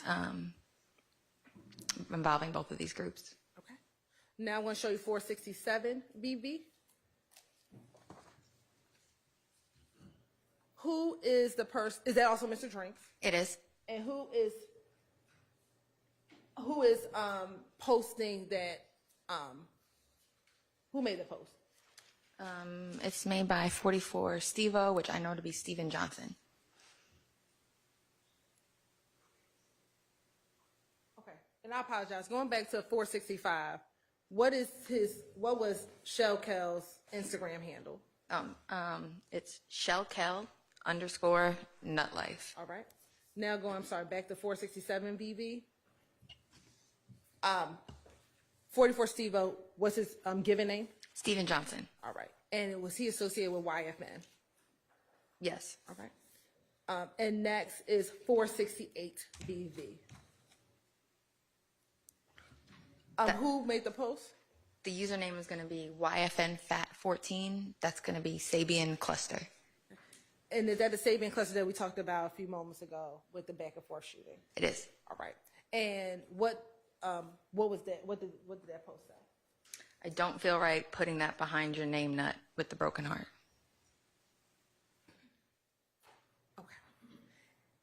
Once you started seeing these posts and examples of these posts, what, if anything, did you do? Did you assist at all with this investigation at that time on March 15th? I didn't, because when you're the affiant of a wire, it's a lot of things you have to do. You have to manage schedules and people in the room and review all the calls. So I was kind of sidetracked. So I was capturing these, working in the wire room, and then I went home to get some sleep. Now, I'm going to take you to March 16th, 2022. Did you have the occasion to respond to a shooting at 2830 Waters Road? I did. And how did you get involved with responding to the shooting at 2830 Waters Road? One of my partners, either Investigator Dabney or Investigator Flores, called and let me know that there was a shooting at the location. And when you're, and let me ask you this. Back in 2022, where were you working?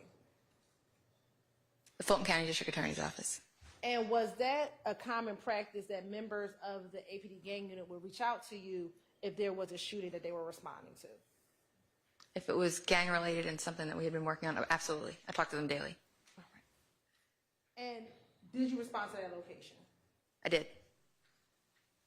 Sitting here today, do you recall what time you responded to that location? I want to say I made it out there probably around 2 a.m., I believe. You said about 2 a.m.? Around 2 a.m., I believe. Court's indulgence for 1 moment.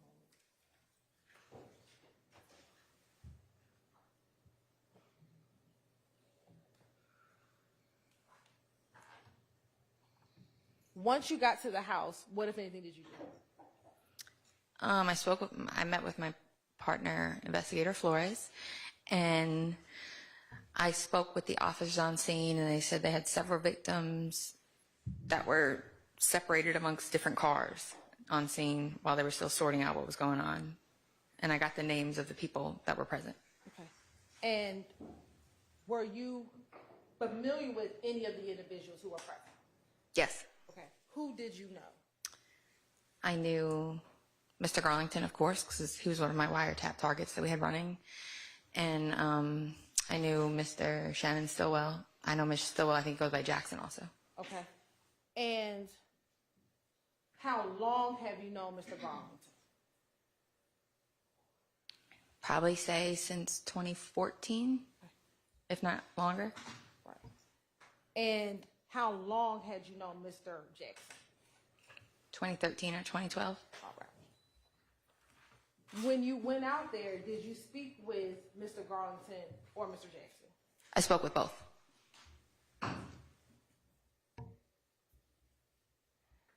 And were either of them able to provide you any information about what had occurred at their home at the home that night? Your Honor, I'm going to object.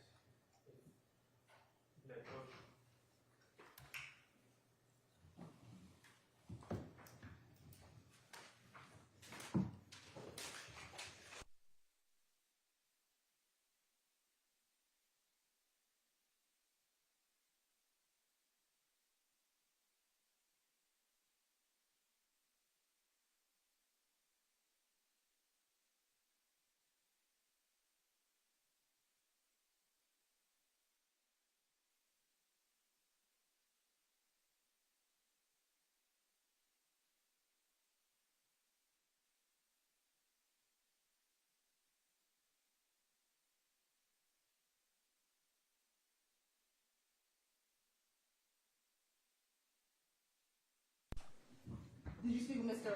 Jackson and Stillwell that evening? I did. Okay. And was he able to provide you any information regarding the shooting that had occurred that night? Not anything of substance, really. Okay. Was he able to give you any description of what happened that night? If I remember correctly, he just said, I think when he arrived at the location, people just started shooting, but he didn't know what had happened or why.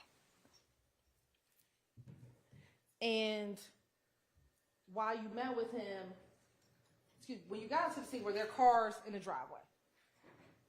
Yes.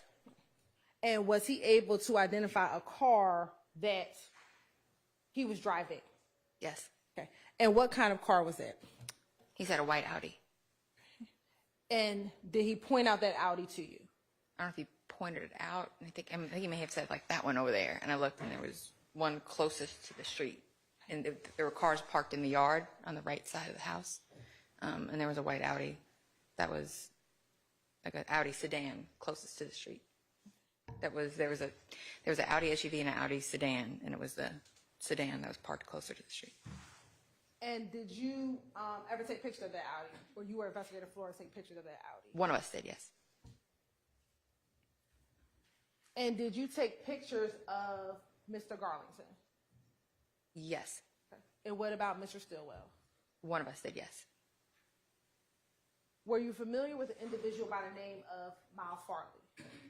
I had seen him, but I'd never interacted with him before. Had you seen social media accounts for him? Yeah, social media accounts, music videos. I'd seen him around with the guys. Was he present on that morning of March 16, 2022? He was. And did you take pictures of him? One of us, I think Investigator Flores may have. Now, when you met with or spoke to Mr. Jackson, were they victims of the shooting? Yes. At that time, when you met or spoke with Mr. Jackson, Mr. Garlington, did you have any knowledge of who the suspects were in the March 14th murder? No. Had you on March 16th talked to Investigator Hogan about his homicide? No. Excuse me, was Investigator Hogan the lead detective on the homicide? Yes. Of Samel Drinks.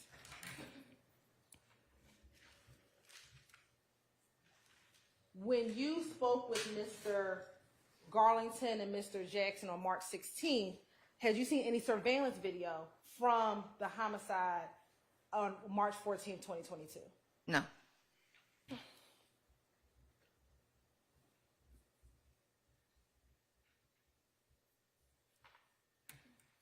When you met with or spoke with Mr. Jackson, did you have any knowledge of the suspect vehicle as related to that March 14th, 2022 homicide? No. Other than the victim, I had no knowledge of the circumstances or anything with the investigation. Did you eventually leave the location at 2830 Waters Road? I did. All right. You said this is about 2 o'clock in the morning. Somewhere around there. Did you at some point in time go to Atlanta Police Department on March 16, 2022? Yes. What was your purpose of going to the Atlanta Police Department? I had to return to check on the wire. I got a few hours of sleep, a couple hours of sleep, but I could. I returned to check on the wire room and also stopped by to see Detective Kevin Leonpacker. Stopped by his office to talk to him for a minute. And would you work with Detective Leonpacker with your investigations? All the time. Okay. And just as a side note, what types of things would you ask Detective Leonpacker to do with your cases that you were working on? I would bounce investigative ideas off him sometimes with cases that I had, but also, most importantly, if throughout my investigations I would obtain cell phones through search warrants and things like that, or in evidence, I would bring them to him with a search warrant for him to conduct a forensic extraction of the phones for me. Okay. Now, going back to March 16, did you make it to APD? Yes. Okay. When you got there, did you make it to Kevin Leonpacker's desk where he sits? Yes. Are there any investigators that sit close to him in the office? Yes. Is Detective Hogan one of those investigators? It's Detective Leonpacker, empty cubicle, Detective Hogan. Once you went to go speak with Detective Leonpacker on March 16, 2022, did you see Detective Hogan? I did. On my way to his desk, I passed Hogan. Okay. And what happened once you passed him? What happened?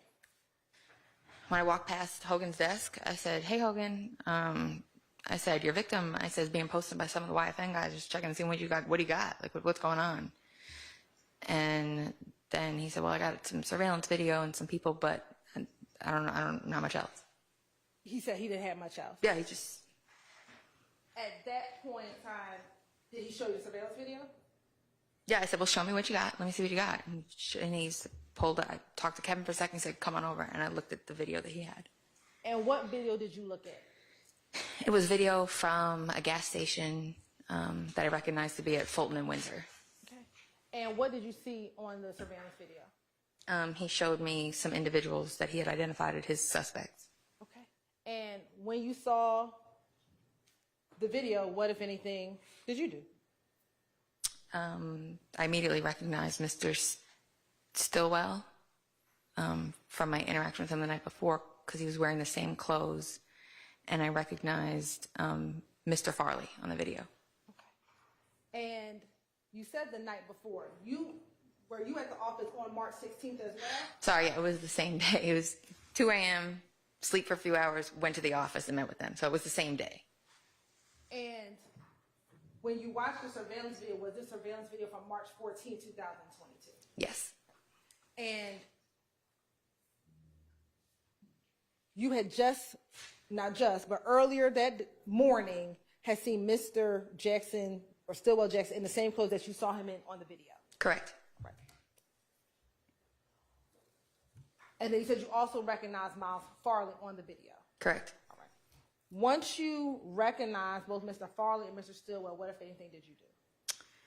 There was a third individual in the video that I knew to associate with them, but I didn't know his name.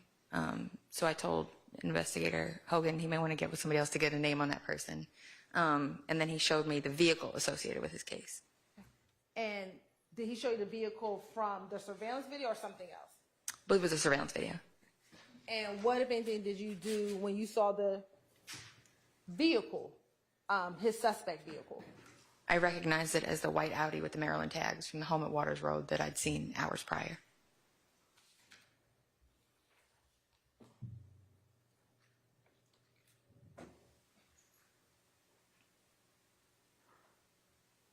Now, you said that you did not recognize the third individual in the surveillance video, and you directed Hogan to speak with someone else. Did you direct him to speak with anyone specifically? Well, I recognized him by face. A name, I didn't have a name. So I think Investigator Belknap was either in the homicide office or he was upstairs, and I called either him to come to the desk or come downstairs to help Hogan. Okay. And let me ask you this. I want to go back to March 16, 2022. When you spoke with Mr. Jackson about what happened that night, how did the conversation come up about what vehicle was his? Do you recall?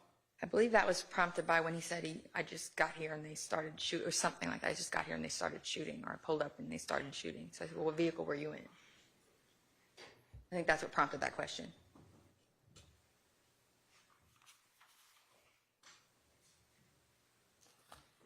And when you spoke with Mr. Jackson on March 16th, did he ever speak with you about where he was in the days prior to you seeing him on Waters Road? No.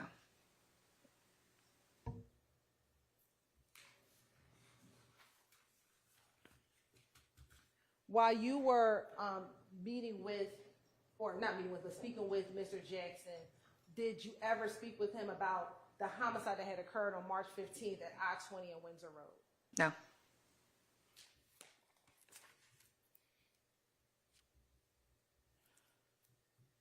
Now, going back to later in the day when you were at APD, at any point after speaking with Hogan, did you take any steps to continue assisting him in his investigation? I went upstairs and reviewed the wiretap data for that time. And when you say that time, what time are you referencing? The time that would encompass his homicide taking place. And did you find any calls around the time of when the homicide took place? I did. And we'll come back to that. Once you went upstairs and reviewed and went to the wiretap room and kind of reviewed those calls, what, if anything, did you do next?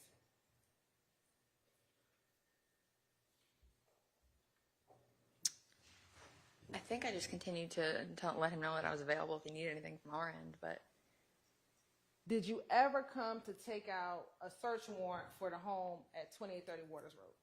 Oh, yes, when I was reviewing the calls, now that would be reviewing the calls for the night before. When I responded out at 2 a.m., I began to review those calls from that incident and learned some information that led me to obtain a Fulton County search warrant for the location at Waters Road. And so let me understand clearly, you heard some information on the wiretap. Correct. And was that information on the wiretap from March 16th? Correct. The time that we responded out there and I encountered Mr. Garlington and Mr. Stillwell. And based upon what you heard on the wiretap, you then went and applied for a search warrant at Waters Road. Correct. Now let me ask you this. When you got on the scene at Waters Road, did you go inside of the house on March 16th? I may have peeked inside the house. I can't remember, but I don't think we didn't search it or anything. And was there any reason why you did not search the home on March 16th when you responded? They were victims at that time. I didn't have probable cause in my eyes to obtain a search warrant for the location. All right. Now, were you able to obtain the search warrant to search the home on March 17, 2022? Yes. And did you all search the home on March 17, 2022? Yes. And did you have assistance from the Atlanta Police Department to execute that search warrant on March 17, 2022? The gang unit, in conjunction with the SWAT team, Detective Leon Packer came out to help. There's a bunch of people helping out. Your permission to approach. You.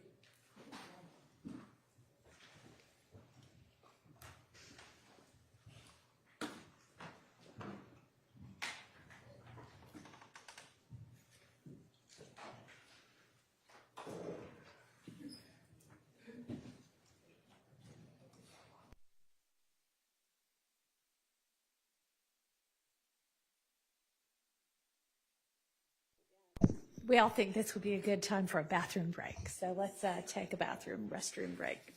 We'll be back in a few.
No problem.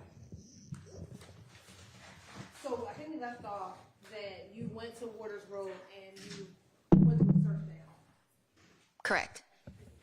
When you got to Waters Road on March 17, 2022, did it look the same way that it looked when you were there on March 16, 2022 around 12 a.m.? You're talking about, When you were at the house on March 16, 2022. yes? When you went on March 17, 2022, did the house look the same on March 17th than did on March 16th? I'm going to overrule that. I mean, go ahead. You can answer. Are you talking about before or after entry was made? After entry was made. I mean, it's not a particularly clear question. That may be the problem. On March 16th, when you went to the house, did it have TVs and video surveillance systems inside? Calls for speculation based on the prior testimony. Are you talking about the interior? Yes. When you went on March 16th, did you see video surveillance inside of the house? On March 16th, when you responded and spoke to Mr. Jackson. I watched body camera, and I was able to see through the front. Okay. Hang on. When you saw the house, did you go? Did you go inside the house? But if the front, with the front door open, you could see from the front yard there was a large monitor with feeds running. Okay, so Did you personally observe? Yes, Your Honor. So let me go back. When you got to the house on March 16th, were you able to see inside of the home? Yes, from the front. The door was open. Yes, I could see into the house. And when you saw inside of the house, were you able to see television and video surveillance systems? Yes. Okay. When you went on March 17th, 2022, and after the search warrant, y'all made entry into the home, was that same surveillance camera system still at the house? Was it still there? It had been removed. Okay. When you got there on March 17th, 2022, were all of the cars that were present on March 16th, 2022 at the location? No, I believe 3 were left at the location.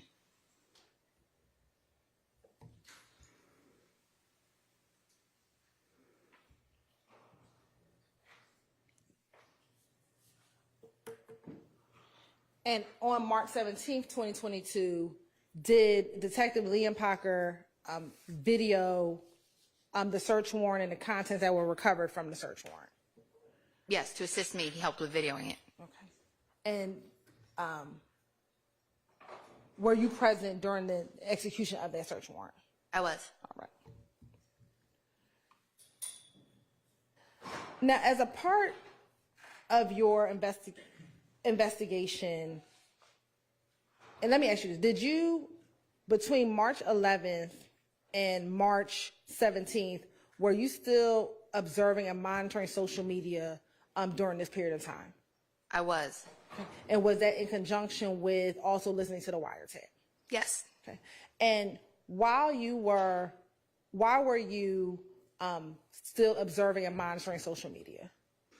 Because when you're in the midst of an investigation, you never know towards the end what may be relevant at a later time. So I was making sure to get the full picture of everything, better to have and not need, than need and not have. So I like to kind of make sure everything is together, because you might get to the end of an investigation, something that seems so small is huge. So I was making sure to capture as much as I could. And when you were going on social media, were you going on individual public accounts? Yes. All right. And during the course, I want to start with just initially, were you able to find social media posts of Shell Kell, his account? Yes. Okay. And did he have pictures of himself with Rayshawn Bennett or YFN Lucci? Yes. Okay. And on his account, did he also have pictures of himself with Donovan Thomas Jr.? Yes. Okay. Permission to approach, Your Honor? You may. No, approach the witness.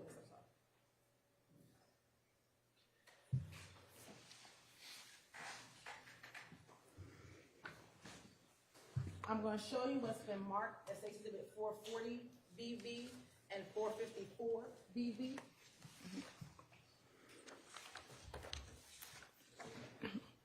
Tell me if you recognize 440 BV and 454 BV. I do. How do you recognize 440 BV and 454 BV? These are some of the posts that I collected during March of 2022. And is that a fair, accurate depiction of posts made by Shell_Kel _Nutlife? Yes. Your Honor, this time the state would like to admit 440 BV and 454 BV into evidence. Admitted. Permission to publish. You may.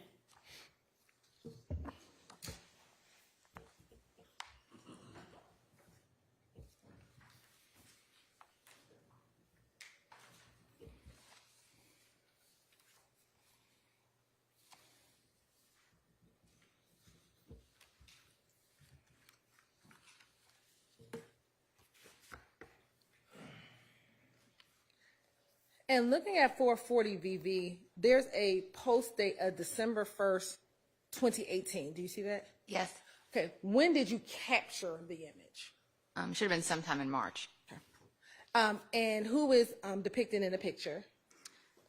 That is Kelvin Watts in the white T-shirt, and that's Mr. Rayshawn Bennett, who's shirtless. And sitting here, do you know the area or where this picture is taken? That appears to be the Trestle Tree Apartments.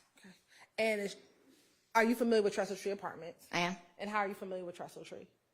That's an area favored by the YFN criminal street gang. Okay. Now looking at 454 VV.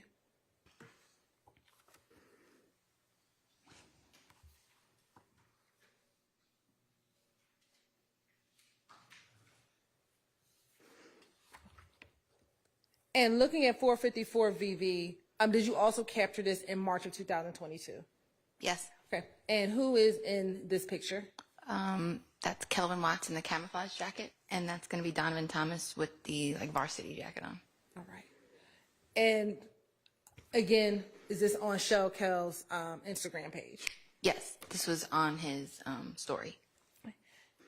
In the same way, did you also have the occasion to capture pictures with Darius Bigford as well as Christian McMain Miller with individuals associated with YSL? Yes. Okay. And did you capture those pictures as well? I did.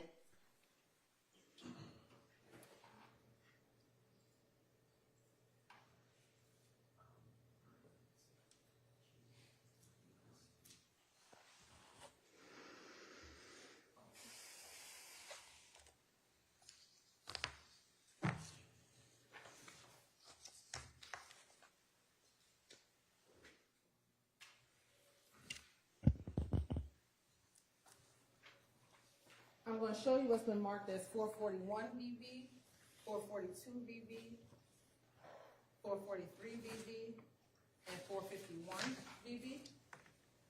Take a moment, tell me if you recognize those images.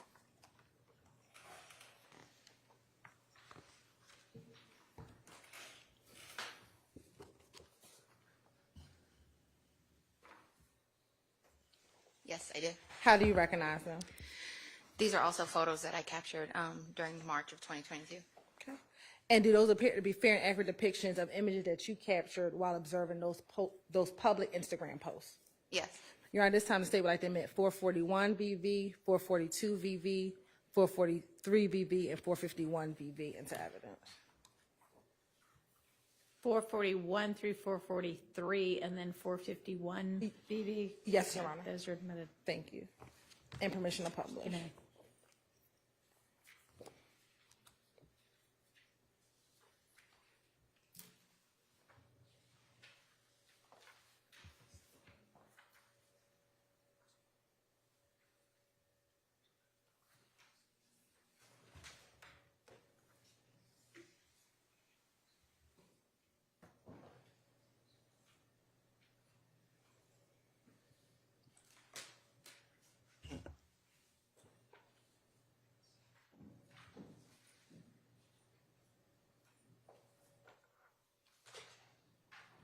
Now, looking at 441 VV, What Instagram handle is this? The username is going to be real1_FR. And do you know who that Instagram account is associated with? That account is going to belong to Darius Ford. Right. And when was this originally posted? October 13th of 2021. And again, did you screen grab this though in March of 2022? I did. Right. And who is, do you recognize anyone inside the picture? The gentleman with the orange hat is going to be Darius Ford. And then the gentleman next to him in the white shirt is going to be Jeffrey Williams. All right. Next, going to 442 VV. Is that posted again from Mr. Ford's account? It is. And what is the date of this Instagram post? February 17th of 2021. And again, is that Mr. Williams depicted in this photo with Mr. Ford? Yes. All right. Looking at 443 VV. Are you familiar with this Instagram handle? I am. And what is the Instagram handle? It's would normally say Ocean Drive Slim, but the C has been replaced for the 5. And when is the original date of this post? March 29th, 2019. And are you familiar with the individual depicted in the post? I am. And who's depicted in the post? Christian McMiller in the green hoodie, Jeffrey Williams in the yellow, and 21 Savage or Mr. Shaya Joseph is in the white hoodie. Okay. And are there any just emojis on this photo? There's a green snake and a dagger emoji in the caption, and it says 4L. All right. Next, looking at 451 VV. And is this also another post by the account belonging to Mr. McMiller? Yes. And do you recognize any of the individuals inside of the picture? I see Mr. McMiller in the blue hat with the orange hoodie. Looking at the back of Mr. Garlington with the blue hat with the white writing. I see Mr. Quantavious Greer. He also goes by Umfunk. And then I see Mr. Sumlin standing up with the white tank top with the white hoodie. All right. Now, while you were looking at social media, after the death of Mr. McMillan, Mr. Ford, did you see any social media accounts with anyone associated with YSL regarding the death of Mr. McMillan, Mr. Ford? Yes, multiple accounts. And did you screen grab those in the same way? I did. All right.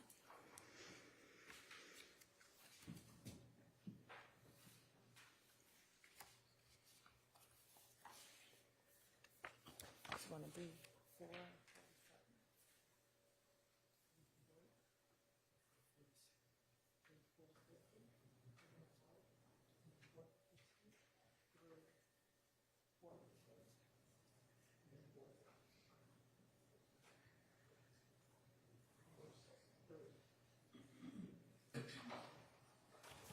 Permission to approach again, Your Honor? May.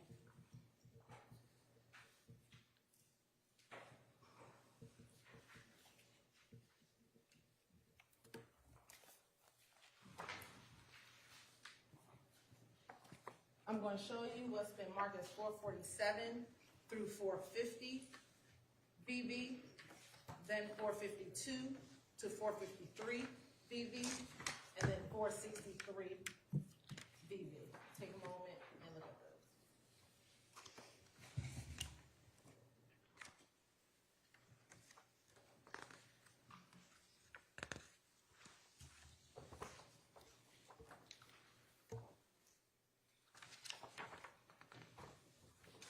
those. Okay.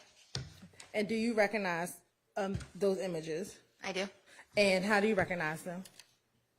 There are additional social media images I pulled during March of 2022. And do those appear to be fair and accurate depictions of images that you captured back in March of 2022? They do.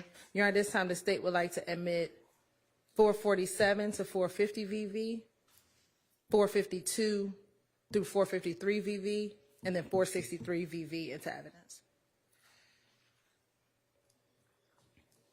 447 to 50. Say them again for me. Sure. I was writing, but I think I got it wrong. 447 VV through 450 VV. Yeah. then 452 VV through 453 VV, and then last is going to be 463 VV. All right, thank you. Thank you. I did get it wrong, so those are admitted. And permission to publish. You may.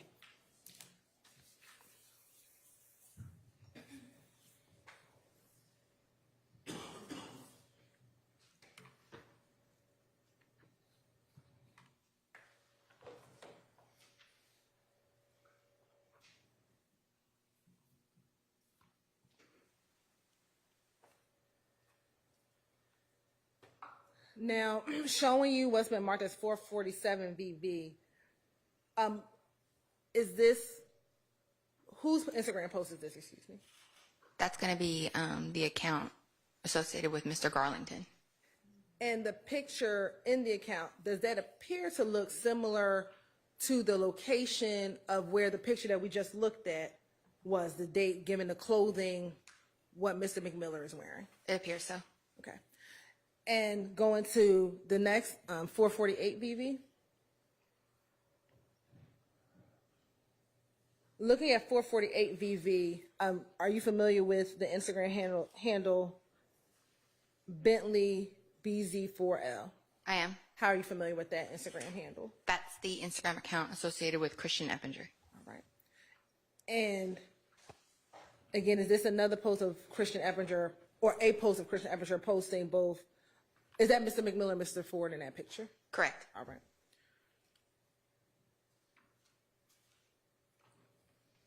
Going to 449 VV. Are you familiar with the Instagram handle OOG_Tunk? I am. How are you familiar with that Instagram handle? That's a social media account associated with a gentleman named Antonio Sledge. Okay. And what is depicted on the post that he posted? Again, that will be Christian McMiller and Darius Ford. Going to go to 450 VV. Is this another picture, another image by Mr. Garlington? It is. All right. Next, 452 VV.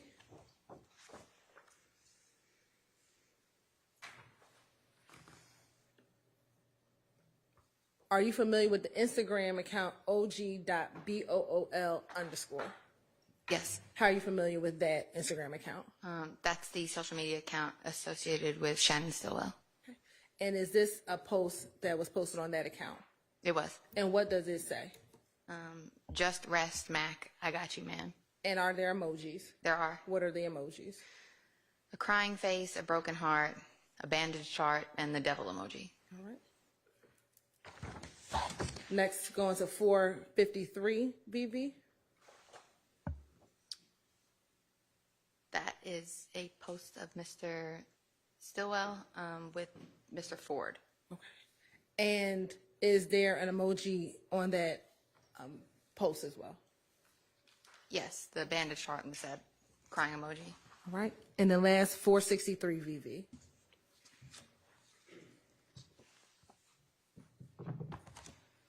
That's, again, a post from Mr. Stillwell's account. And while we're getting that one to publish, and during this time, were you, again, listening to the wiretap in this kind of around March 11th of 2023?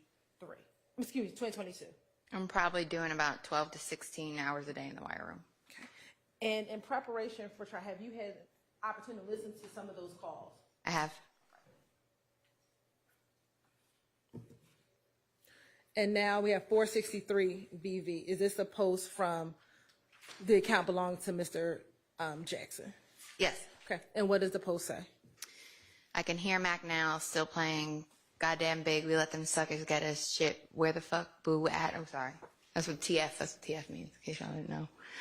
Boo at. And then it says, damn Mac, I miss you. I miss your ass preaching when I be on the bullshit. And Boo would be a reference to Quentin Porter.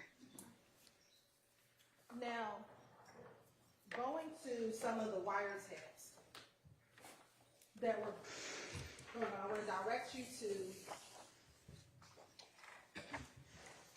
March 11th, 2022 at 10:05 p.m. And is this with the wiretap? What was the phone number? Do you recall now the phone number associated with Mr. Garlington? Or the last 4 digits? I can't. I know Mr. Sumlin's ended in, I think, 8711, and I just knew the other one was Mr. Garlington. I want to direct your attention to March 11th, 2022 at 10:05 p.m. from 27 seconds to 3 minutes and 38 seconds.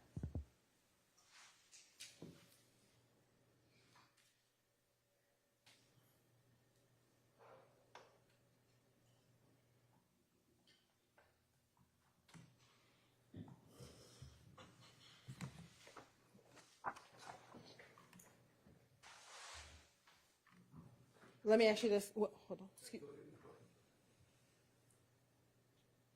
After Mr. McMillan and Mr. Ford were killed, were there Instagram posts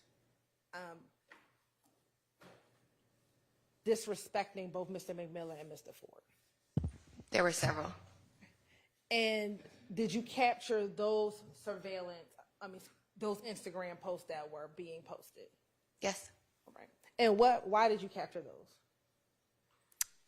Just because of how inflammatory they were. I knew that they were going to be important because they were very, very disrespectful and inflammatory. And have you had an opportunity to look at some of those posts prior to your testimony today? I have. All right.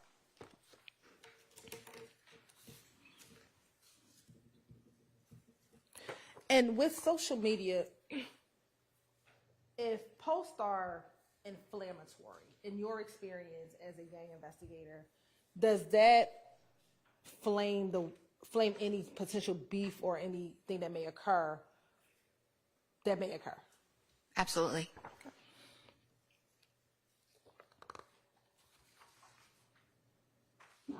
I'm going to show you what's been marked as 456 VV, 457 VV, and 462 VV.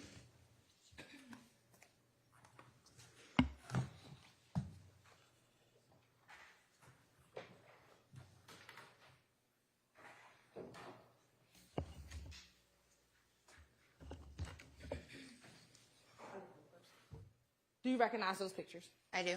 How do you recognize them? 2 are going to be from like fake accounts that were made to troll people in the wake of their death, and 1 is from an individual that I know from working in Atlanta. And do those appear to be fair and accurate depictions of images that you grabbed, again, in March of 2022? Yes. Your Honor, this time the state would like to admit 456 VV, 457 VV, and 462 VV into evidence. Admitted. And permission to publish.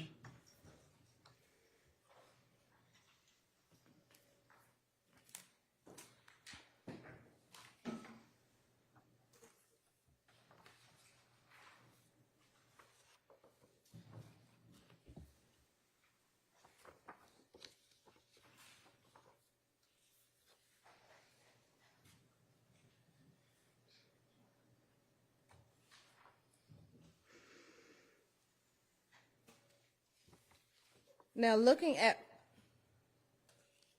this exhibit, is this one of the fake Instagram accounts that you were referencing? That's one of the ones that we couldn't identify who it belonged to, but it was very, very vocal about the disrespect. Okay. And what does the post say? New op pack just came in. And in your experience as a gang investigator, have you heard the term op? I have. Okay. And what is your understanding of op? It's short for opposition or rival. And do you know, sitting here today, what day you screenshotted this particular post? It would have been in the days immediately after the death of Mr. McMillan and Mr. Ford. Okay. And we're looking at a document with the screen grabs, help refresh your memory as to the dates of when you captured this post. It would. Mm-hmm. And do you have a copy of this document here to help refresh your memory? I do. All right. If you would take that up, look at it as soon as your memory's refreshed, just look up and let me know. That would be March 11th, around 11:30 p.m. And about what time did Mr. McMillan and Mr. Ford pass away? It was maybe several hours prior to that. So they got killed at 3 a.m. on March 11th, go through the day, and then that night at 11:30 p.m. this got posted. We'll go to the next post.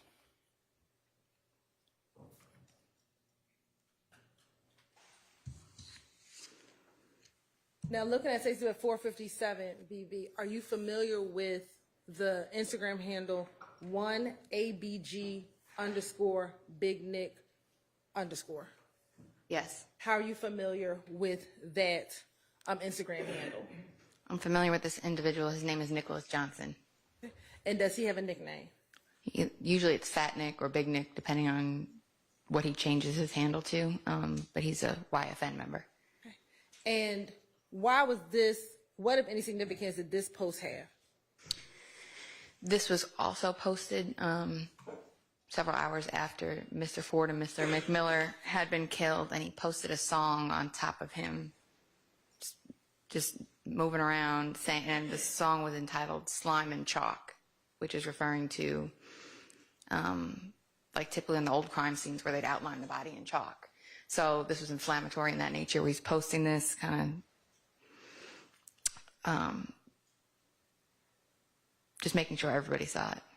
And when did you capture this post? The capture time reads 3 hours ago, so if I can refer to the sheet just to get the posting time. Yes. It would post at 11:20 p.m. that day, following the murders, so it means that it was captured at 11:20 p.m., which means 8:20 p.m. it was posted. Go to the next exhibit. And while that's pulling up, have you ever heard of the term smoking an op pack? I have. Okay. What is your understanding when you've heard that terminology? An op pack is a play on words, like when you talk about a pack aloud or like marijuana or drugs. So now when they come in, they'll say, we're smoking on this person that's dead. It's just another way of disrespecting the opposition when they get killed. So saying a new op pack just came in, they're smoking on these people. It's very, very common among gang language, especially when there's a murder that takes place. And now looking at 462 VB, Joey_Hurst24, was that an actual page or was that a trolling page? That was a page that was trolling pretty. Sustained. Okay. Were you familiar with that page? I was not. Okay. Were you familiar with anyone being associated with that page? I was not. Sitting here today, do you recall what the picture that's in the caption, what that said? With the picture itself? Or No, not the profile picture. The profile picture. I can't see. It seems like a drawing or something of some sort. And again, was this an example of some of the inflammatory posts that you were seeing that you captured? Yes. Okay. We can take that. Now, I want to go back to the YSL call. Permission to publish. You may.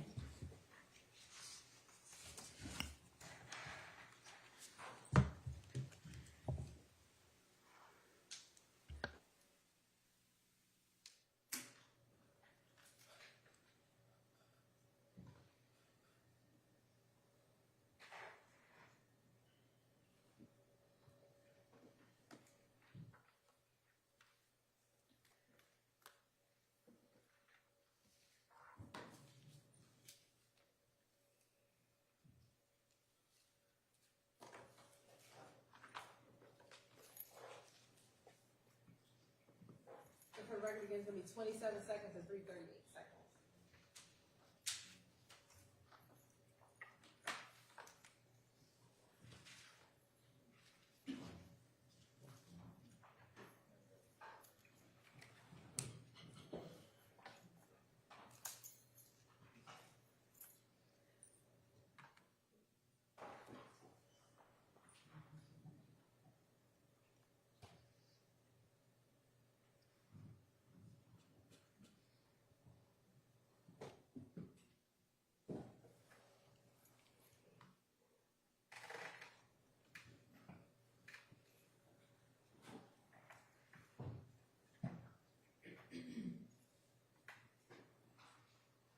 Christian, ain't it?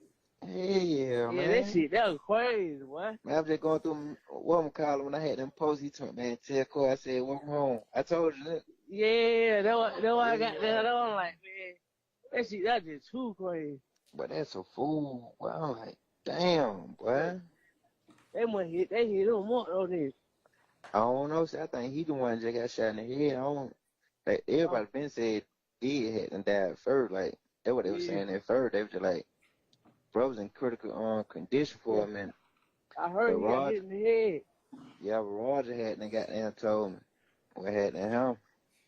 He had that DM me like, man, bro just died too. So we just turn on the video chat shit. But he was like, it came from, Roger said it came from Summer Hill, but Quay just said they got into it with, when they was at Chit Chat, they got into it with them henchmen niggas. Who niggas? Man, I think them niggas, all I rent them folk, man. You know, on phone been going back and forth, they gonna answer.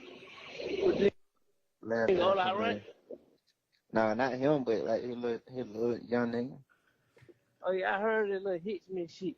Yeah, Quay say when B Slime just had the show, on phone B Slime them got down, rushed to the car to get the file, some shit they hadn't got into it. Yeah. That's crazy right now. My cousin just called him, so he know what he told me to pull up. He got down, he know what happened. Yeah. I'm finna pull up and got down and see what the hell going on. So what the hell he wore coming from the car? Yeah, man, it went a little core, man. Oh yeah, so I thought he went to traffic or something. Yeah, that's what I thought, cause everybody going to traffic. I be telling that nigga let go to traffic. But I ain't even saying that to him last night, I seen him putting his clothes on.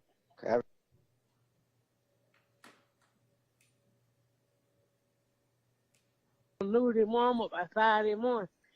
Yeah. They like somebody got shot in the car. But they ain't really showing that. Yeah. I get on Instagram by 6, 7, like maybe by 7, 8 up or something. I'm like, damn, that way the war. Hey, yeah. Man, I ain't know, man, them folk blowing my phone up. You know, I said, them folks were on. Them folks, they ain't seen none of them niggas in the car. Nah, Like, man. Yeah, it was just them two, I think. I don't know, but I ain't heard nothing, bro. I ain't called nobody. Man, that nigga running, man. What the hell wrong with this nigga, man? That nigga walk so goddamn fast. I ain't talking nobody but Ed B. Oh, Ed B. Yeah, you know he don't know. Yeah. Yeah. Well, Ed B just laying low. Nah, he with his folk. Okay. Yeah, the girl in charge is tripping, man. I called his phone, somebody, this ain't his number. Yeah. For real. Yeah, I think that was. Yeah. Okay. And we started playing at 3:37. I want to ask you a few questions about that call before the next call.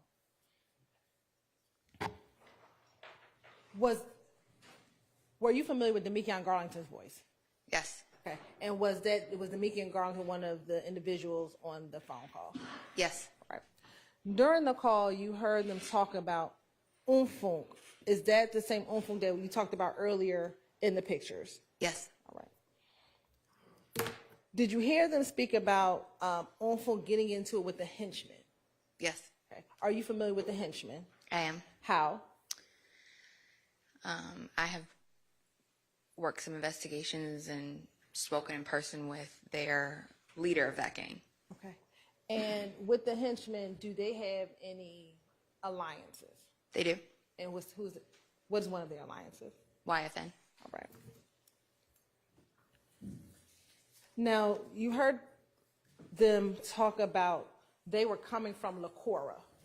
Are you familiar with Lacora? I am. Okay. What is Lacora? It's a nightclub lounge on Metropolitan Parkway here in Atlanta. Okay.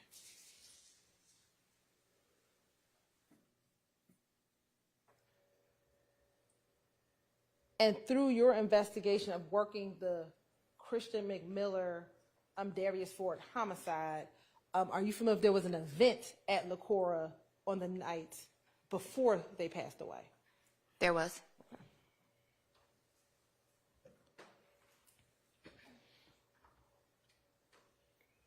And based on your investigation, were Mr. McMillan, Mr. Ford at that location prior to their death? Yes.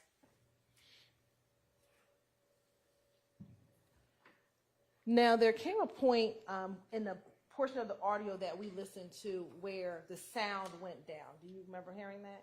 Yes. Okay. Is that an example of the minimization that you were referencing earlier, that if it's something that isn't about criminal activity, it will be minimized and then you will pick the call back up? Yes. Okay.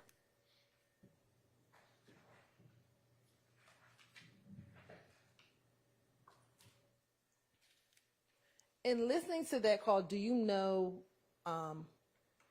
who Mr. Garlington was speaking to? Yes. Okay, who? It's a gentleman that goes by the name Dwoskin Wright. I know him as Watt. You said? Watt, W-O-T. That's his nickname? Yeah. Okay. And how are you familiar with Mr. Wright? Early on in my career, I did a good bit of work on the 30 Deep Criminal Street Gang, and he's a member of that gang. And did you hear them mention SB on this call? Yes. Okay. And are you familiar with that nickname? Yes. And who is that nickname associated with? Mr. Shannon Stillwell. All right. I want to publish our next call, which is on March 12th, 22 at 12:49 p.m. from 00 to 1:12 p.m. 00 to 1:12 minutes.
Yo, What the hell you got going on? shit, just got up. Anybody asked, we went and looked like soon. Anybody just said we went and looked for that motherfucker. We couldn't find it. Okay. Don't tell nobody. Yeah, I know. Well, where you at? Leaving the room. Leaving the room. Yeah. What you finna get? Huh? What you finna get into? Shit, same old shit. Same shit. Same shit. I'm saying, what you at? Someone told me he gonna come pick me up. Shit, that was going. Yeah. Yeah. Next time I meet him, Rodlow. I said, man, Rodlow ain't getting no coat, man. Yeah. I tried that shit yesterday with a nigga on goddamn no. Yeah. Yeah.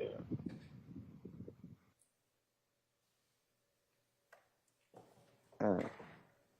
We're going to stop at 1:11 p.m. Again, is that Mr. Garlington on the call? Yes. Okay. And did you recognize the voice of who he is speaking to? That would be Mr. Stillwell. Right.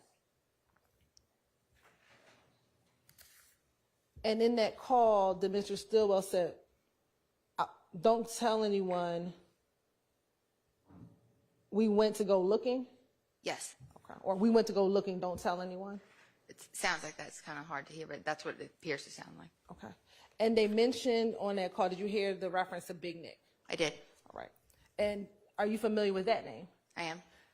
Is that the same Big Nick, to your understanding, if Mr. Garlington and Mr. Stillwell are talking, do you know which Big Nick they could be referencing?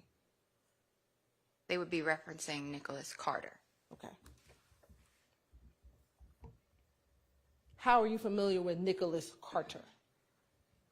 I know Nicholas Carter to be an older member of the gang associated with 2830 Waters Road.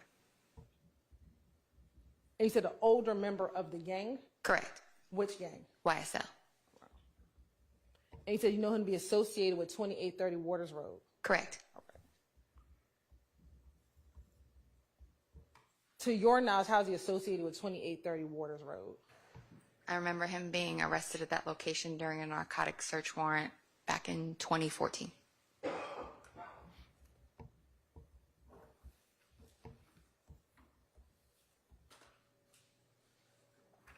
And again, he is different from Fat Nick, who we just talked about earlier, also who calls himself Big Nick, who's with YFN. Correct. All right. Next, we're going to publish March 13th, 2022 at 1:23 a.m. from 4:40 into the call until the end of the call.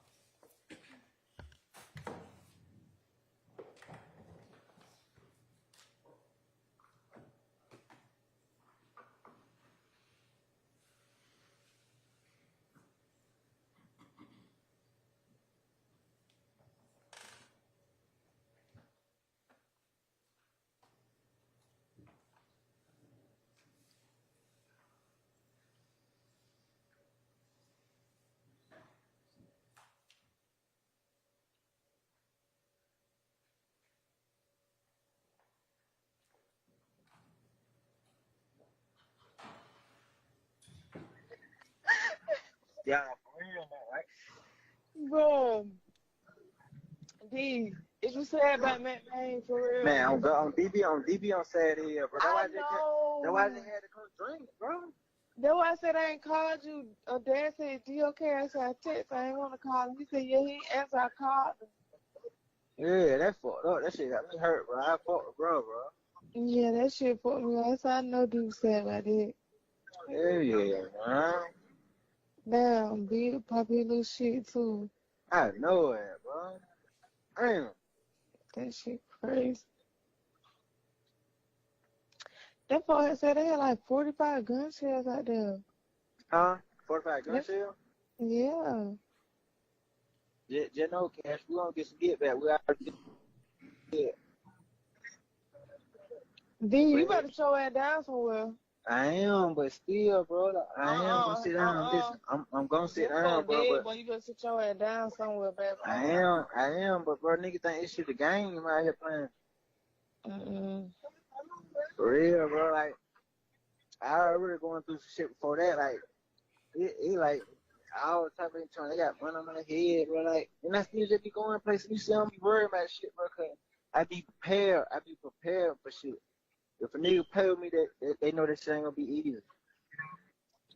Oh, baby. I just got to a shootout early. Why the fuck you get into a shootout, D? Because it was a car looking strange. And don't say that gun there. Why would you? Oh my god.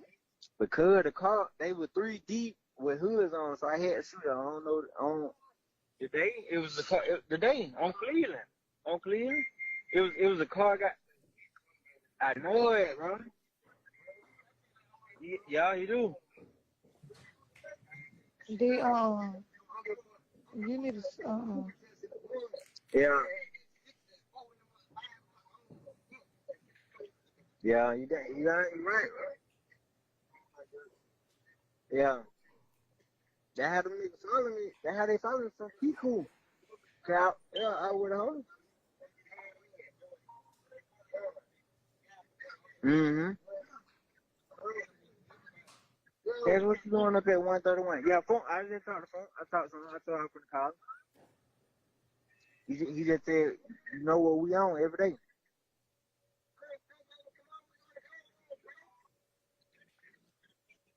Hello? What you doing up at 131?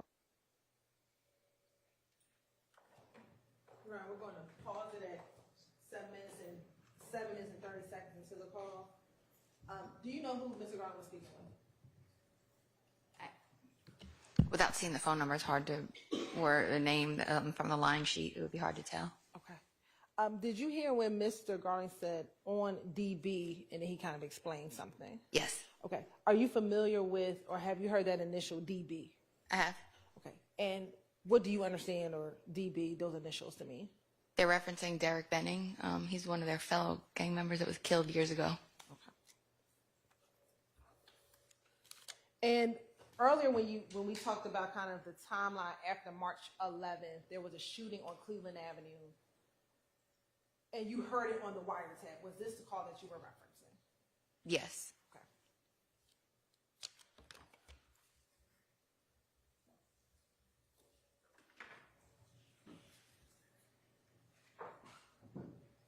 And to your knowledge, was there any police report associated with any shots fired around March 12th, 2022? Yes.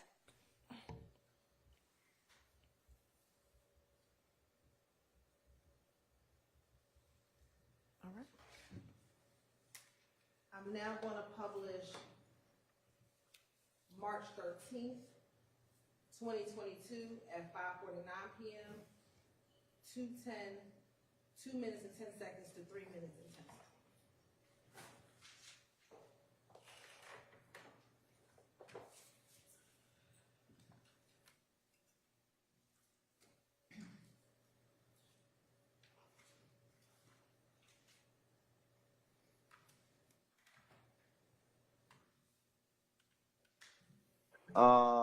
I think they did that like right there on the scene. Matt Main, he was in critical condition, probably like for a few hours. He had got shot in the head. I think he was at brain dead or something. I don't know what happened, but wow, that shit, oh boy. Cold summer, boy. Oh God, I don't know. They said nigga Kill or Murder just made a little song that somebody sent me that. He just made the song, they sent me that. So I don't know, they trying to act like they did it. Yeah. Yeah, got some more niggas claim that shit and they don't even know them though, but they be okay. Hey, who? PLK, the nigga who claimed.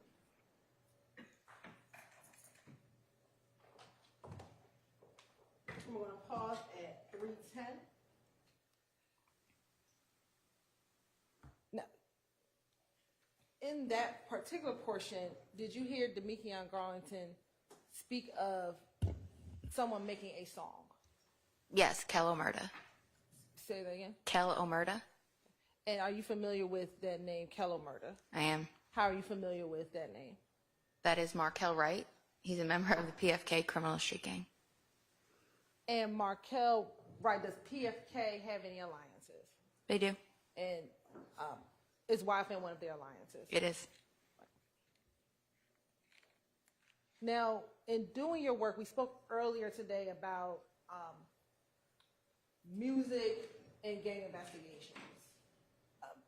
In your experience, have you found with gangs that there are times that gang members do music? Yes. Okay. And have you found in your experience that sometimes gang members use music to promote their gangs? Yes, often. And in here, when Mr. Garlington is saying, you know, what did you say his name was? Kel Omerta? Yes. Okay. Made a song. Was that something uncommon to you as a gang investigator of an opposition making a song about a potential death or bragging about a potential death? No, they do it often.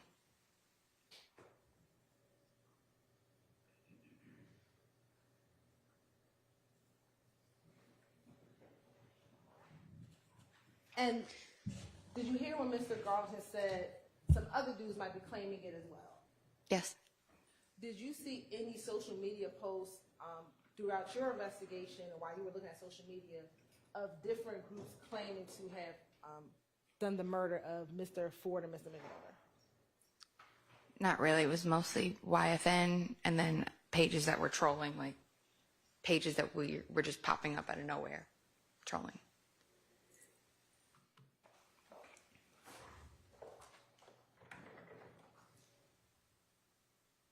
I want to next publish March 13th, 2022 at 6:41 p.m.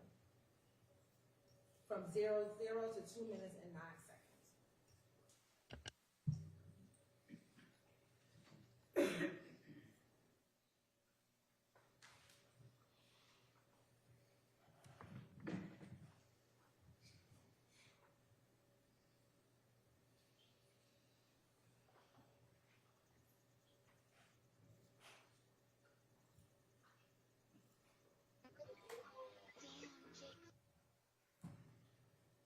Hello. What's up? Yeah, what's him? What's up, man? What the hell going on? Oh, shit, I just got a phone with you, baby. What you talking Huh? What you talking about?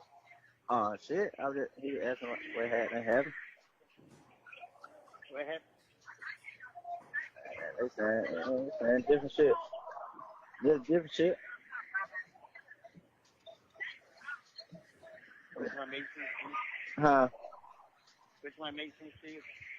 You said which one what? Makes sense to you? Which one makes sense? Yeah. I'm tell the kid. I'm tell the kid. I don't want to, on these phone shit. They be recording, making Nah, make you sense. ain't gotta say much. You ain't gotta say much. Yeah. I thought I just wanna know. yeah. I already know. I'm tell her. I'm tell her what they said. What the streets saying. Like they send it. They just send. Huh? Keep going. What you saying? Did you wait? Nah, they keep sending different. They keep sending different pictures.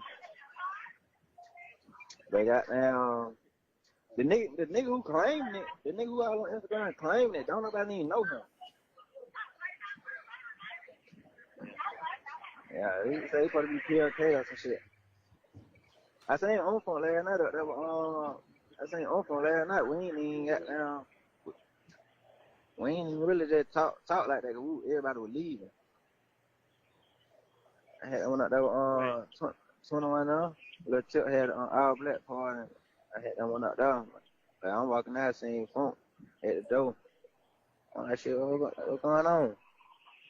Like, shit, well, you know what? Like, shit, you know what we on? I'm like, I'm finna call you.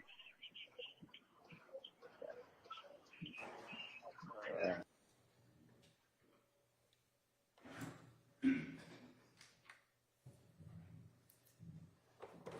And it's ending right there. Were you familiar with the person that Mr. Garland was speaking to? From the voice, it sounds like Kenneth Copeland.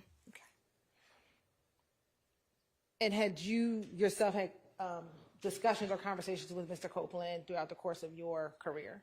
Multiple, yes. Okay.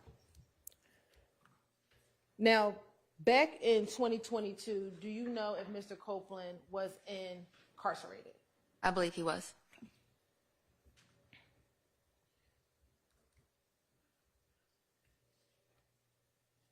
Are you aware of the relationship between Mr. Copeland and Mr. Garlington? Yes. How are you aware of that relationship? They were good friends.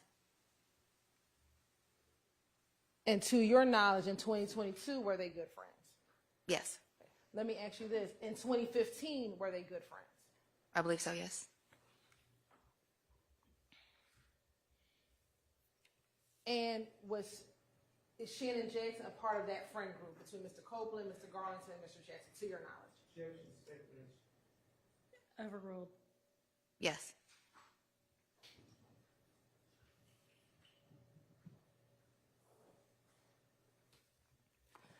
Now, between March 11th and March 14th, 2022, did you see any members or individuals associated or friends with Mr. McMiller and Mr. Ford making posts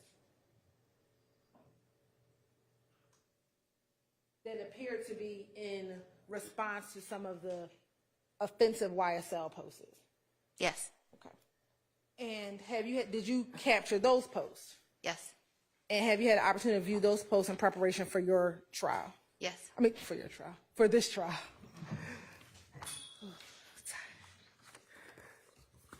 All right. Permission to approach, Your Honor.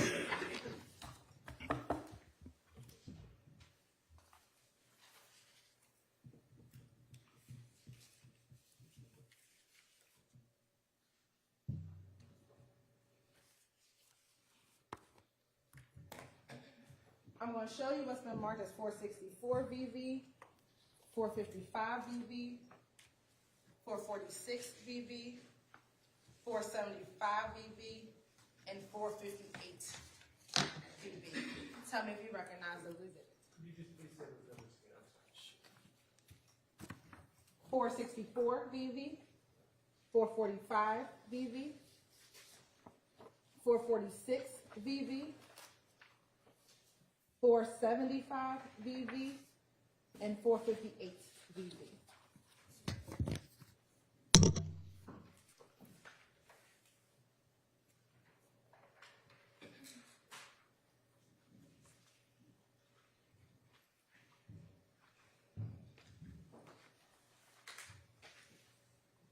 Do you recognize those?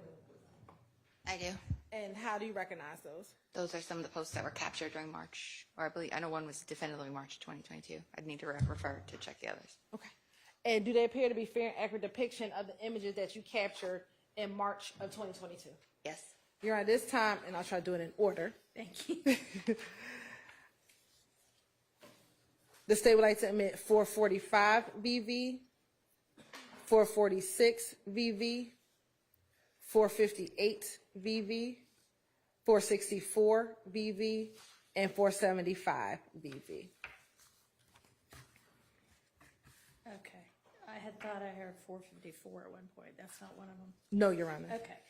446, 445, 446, 458, 464, 475. Yes, Your Honor. Okay, those are embedded. Thank you. And permission to publish. We're going to start with 464 VV.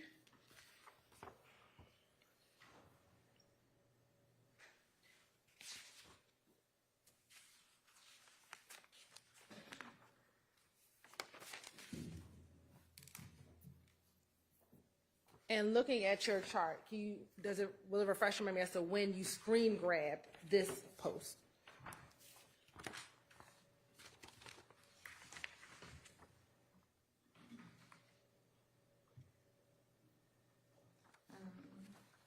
The capture time was March 13th at 5:47 p.m. and the photo says 2 minutes prior to that. And is this on Instagram? Is this what is called an Instagram story? Correct. Okay. And are Instagram stories only in existence for 24 hours? Correct. They're posted to your profile. They don't go to your main profile. They go to a separate section. They're up for 24 hours, or if you want to delete it before that. And with that post, you can actually take a look and see who's viewed the story. And are you familiar with the Instagram handle? I am. And what is the Instagram handle? Fortrite_the world. TV world, I'm sorry. And who is your understanding of whose Instagram post that is? Javon Fleetwood. And is that the same Javon Fleetwood we spoke of earlier regarding the shooting in May of 2019? Yes. Okay. The same individual with the YSL tattoo on his face? Yes. Okay. What does the caption say? F, middle finger emoji, being safe, you got to stay dangerous. Now looking at 445 VV.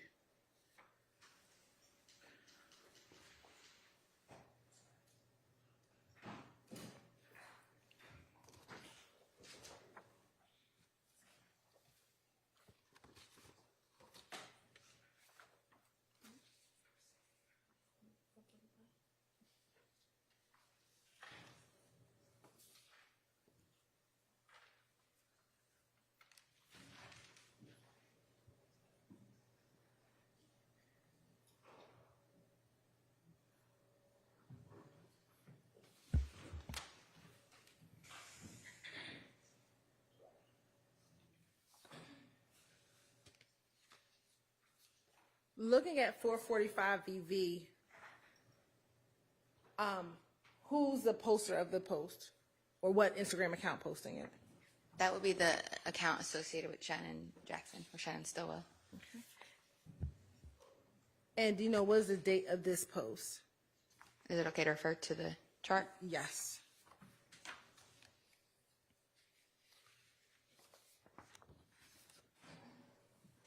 The date would be March 9th at 9:48 p.m. But it was captured 7 hours prior, so it would be like 2 in the afternoon.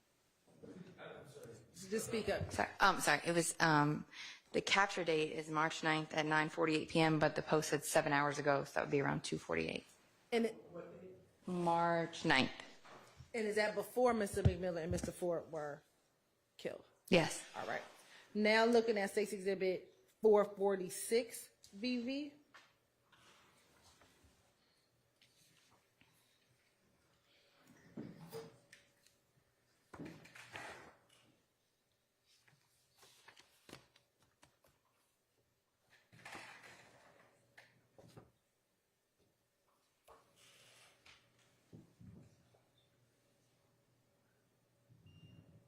And is that from that same account associated with Mr. Stillwell Jackson? It is. Okay. And what does the post say? That racial expletive, y'all scared of me. And is there an emoji? The 100 emoji and like the strong, like it's for real, like it's. And what is the date of that post? March 9th at 9:48 p.m. It's captured 3 hours prior. So it was posted around 6:48 p.m. Okay. And was that the same day as the post we just observed? It was. All right. Now I want to show you what's been admitted as State's Exhibit 458 VV.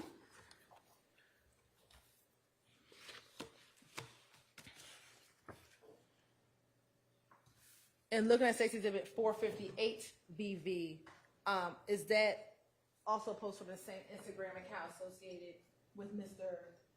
Stillwell? Mr. Stillwell. Yes. Right. And what does the caption say? Ain't gonna be the only one crying. And when was the date and time of this post?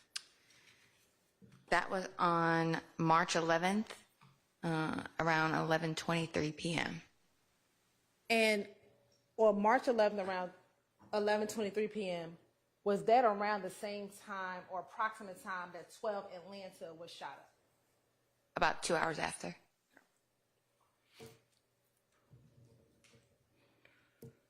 And is that the shooting in which a YFN associate was shot in the head? Yes.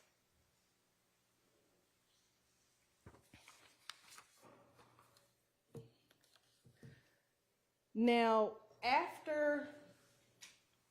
during the course of this time, did you hear when Mr. Garlington on the last call said that there were people claiming to have done it? Yes. Okay. Did you see any posts that piqued your interest of anyone that could be interpreted as claiming to have done the killing of Mr. McMillan, Mr. Ford? Objection, Your Honor. It's kind of speculation, couldn't be certain. Did you find any, and I'll rephrase, Your Honor, did you find any posts of note to you as a part of your investigation regarding Mr. Kelvin Watts? I did. Okay. And that post, what was of note to you in that post? There were several. Can you refer to the specific post? Sure. Did you find a post of Mr. Shelkel reposting a picture with Mr. Drinks, Mr. Jasper Walter, and himself? I did. Okay.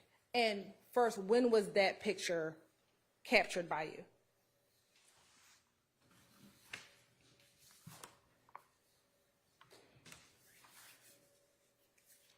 It was captured on March 12th at 7:24 a.m. And why was that picture of note to you? Because of the emojis and the captions and the people present in the photo. And have you had an opportunity to see that post today? I have. Okay. I'm going to show you what's been marked as State's Exhibit 460 VV. Tell me if you recognize 460 VV. I do. And is that the post that we were just referencing? Yes. And does that appear to be a fair and accurate depiction of the screen grab that you grabbed on in March of 2022? Yes.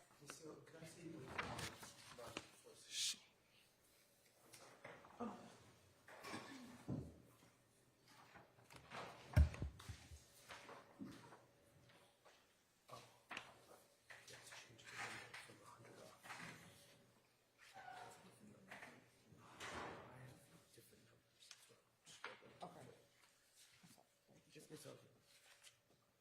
I know what you're saying. Okay. You're right, this time the state would like to admit 460 BV is Admit it. May.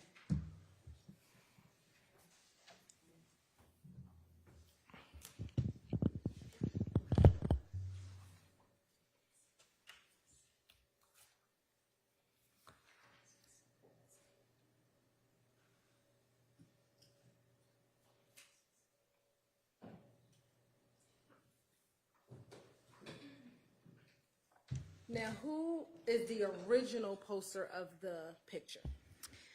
The original poster would be Mr. Shamel Drinks. And is that who had the #NoLove_nut Instagram handle? Yes. Okay. Who is in this picture? Sitting down with the black coat and the red sneakers will be Mr. Shamel Drinks. And if you could, Sure. Right here, you'll see, this is Shamel Drinks right here. The gentleman in the blue jacket with the black on is going to be a gentleman that goes by the name Jasper Walters. He's a YFN member. He also goes by Lil Man. And then in the all black, you're going to have Mr. Kelvin Watts, or Shell Kel.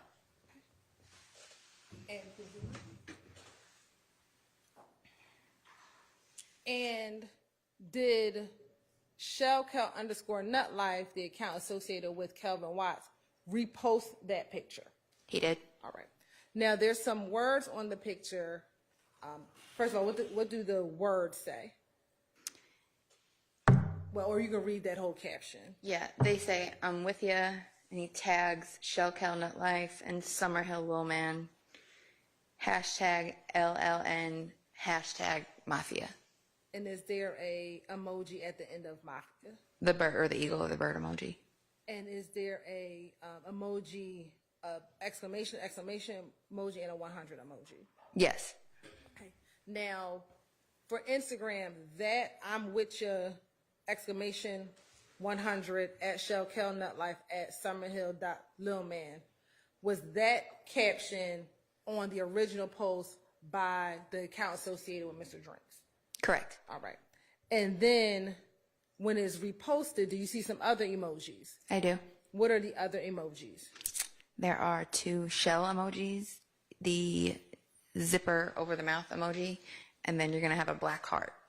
Okay. And those emojis, is that from the original post, or is that from what Mr. Kelvin Watts posted when that account posted? And can you tell? Yes. So it's not from the original post, and you can tell because it's outside the boundary of the original post. It's like kind of overlaid on top of it. Okay. And were those emojis of any significance to you as a gang investigator? After March 11th, yes. Why was it significant to you after March 11th? Because Mr. Walters and Mr. Watts had been very vocal about the deaths of Mr. McMiller and Mr. Ford. So the 2 shells and the zipper emoji were sort of telling. Okay. And once you saw, and that's Mr. Kelvin Watts posting that? Correct. All right.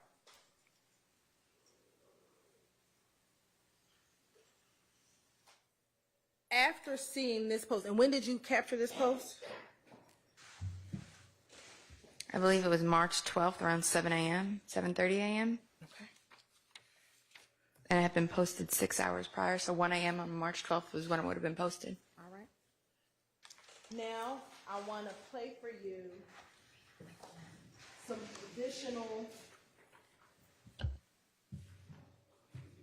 wiretap calls, but let me ask you this. So let's fast forward to March 14th, 2022. Is everybody all right? Anybody need a break? No, y'all are soldiering on. All right, thank you. I may take you up on that offer in about 10 minutes. On March 14th, 2022, did you at some point have the occasion to listen to any wiretap calls that were around March 14th, 2022 at about 9-something p.m.? Yes. Okay. And to your knowledge, do you remember when did you listen to those calls? Did you listen to them on March 14th or sometime afterwards? I believe sometime afterwards. Okay. And did you find anything of note to you regarding the calls on March 14th, 2022? The people that were speaking and some of the conversation that was being had. Okay. Now, when you listened to these calls, at that time, were you aware of the murder of Mr. Shamel Drinks? No. So you listened to the call before you were aware of Mr. Drinks' murder? I just don't know what call you're referring. I don't know which On one. March 4th, the calls that on the wiretap that were on March 14th, 2022, around 9:45 p.m. I could have, because like I said, I have to go in and review all the calls, but sometimes we're a little behind on that. So you have monitors in there constantly, and then I'll go back on the back end and review and check them. I can't tell you. I don't believe I listened to them originally, but I did go back and review. After learning of the death of Mr. Drinks, did those calls become of more note to you after learning about Mr. Drinks' murder, specifically the calls around 9:45 p.m. on March 14, 2022? Yes. Okay. And why did it become of note to you at that point? Because those would have been the calls at or around the time the murder was taking place. And have you had an opportunity to listen to those calls in preparation for your testimony today? I have.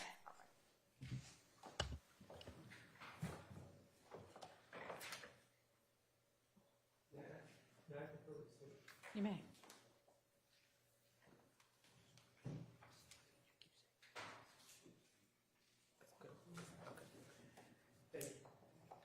And I want to direct your attention to March 14, 2022 at around 9:59 p.m.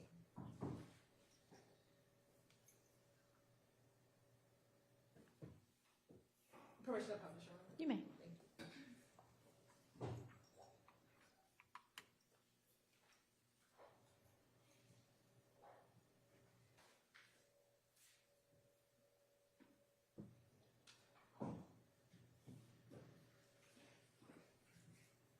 And before we actually publish it, with the wiretap information, does the wiretap content include location data? It does.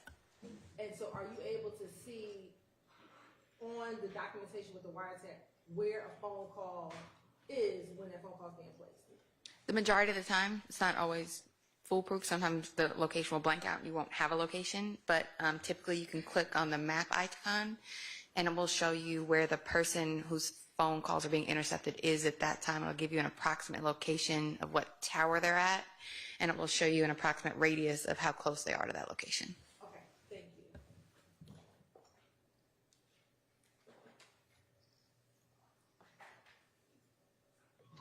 Hey, what the hell y'all pulled off? Nah, call me on video. Hurry up. Call me on video. Call me. Pick up. Now, did you hear what occurred in that call? Yes. Did you hear someone tell someone to pick up and get on FaceTime? What did you hear on the phone call? Basically telling someone to hurry up and call me on FaceTime. And as a gang investigator, is FaceTime significant? As It a gang is. investigator? Why is that significant as a gang investigator? Because it's a common belief amongst people engaged in criminal activity that Sustained. Have you heard, in your experiences, do you have knowledge of FaceTime? I do. And whether or not FaceTime calls are recorded? On telephone logs, are FaceTime calls recorded if you get CDR records, call detail records? If you pull call detail records, you will not see FaceTime communication. And in your experience in doing gang investigations, have you heard or seen gang members often want to speak on FaceTime rather than talking on the actual phone where their call details can be recorded? Often through my investigations, you will see that once criminal activity begins to be discussed, they will prefer to switch to FaceTime because FaceTime cannot be intercepted through a wiretap. And at about 9:59, is that when this call takes place, when someone says, hurry up and get on FaceTime? Correct. Are you aware of the time in which the surveillance video that Detective Hogan showed you? What time Mr. Jackson's vehicle was at the BP gas station? It should be right at 9:59 p.m., right? It should be at the gas pumps or parked outside of the store at the location.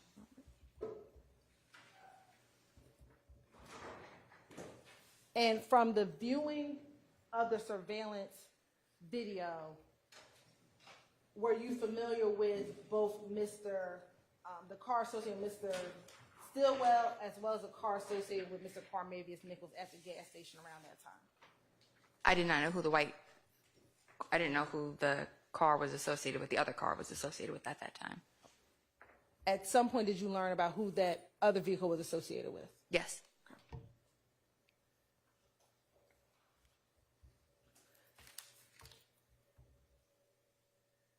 Now, when you met with Detective Hogan, were you aware if Deamonte Garlington was at the BP gas station? I was not. At what point in time did you learn that Mr. Garlington was at the BP gas station? When I went back and reviewed the wiretap data.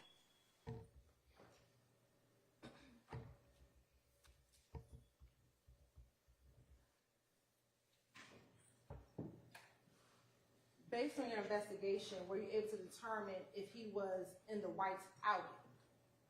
Yes. Was he in the white Audi? Yes, he was.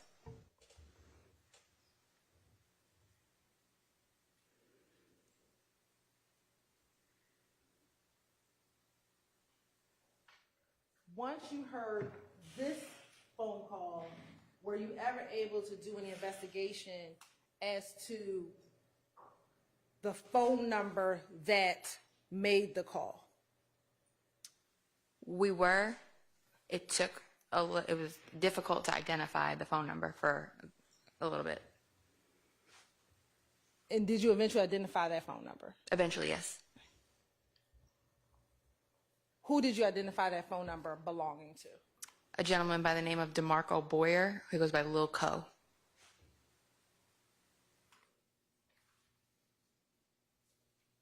And based on your investigation, did you ever learn what was that phone at the gas station as well? It was.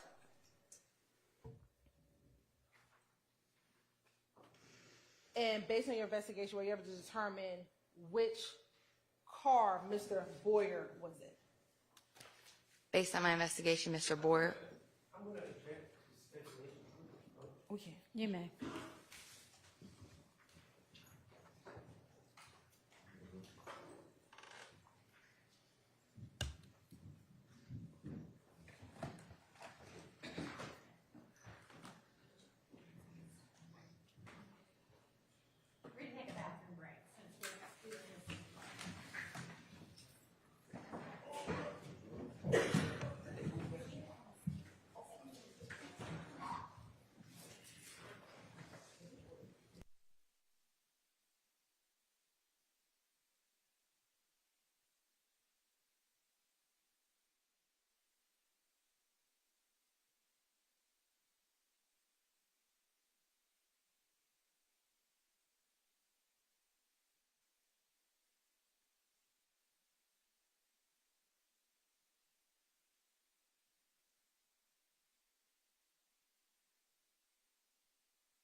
What did y'all sort out?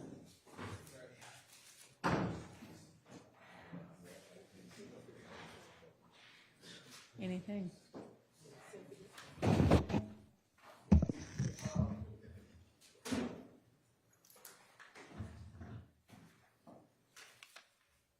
You know, I think it's odd, but we're back around.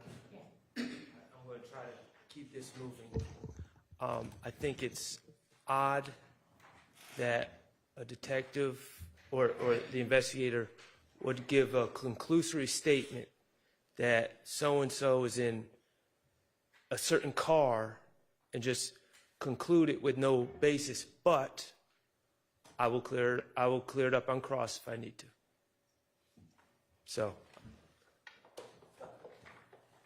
There is a basis because we have a call that's not being played before the jury, but there is a phone call of that phone number associated with Mr. Boyer calling Mr. Garlington's phone a few minutes before the call that we just heard. And additionally, Your Honor, although this is out, there is a basis because she is aware that that phone plotted at that location once she was able to determine whose phone number it is, and we were able to get the phone plotted. So there's a basis of knowledge. It's not. Right, well, she has a basis to be able to know. I don't know if she has a basis to be able to know exactly what car he is in, does she? But she has a basis to know pretty close to where he is. Yeah, because we know that they're talking to people in the other car. We know that. You're just like putting two and two together on the. That's fine. I'll clear it I up think on cross. that's legitimate. Okay. I'll clear it up on cross. Thank All you. right. All right. Are we ready for the jury if they're ready? Yes, and are we throwing? You said it was late. No. Not like, I mean, like, Sure, if you think that's a good stopping point. I mean, do you think you'll get through this witness today? Okay, how much more will you have tomorrow? Huh? Oh, not tomorrow, sorry. The next day, Monday. Probably about 2 hours. So we should have done tomorrow.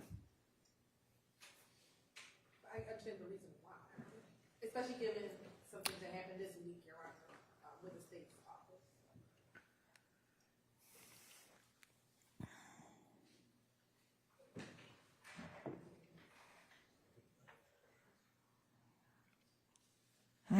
Y'all need to get better at your time estimates.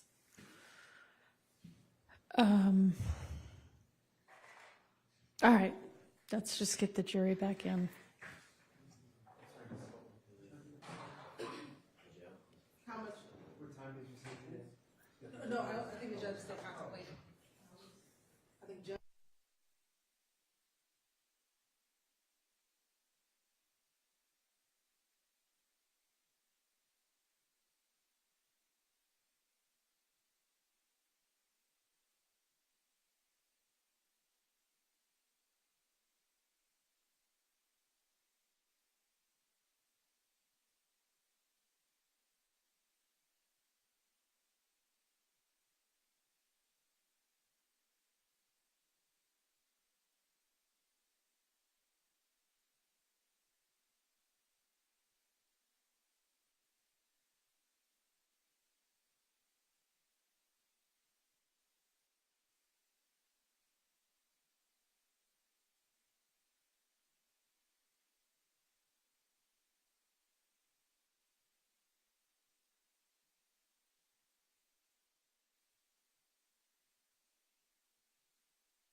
have, based on your investigation, some knowledge of Mr. Boyer being at the BP gas station? Yes. Okay.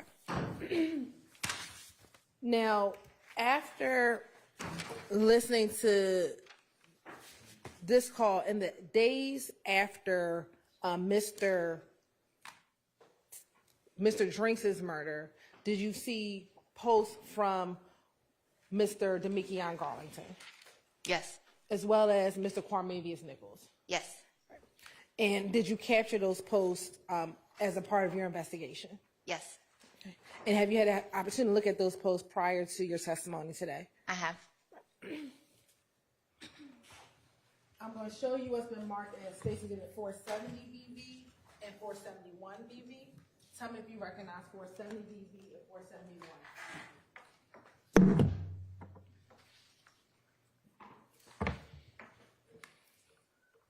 I do recognize them. And how do you recognize 470 BV and 471 BV? These are posts that I had captured during the investigation. It was my wiretap as part of the March 2022. And are those posts from both Mr. Garlington and Mr. Quarmavius Nichols? Yes. Your Honor, this time the state would like to admit 470 and 471 BV into evidence. Admitted. And permission to publish. You may.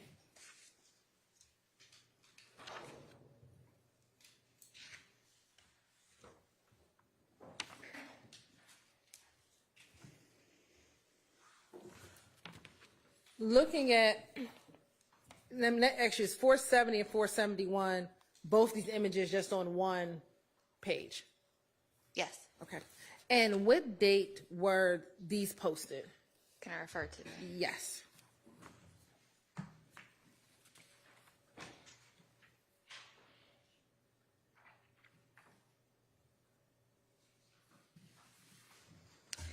They were posted on, or they were captured on March 15th at 8:20 p.m. And it says 33 minutes ago, so around 7-something p.m. on March 15th. And were both images posted on March 15th, 2022? Yes. And what does the caption say? We got y'all boys. And who is in both images? In the white t-shirt, you'll see Christian McMiller. And then in the black t-shirt holding up the watch is going to be Darius Ford. And was this posted by Deamonte Garlington? It was. And is this the day after Mr. Drinks was killed? Yes.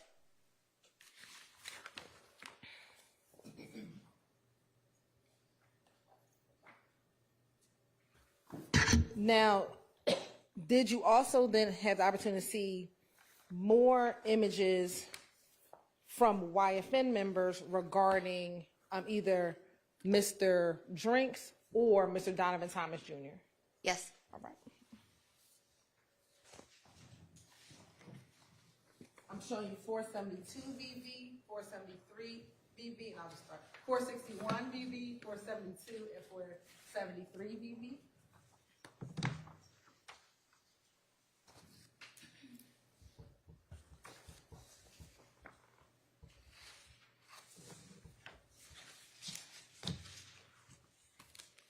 Okay. Do you recognize 461 VV, 472 VV, and 473 VV? I do. And how do you recognize those images? Those were images that I captured during my wiretap investigation. Okay. And do they appear to be fair and accurate depictions of pictures that you captured during your wiretap investigation? Yes. Your Honor, this time the state would like to admit 461 VV, 472, and 473 VV. Admitted. And permission to publish. Okay.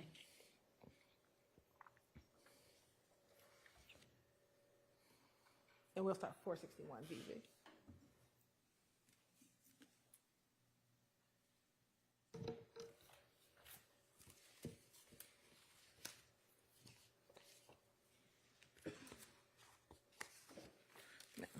Is that, again, Mr. Calvin Watts? It is. Okay. And does he have any emojis on that picture? He does. And what are the emojis? So you will see in between his eyes, he's going to have the purple, like devil, like emoji in between his eyes. He's going to have the shell. That's something he. Oh, can because they probably can't see. Do you have the pointers? Oh, yes, sorry. So you'll see he has like the purple, like the devil emoji in between his eyes. And then from my experience reviewing hundreds of his posts over there, he likes this shell emoji tagging things. And after the death of Mr. Drinks, Mr. Watts began posting these shells. There's one, he puts 2 under his eye in the style of like, in my experience or what I've seen through my investigations, like prison or gang tattoos, teardrops under the eyes. So this is after, he started doing this after Mr. Drinks was killed with the 2 shells under his eye. Now looking at 472 VV.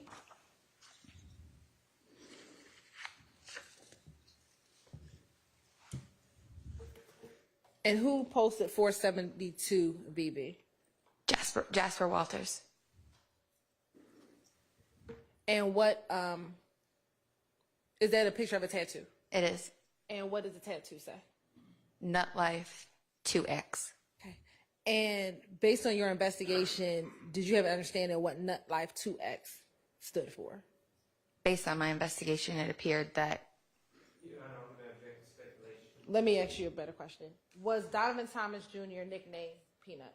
He was. And was Mr. Shamel Drinks also nicknamed Peanut? He was. Okay. And after Mr. Drinks murder, is that when you started seeing the Nut Life 2 times tattoos? Yes. Now looking at 473 VV.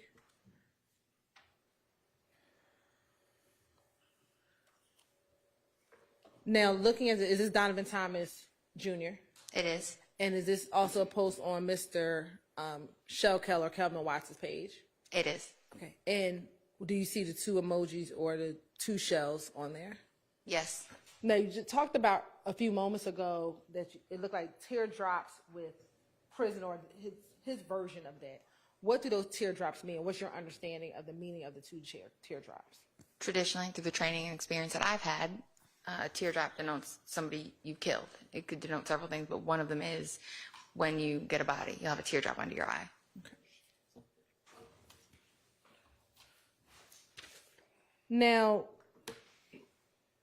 when you went to, I'm going to take you back to March 16th of 2022, and when you went to the home and spoke with Mr. Jackson, you said that he did not give you any information about what happened that night. Is that fair to say? He was very short. He didn't give me much. And did you have an opportunity to hear any calls from the wiretap around March 16, 2022, around the time in which the police or after the police were at the location? Yes, there were calls after the police and myself had left the location. And have you had the opportunity to listen to those calls in preparation for your testimony today? I have.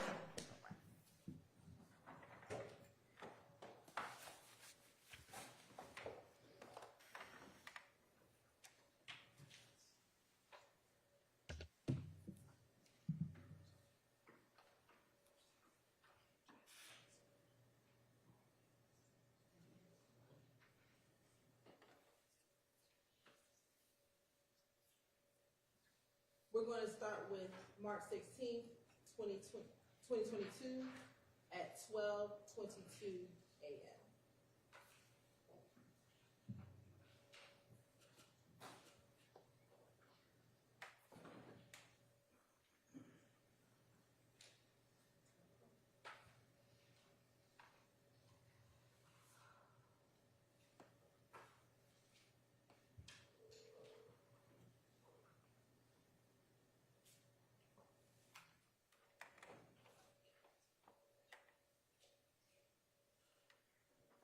Yeah, Quentin does because he got kicked out of Zoom for a moment.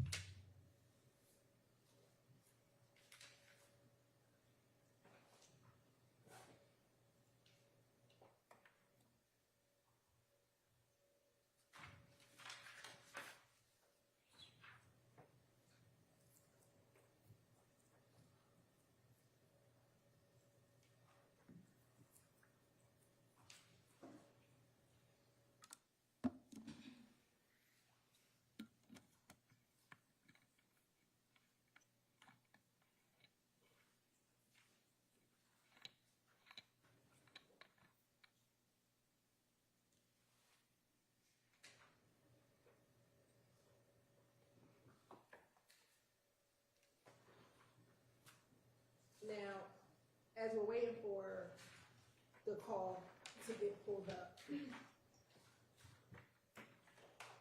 After March 16th or March 17th, after the execution of the search warrant, did you learn of the apprehension of Mr. Stillwell Jackson following a chase from Chick-fil-A on Cleveland Avenue? Yes. Okay. And after learning of the apprehension of Mr. Stillwell Jackson, did you begin listening to any of his jail calls? I did. Okay. And while listening to his jail calls, did you ever learn if he had a cell phone? Yes. Okay. And did you learn where the cell phone, and when I say where, the house, where that cell phone was located?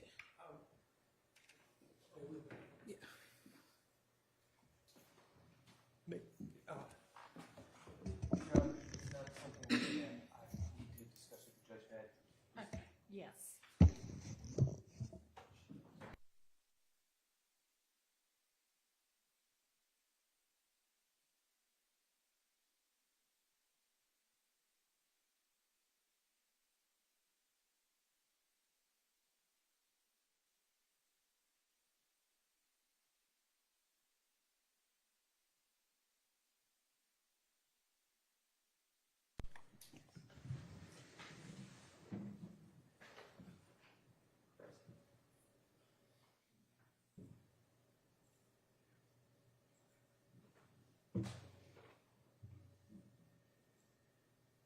Where did you retrieve the phone from? I ultimately retrieved the phone from his grandmother's home. Okay. And once you got the phone, were you able to did you get a search warrant to search the phone? Yes. Okay. And were you able to go through the contents of that phone? Yes. All right. Court's indulgence for a moment. We're ready to publish the March 16th call. All right.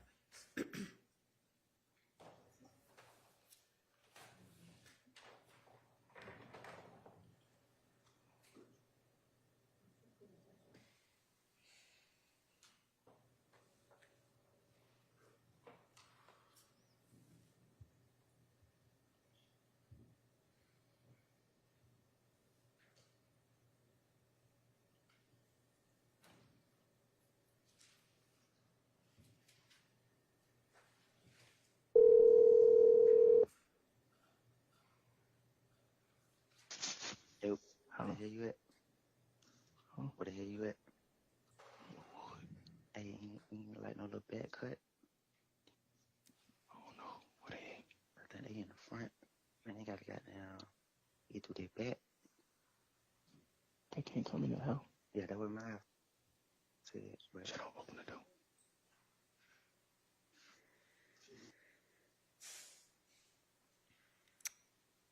In listening to that call, are you able to determine who Mr. Garnes was speaking with?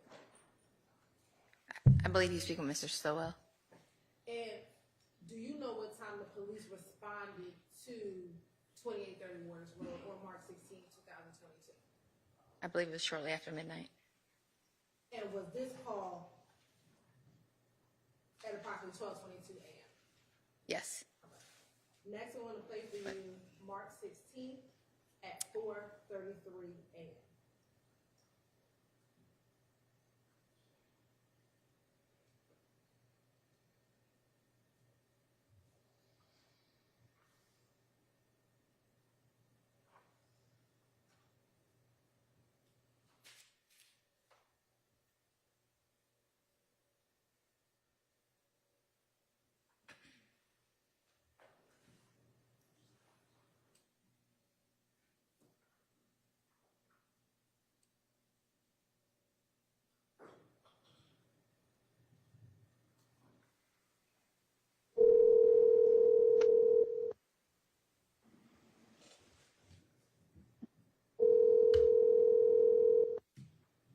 Oh.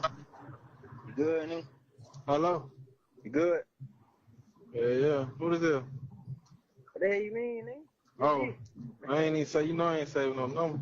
Yeah. Oh, yeah. For sure. Where the hell you at? You gone? Yeah, hey, I'm about to drop miles off. 10 mile, boy, it's all love, boy. I couldn't wait, boy. I gotta go home. Oh yeah, yeah. He just ran in the store real quick. Yeah, so it was all love. I ain't waiting, boy. I gotta go, boy. That shit just shook the fuck out of me. Man, wet, man. When I seen it, when I seen V, I just Man, what? Man, that whole just man, boy. Listen, boy. I just said to myself, boy. Man, let me out that car. I'm gonna go in. Now you heard when it said, man, Miss V, are you Miss V? I am. Is that what Mr. Garlington and Mr. Stillwell call you? Yes. In, boy, and I ain't coming back outside, boy. I don't care about having no run or nothing, boy. That motherfucker ain't moving. Hey, what? I said the same shit. What? Somebody really think I'm like, yeah, man. I'm like, What's so I'm crazy, bro? I was just being cheap. Actually, it was being cheap. My whole keep saying, let's get a run like that, man. I'm not gonna pay for no room. Man, listen, boy. I just said it down, boy. They finna send a nigga to Rice Street with their money like that. My nigga gonna spend this shit on them in the room, man. Man, what? I'm Fuck, hey, that's on DB. I'm in there like, but I got to get my last 2,000. I got to get lawyered in. I'm like, man. I'm in that beat like, man. Damn. Bro, you wouldn't believe, boy. All the sticks and the guns was in the gray car. For real? Man, oh God, boy. And the sticks and shit in the attic. Ooh. Shit. Boy, that was God, boy. Man, what? That was God. Yeah. He said it's all love. He had to get up out of there, boy. Baby. What, that way? Yeah. Yeah. You know what I made though? Hell nah, man. You know how far I gotta go. Oh yeah. Poker goddamn blowed up. She what? She blowed it up, boy. Hey man, she blowed my shit up. You said Shannon okay, Mouse? Hold on, them too. Alright. Yeah, bro. Yeah. Hey, yeah. I'm like, I seen her. You walked past me first thing. I'm like, well, I know for a fact that's you. Man, what? You knew who she was coming to then.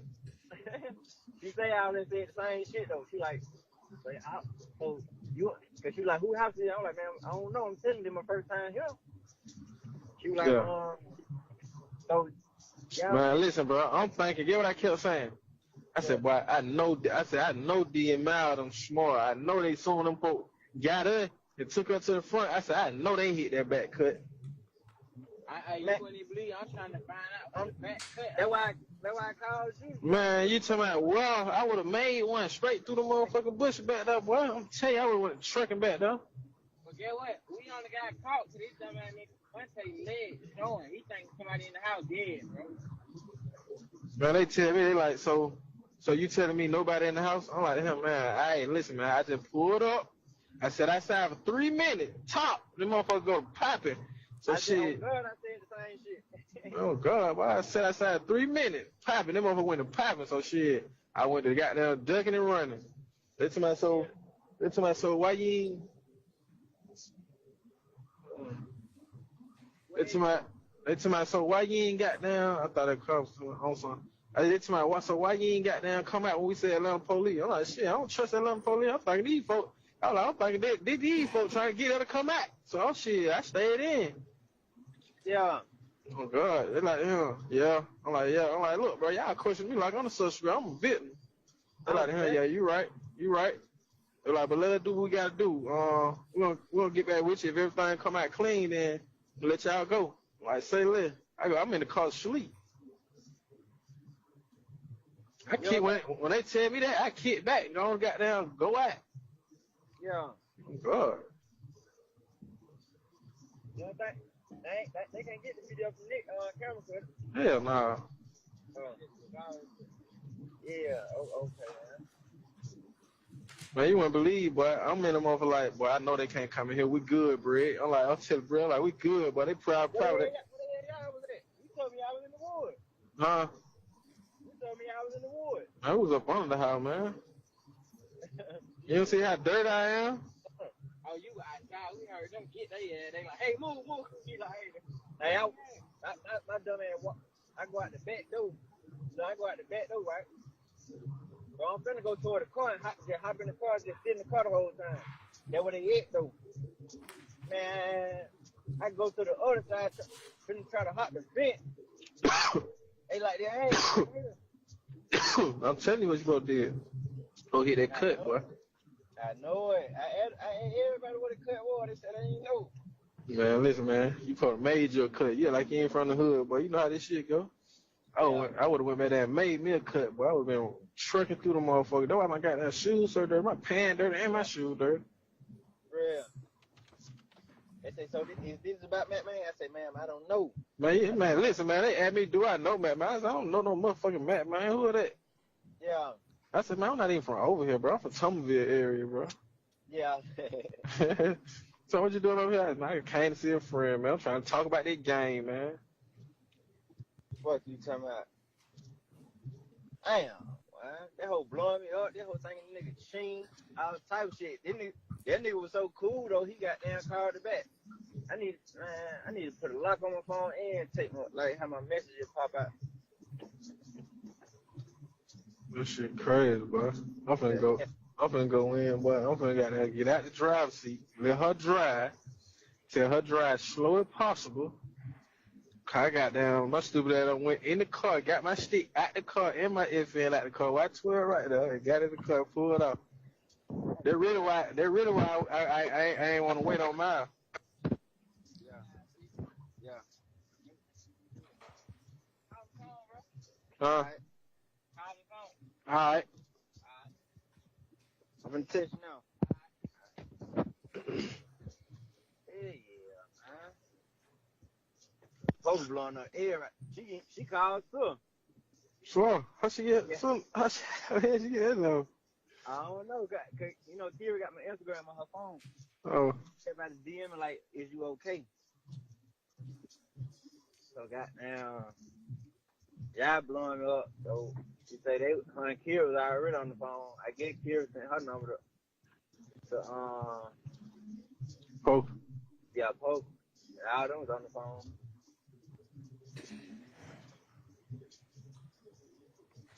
I'm like, damn, man. But I say, I'm like, here, bro.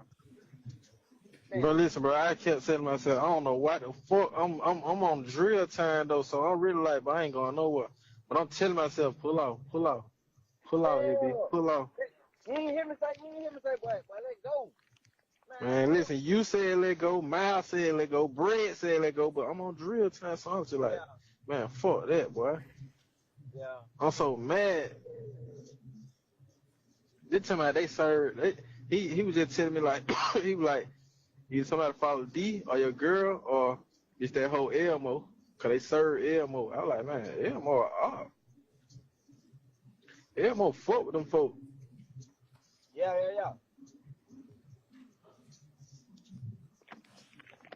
Ain't nobody follow me. Nobody on the expressway when I got off of nothing. Man, listen, man. Don't nobody know my hoe. Cause my hoe in a runner, man. Fresh runner, new runner. Them motherfuckers just got any run.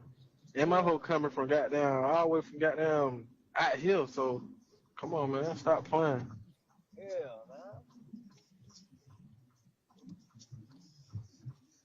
I know for a fact nobody follow me.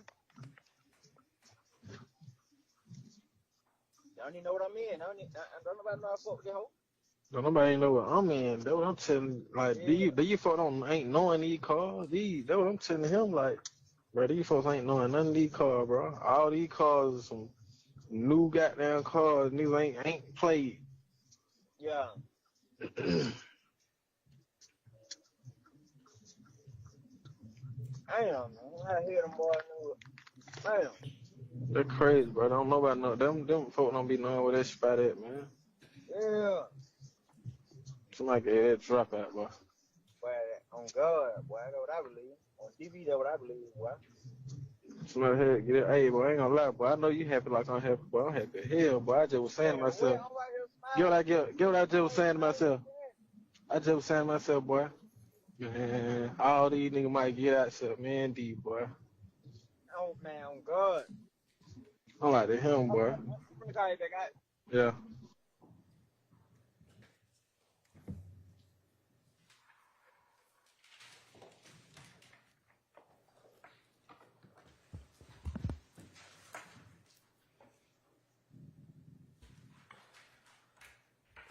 who were the two people talking on that call?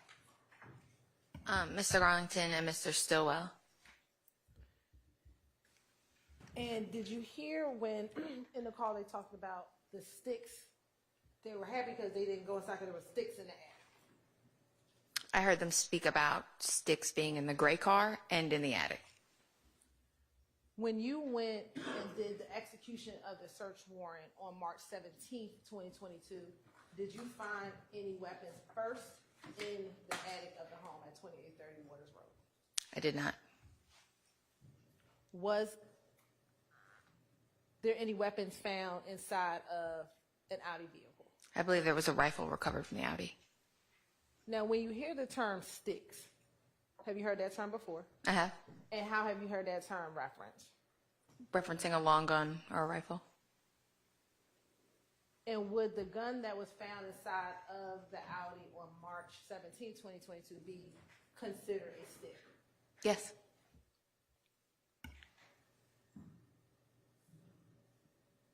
Now, did you hear when either Mr. Garlington or Mr. Stillwell mentioned something or an individual named Elmo?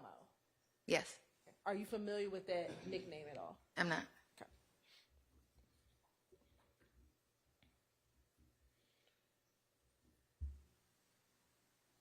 Did you hear when either Mr. Stillwell or Mr. Garlington said, "I'm on drill time"? Yes. Have you heard that term drill time before? Yes. How have you heard that terminology? Like you're ready to go to war, basically.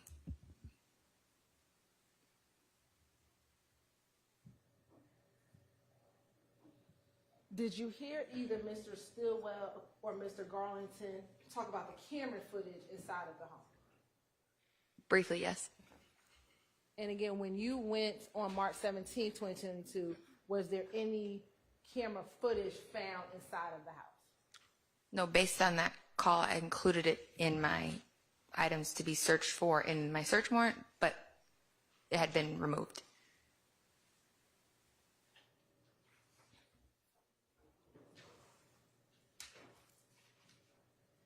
And was it this call that you used to base the search warrant for you to go into the home on March 17, 2022?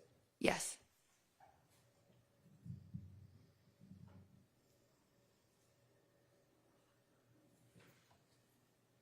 Now, during that call, did you hear with either Mr. Garlington or Mr. Stillwell, I guess, talk about their discussion with the police officers on scene?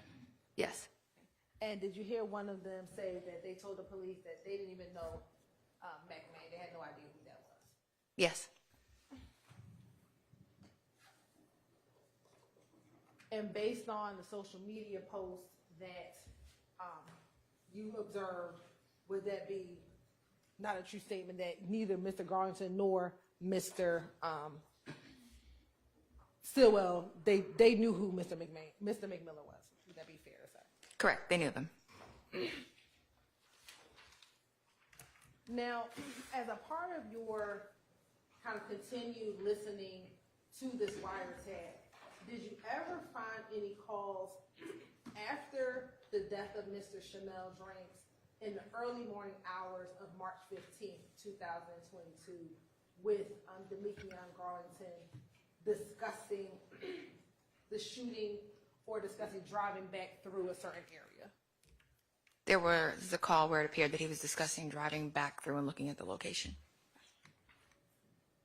And have you had the opportunity to listen to those calls in preparation for your testimony? I have.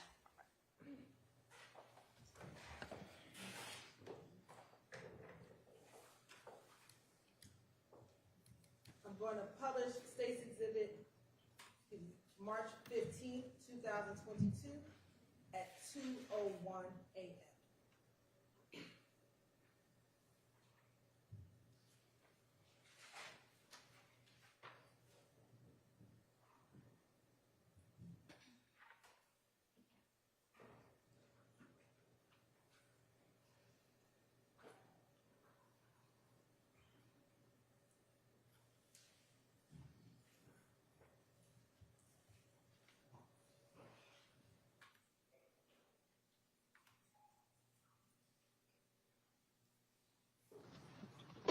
Yo. All right, man. There was all kinds of shit going on. I just had to jump in the other car, bro.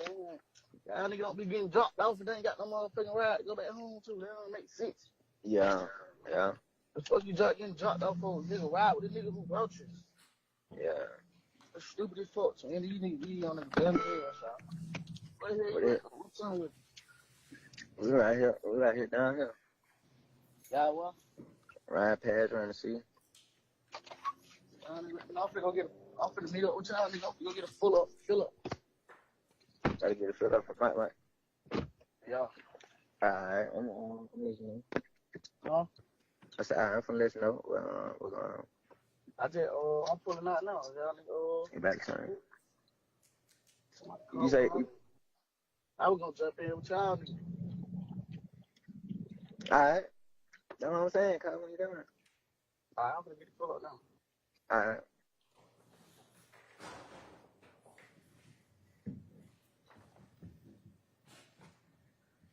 Now, did you hear when Mr. Garza says that he was riding past just trying to see? I did.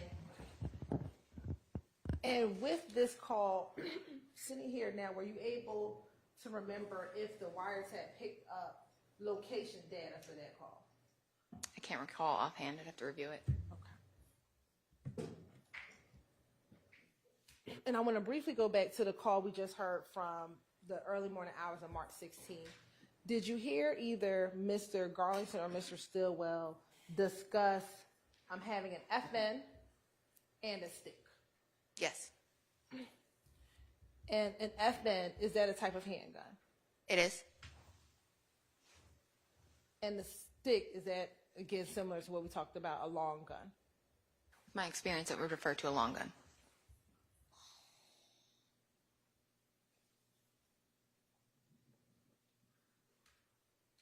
And did you have any knowledge of the arrest of Mr. Shannon Jackson on March 17th or anything that was found in the area of where that arrest took place? Did you have any knowledge of that? Yes. And did you have any knowledge of an FN gun being found on Meadowlark Road, and one in the middle of the street and one in the grassy area of Meadowlark Lane? Yes, that's my understanding what transpired during the arrest. And as a part of your work on this case with the DA's office, were you ever asked to locate the receipt for one of those FN weapons? I was. And what did you do in order to obtain that receipt? I believe I traveled to the pawn shop located in Clayton County. Talking to your mic. Oh, sorry. There's an Arrowhead pawn shop in Clayton County and was able to obtain the receipt for those firearms. And who was the purchaser of that FN firearm? Mr. Stillwell's ex-girlfriend, Taisha Alexander. Or current girl. I don't know.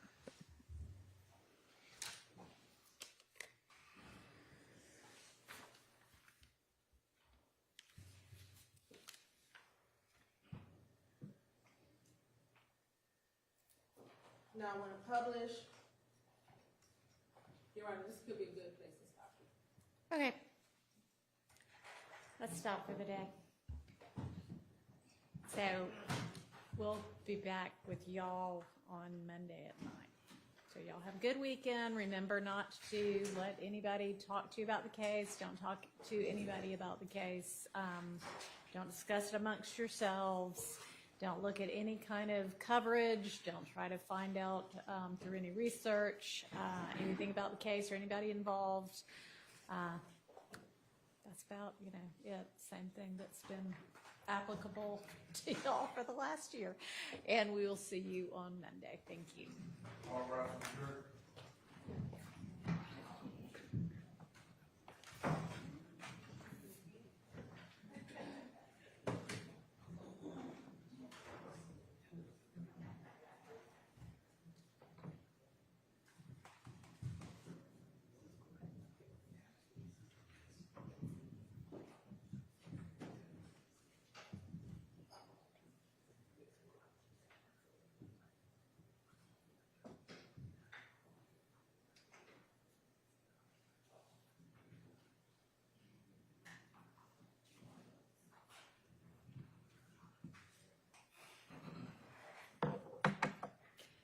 as we previously discussed, tomorrow will be an attorney workday, but court will not be in session. Your Honor, before we break, and I think probably this goes without saying, but I'm going to ask that this witness, Investigator Viverito, be instructed to have absolutely no communications about this case with the state as she's now on the stand. Yep. You are so instructed. Okay, anything else? No? Okay. All right, y'all, the courtroom should be open for y'all to get in to be able to work with the evidence, work on sorting out the evidence by 9 tomorrow. I will be available, but I don't plan to come down here and do anything. So just if you need to reach the court for anything, just email Ms. Pursfield, as you always do. Are you okay if we come at 10 o'clock instead of the normal 8:30, 9 o'clock time? It definitely doesn't have to be 8:30. I'm fine. I mean, the courtroom is going to be, it's just going to be y'all, the attorneys in court. It's not going to be anybody else. The courtroom's not going to be open. So it probably would be nice for the deputies to know when it is they should have it available. Well, we're always here, so we'll defer to them. Yeah, if it's okay with the court, my preference would be to get here at 10 o'clock tomorrow just because I have a school event. 10's fine. 10 o'clock. So, See, we got ESPN. There you go. yeah. Okay. I don't know why these gentlemen can't get out of bed in the morning, but I know. but I'll be here by the time they get here. As far as, well, this doesn't need to be on the record. Okay. Y'all come on up here if we need to discuss anything else. Your Honor. We're adjourned. Oh, yeah, sorry. Before we go over- Yes. My client would really like to be present tomorrow, Your Honor. I mean, that's fine with me. I thought y'all might want a day out of court, but We would like to be here. okay, fine. There